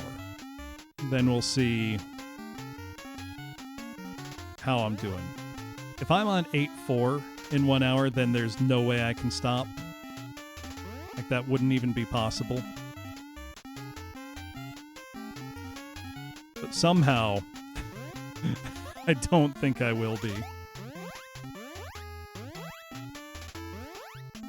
Just with how hard even this first segment is, doesn't make me confident in my own abilities, let's say. Oh, I thought I was through. We at least made a checkpoint.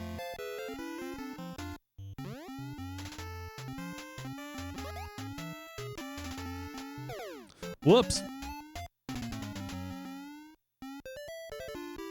Which ones forgot password?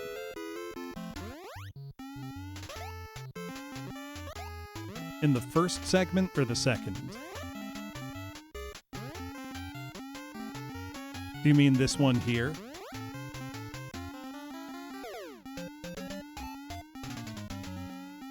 It might be possible. I don't know that it makes sense, but I can try. Whoops. Oh. Thing is, I'm also getting sloppy. Because trying to stay this focused up for this long is really hard. Problem is these guys don't sync up very well.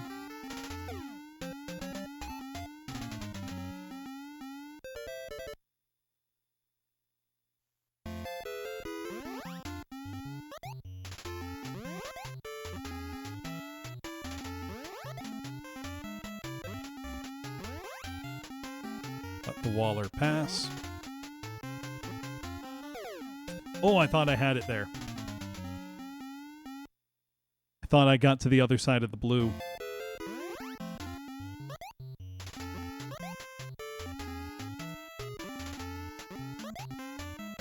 Nothing in this game is for free. Let me put it that way.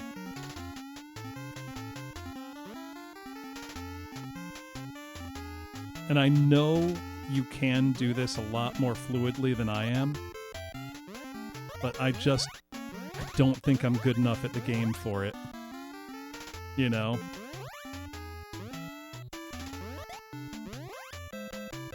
Which is depressing to say, but it is what it is. Wait for the waller.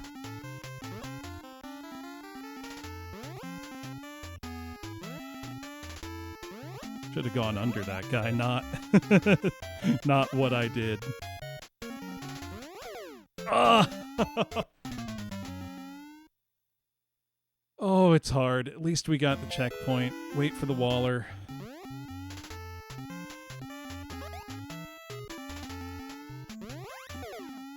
Oh, I can't. I need to be moving to clear that one.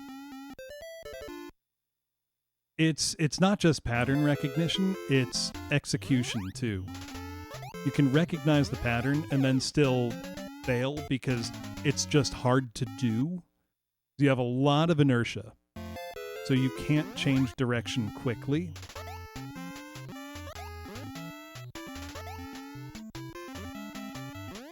You need to be incredibly precise. I keep trying to find a fast pattern through that, and I don't think I have one.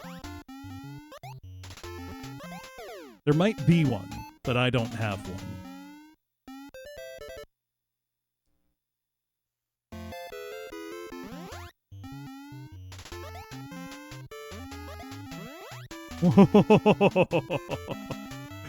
Oh. Skin of my teeth there, seat of my pants. Whatever expression for barely you like.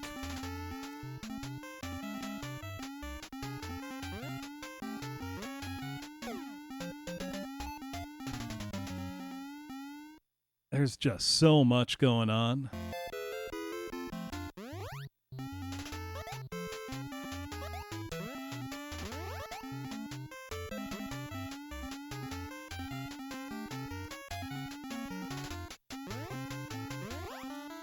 There we go.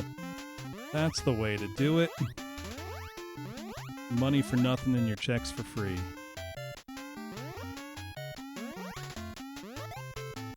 Whoops! Thought it would be there.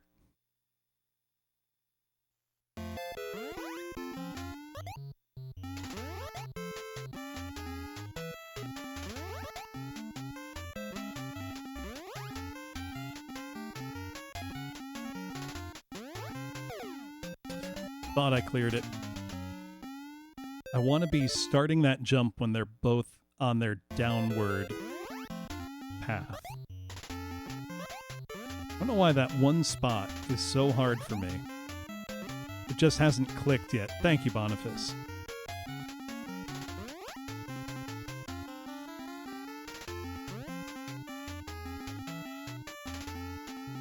Your belief is going to get me through. I can feel it.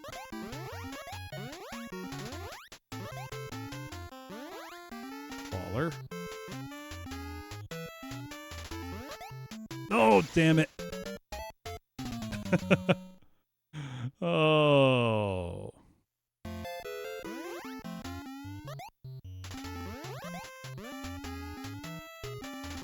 I'm saying Waller so much that it has completely stopped being even a word in my mind.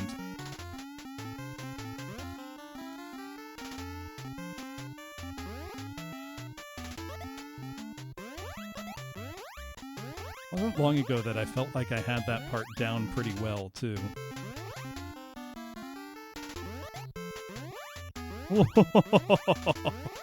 That couldn't have been much closer.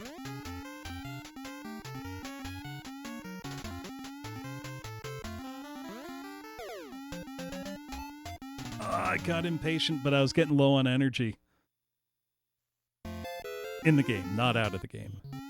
So out of the game, I'm getting pretty low on energy. I'm just glad the Wallers are a one-and-done spawn. because if they respawned and like kept coming indefinitely, this would become a nightmare impossible game. You know?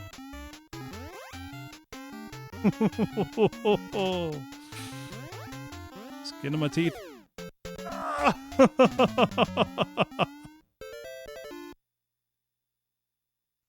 Oh.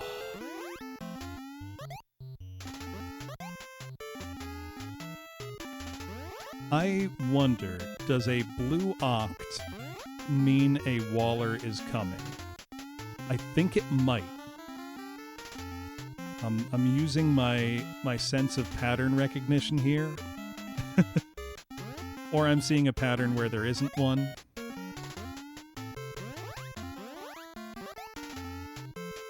But I think that is the case.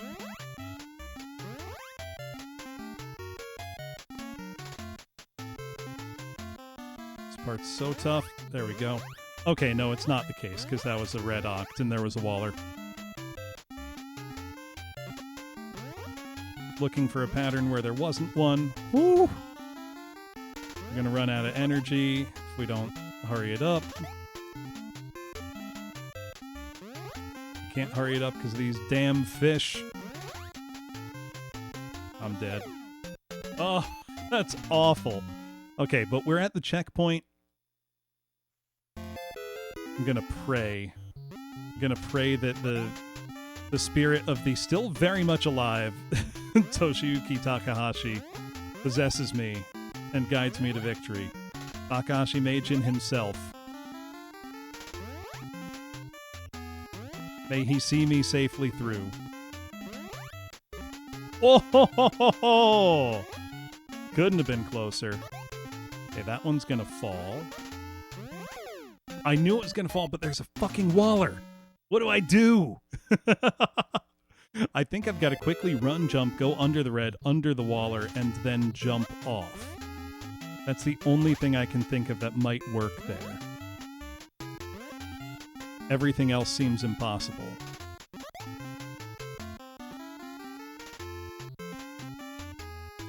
For the falling platform, that is. It's coming up right here. Nope, nope, nope, nope, nope, nope, nope, nope. God damn it. I don't know what to do there. Oh, this is awful. Oh, I was trying to go fast. Oh, fuck it. I'm going to try to go really fast. Maybe I've been holding back. I need to take the training weights off and just... Oh... That was funny.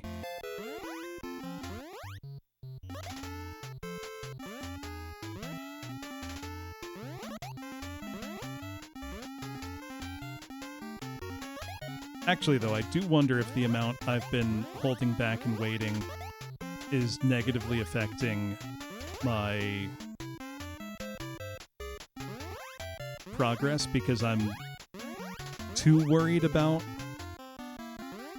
You know, I'm missing things that I could make maybe if I had the forward momentum. Do you know what I mean? Or just a little dumb luck and confidence. That was actually a lot better. I'm thinking too vertical when it comes to dodging the Wallers. And I should be thinking more horizontally. Oh, what? I thought it was clear. Its tail got me. Just clipped me.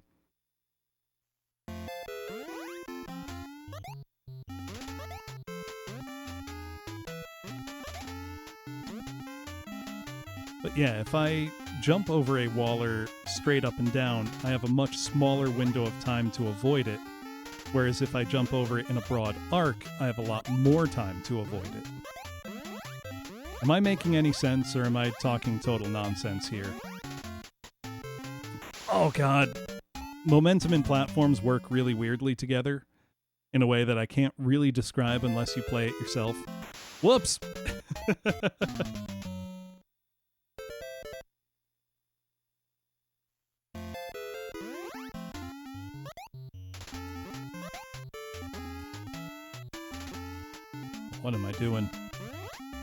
What am I doing? I'm panicking. I'm freezing up.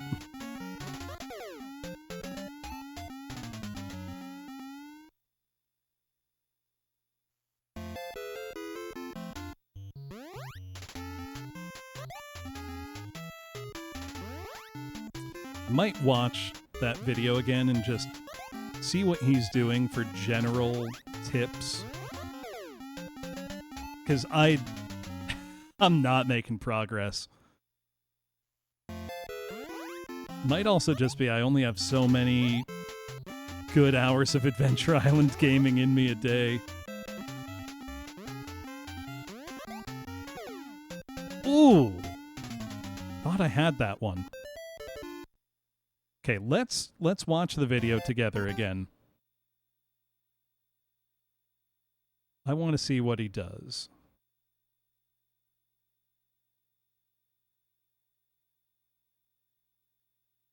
Round 2, only 3 rounds left in the entire game.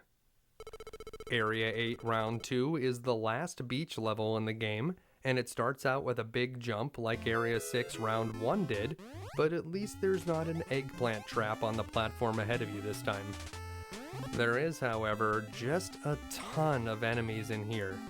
Waller fish bounce He's just between so the good. octopi, Yeah, Creator and Unreal. there I are love no this weapons channel. to be found, so if you didn't have a weapon from the previous round, well, you're going to have to figure out how to get around all of these enemies, and there's just so many. Here in section Even he 2, doesn't sound yet optimistic again, about no it. weapon. Yet again, a ton of octopi and a ton of waller fish. Try to collect the fruits, although it's not as critical here as it was in the previous He's round. so casual about it. And Let me see what he does with the carefully make your way falling past platform. each octopi as you make it from platform to platform. At the end of this section, you'll find a hidden egg, but annoyingly, that hidden egg is one of the ones that will not give you the fireball powers. So if you haven't found any hidden eggs on this life, it'll start out with the milk power-up. Pretty annoying. Oh, that's just how he sounds, Bones. I'm so close to the end, Wordy Dirt. It's in spitting distance, but I need to get through the absolute hardest challenges this game has to offer before I can get there.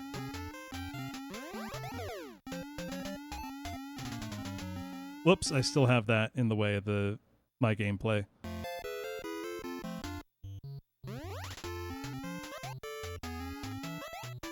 This is just a brutal, brutal game. It's like he made it look so easy. I will probably have to call it a night around midnight, because I do work in the morning.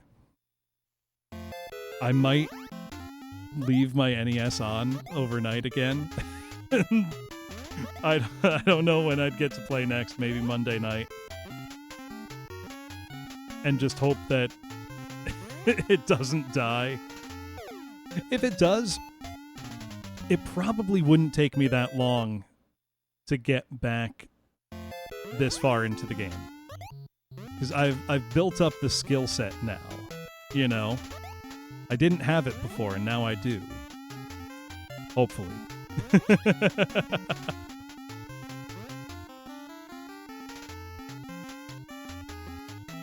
Right, I've gotten here once already. What's a second time?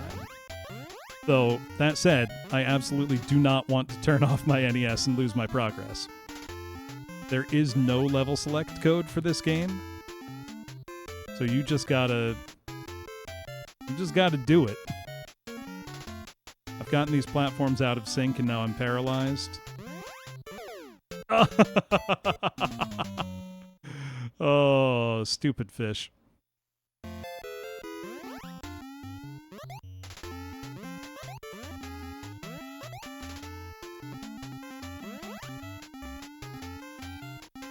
Up the Waller.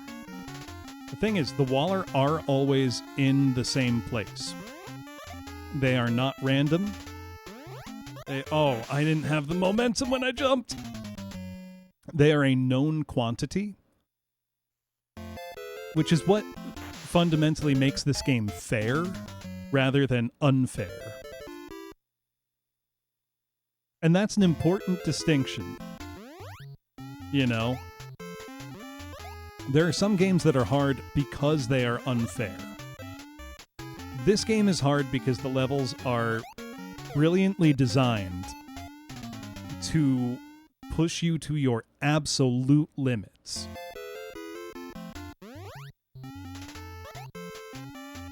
You know, so it doesn't feel unfair to me.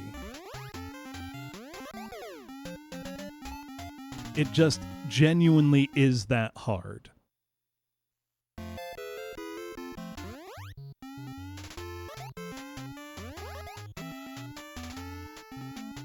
Right, like nothing here is random. You know, if the Waller spawned infinitely and just could appear in, you know, whatever location, then this game would be miserable. It wouldn't be fun. But it is fun. Even now, even when I'm bashing my head against the wall, or trying my best to get through, it's still a joy to play. Like, the controls are great. I haven't gotten even tired of the music yet, you know? It's a high-quality game through and through. It's just extremely difficult. Oh, what? Which, if anything, is a mark in the game's favor.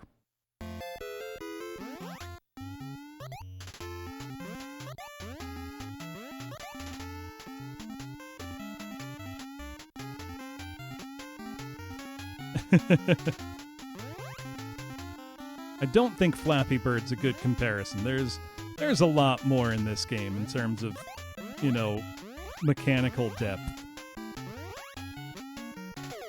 Not that simple games are inherently bad, but there's a lot more to this. Oh, I knew I didn't have that jump.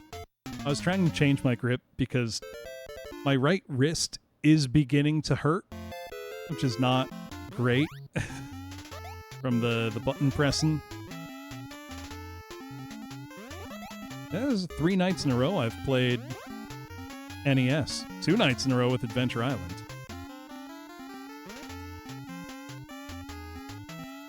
Easy to forget that Dizzy was only a couple days ago. Feels like a lifetime. Since the calming shores of Treasure Island Dizzy.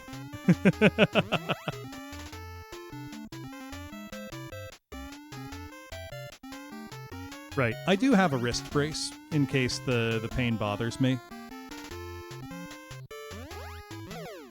Oh, I thought I had it.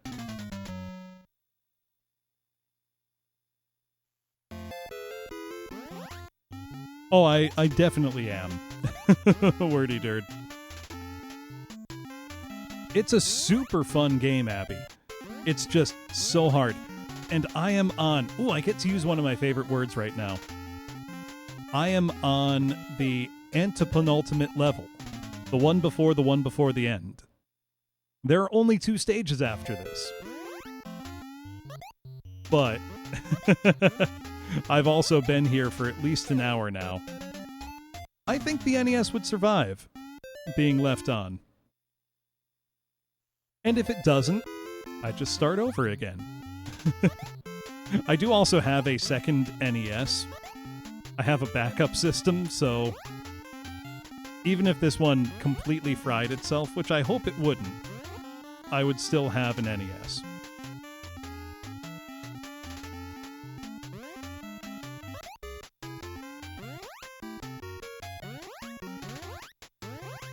The bigger concern is that if the system gets bumped at all, it would probably scramble the picture and the, you know, game would lock up. Because I use an AV Famicom, which is same as the top loader NES, but Japanese and has composite out. And I use a 72 to 60 pin converter to play my US games in the Japanese system. Which works great, but it means it's very tall, and there's multiple points of failure.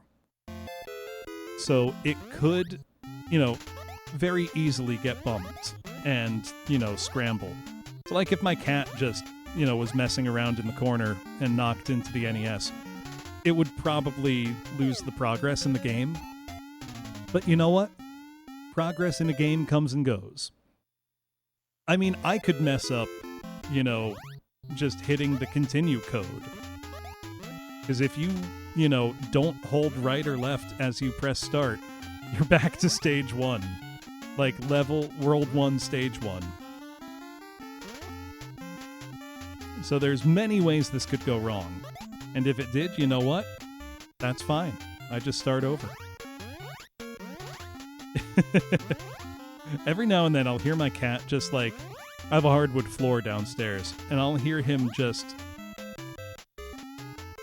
Tokyo drifting around the corner, and I'm like, what are you doing down there, bud? He's just doing cat stuff, He's on his important cat business. Oh, I'm running out of energy. That's the thing, you can't even take your time in this game. He'll do that. He'll come from the basement, full tilt. Oh, God, I forgot about the Waller again. He'll come full tilt around the corner and, I can only describe it as drifting, because his ass end goes out and he's just, clawing for traction on the wood floor. Which, granted, is extremely funny to watch.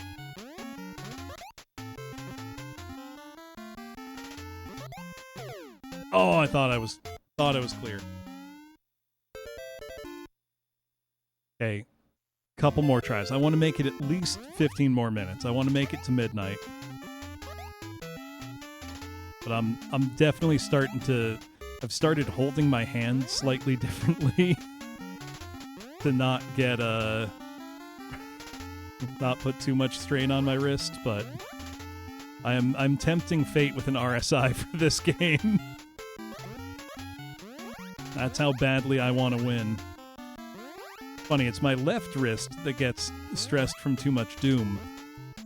I haven't had my right wrist act up from streaming too much NES.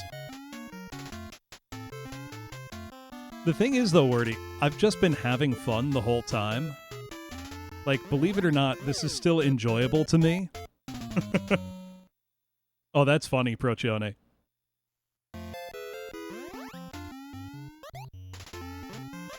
I am a one-cat household. Simon does not get along well with other cats. Gets along great with people. Loves people. Other cats, not so much.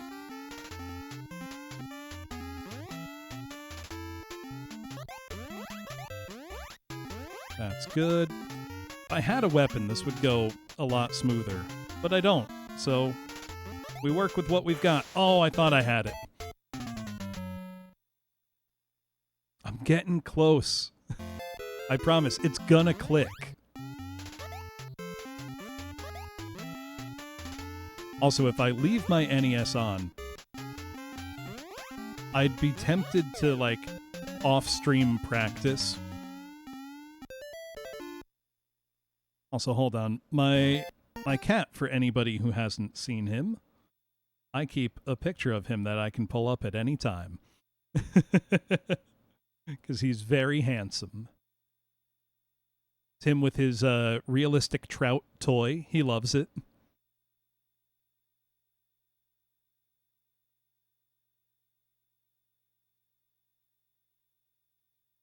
Look at how pretty he is. He's also a big boy. He's not... That's mostly fluff you're seeing, but he's very large. That's a full-size fish toy. Weighs 17 pounds, I think. That says he's not overweight. He's just a lot of cat.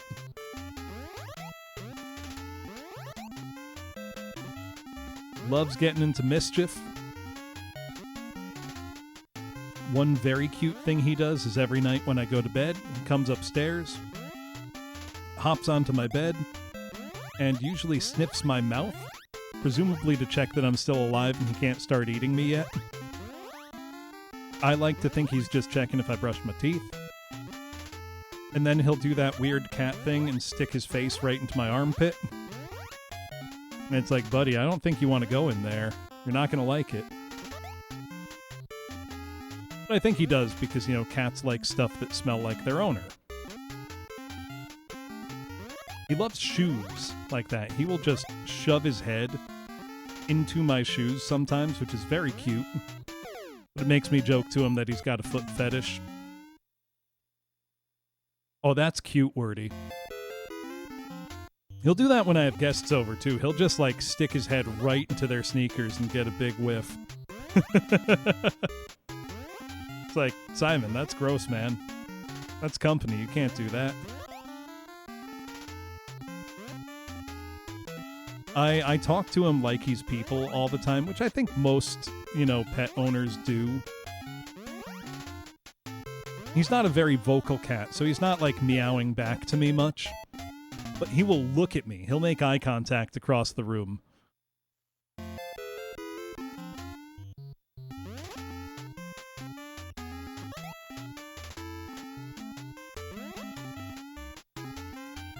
He will also, sometimes hop onto the kitchen counter if I've left something there, like a cup or a mug. Look at me sitting over on the couch, make eye contact with me, and then slowly start pushing it until he knocks it over. If I don't get up, he wants me to get up and pay attention to him. Ugh! I know what I need to do there, and I've failed to do it. At least one more round of lives, and then I might need to call it a night. Because, one, I do have to get up fairly early in the morning, because I have a church music job that gets me up early on Sundays. Why I don't usually stream Saturday nights. Because I get up pretty early most Sunday mornings. But also because I can really feel this in my wrist now in the past half hour. Oh yeah, every now and then I just watch the goblin energy enter Simon. I will watch him decide that he's going to make problems on purpose. He's lucky he's so handsome. I tell him that all the time. He knows he gets away with it because he's handsome. Yeah, I don't want peace. I want problems. He does have his sweet moments, though. He likes to cuddle up with me. He really hates it if he can't come over to me. So, if I closed my door all the way, he will sit outside it and cry. So he wants access. Amy, do not try to steal. Quiche and shepherd's pie are not for kitties.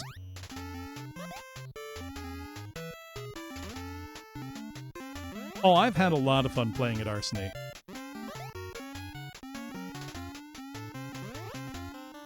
Right. And the thing is, if, he's scratching outside the door and I open the door, he'll come in briefly, look around, and then just leave. It's not that he wanted something at that moment. He just wants the option to come bother me. How was it, Lord Floof? Was it dill or semi-sweet or bread and butter? What kind of pickle are we talking? Spicy brine? Sweet brine?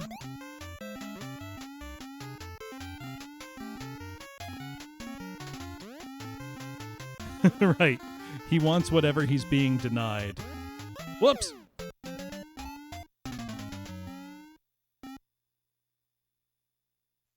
Alright. Right now, this is the run. Gonna clear the whole level.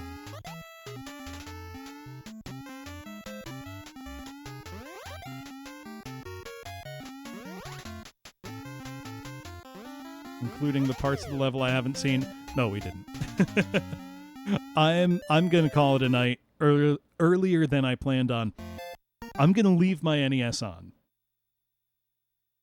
Maybe tomorrow I will end up doing some kind of unplanned stream. If not, I'm gonna try to leave this on until Monday.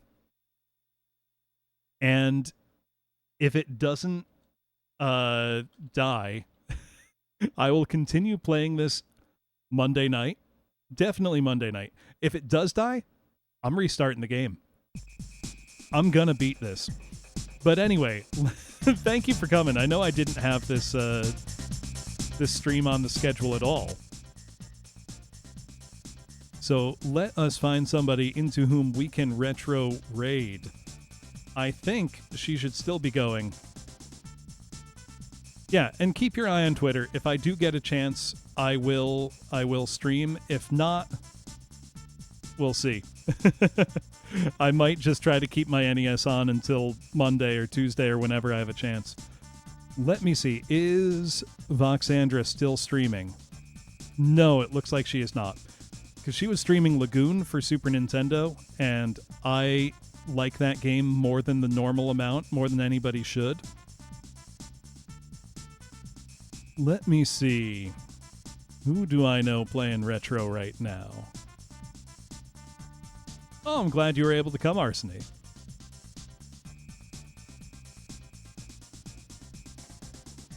Let's see.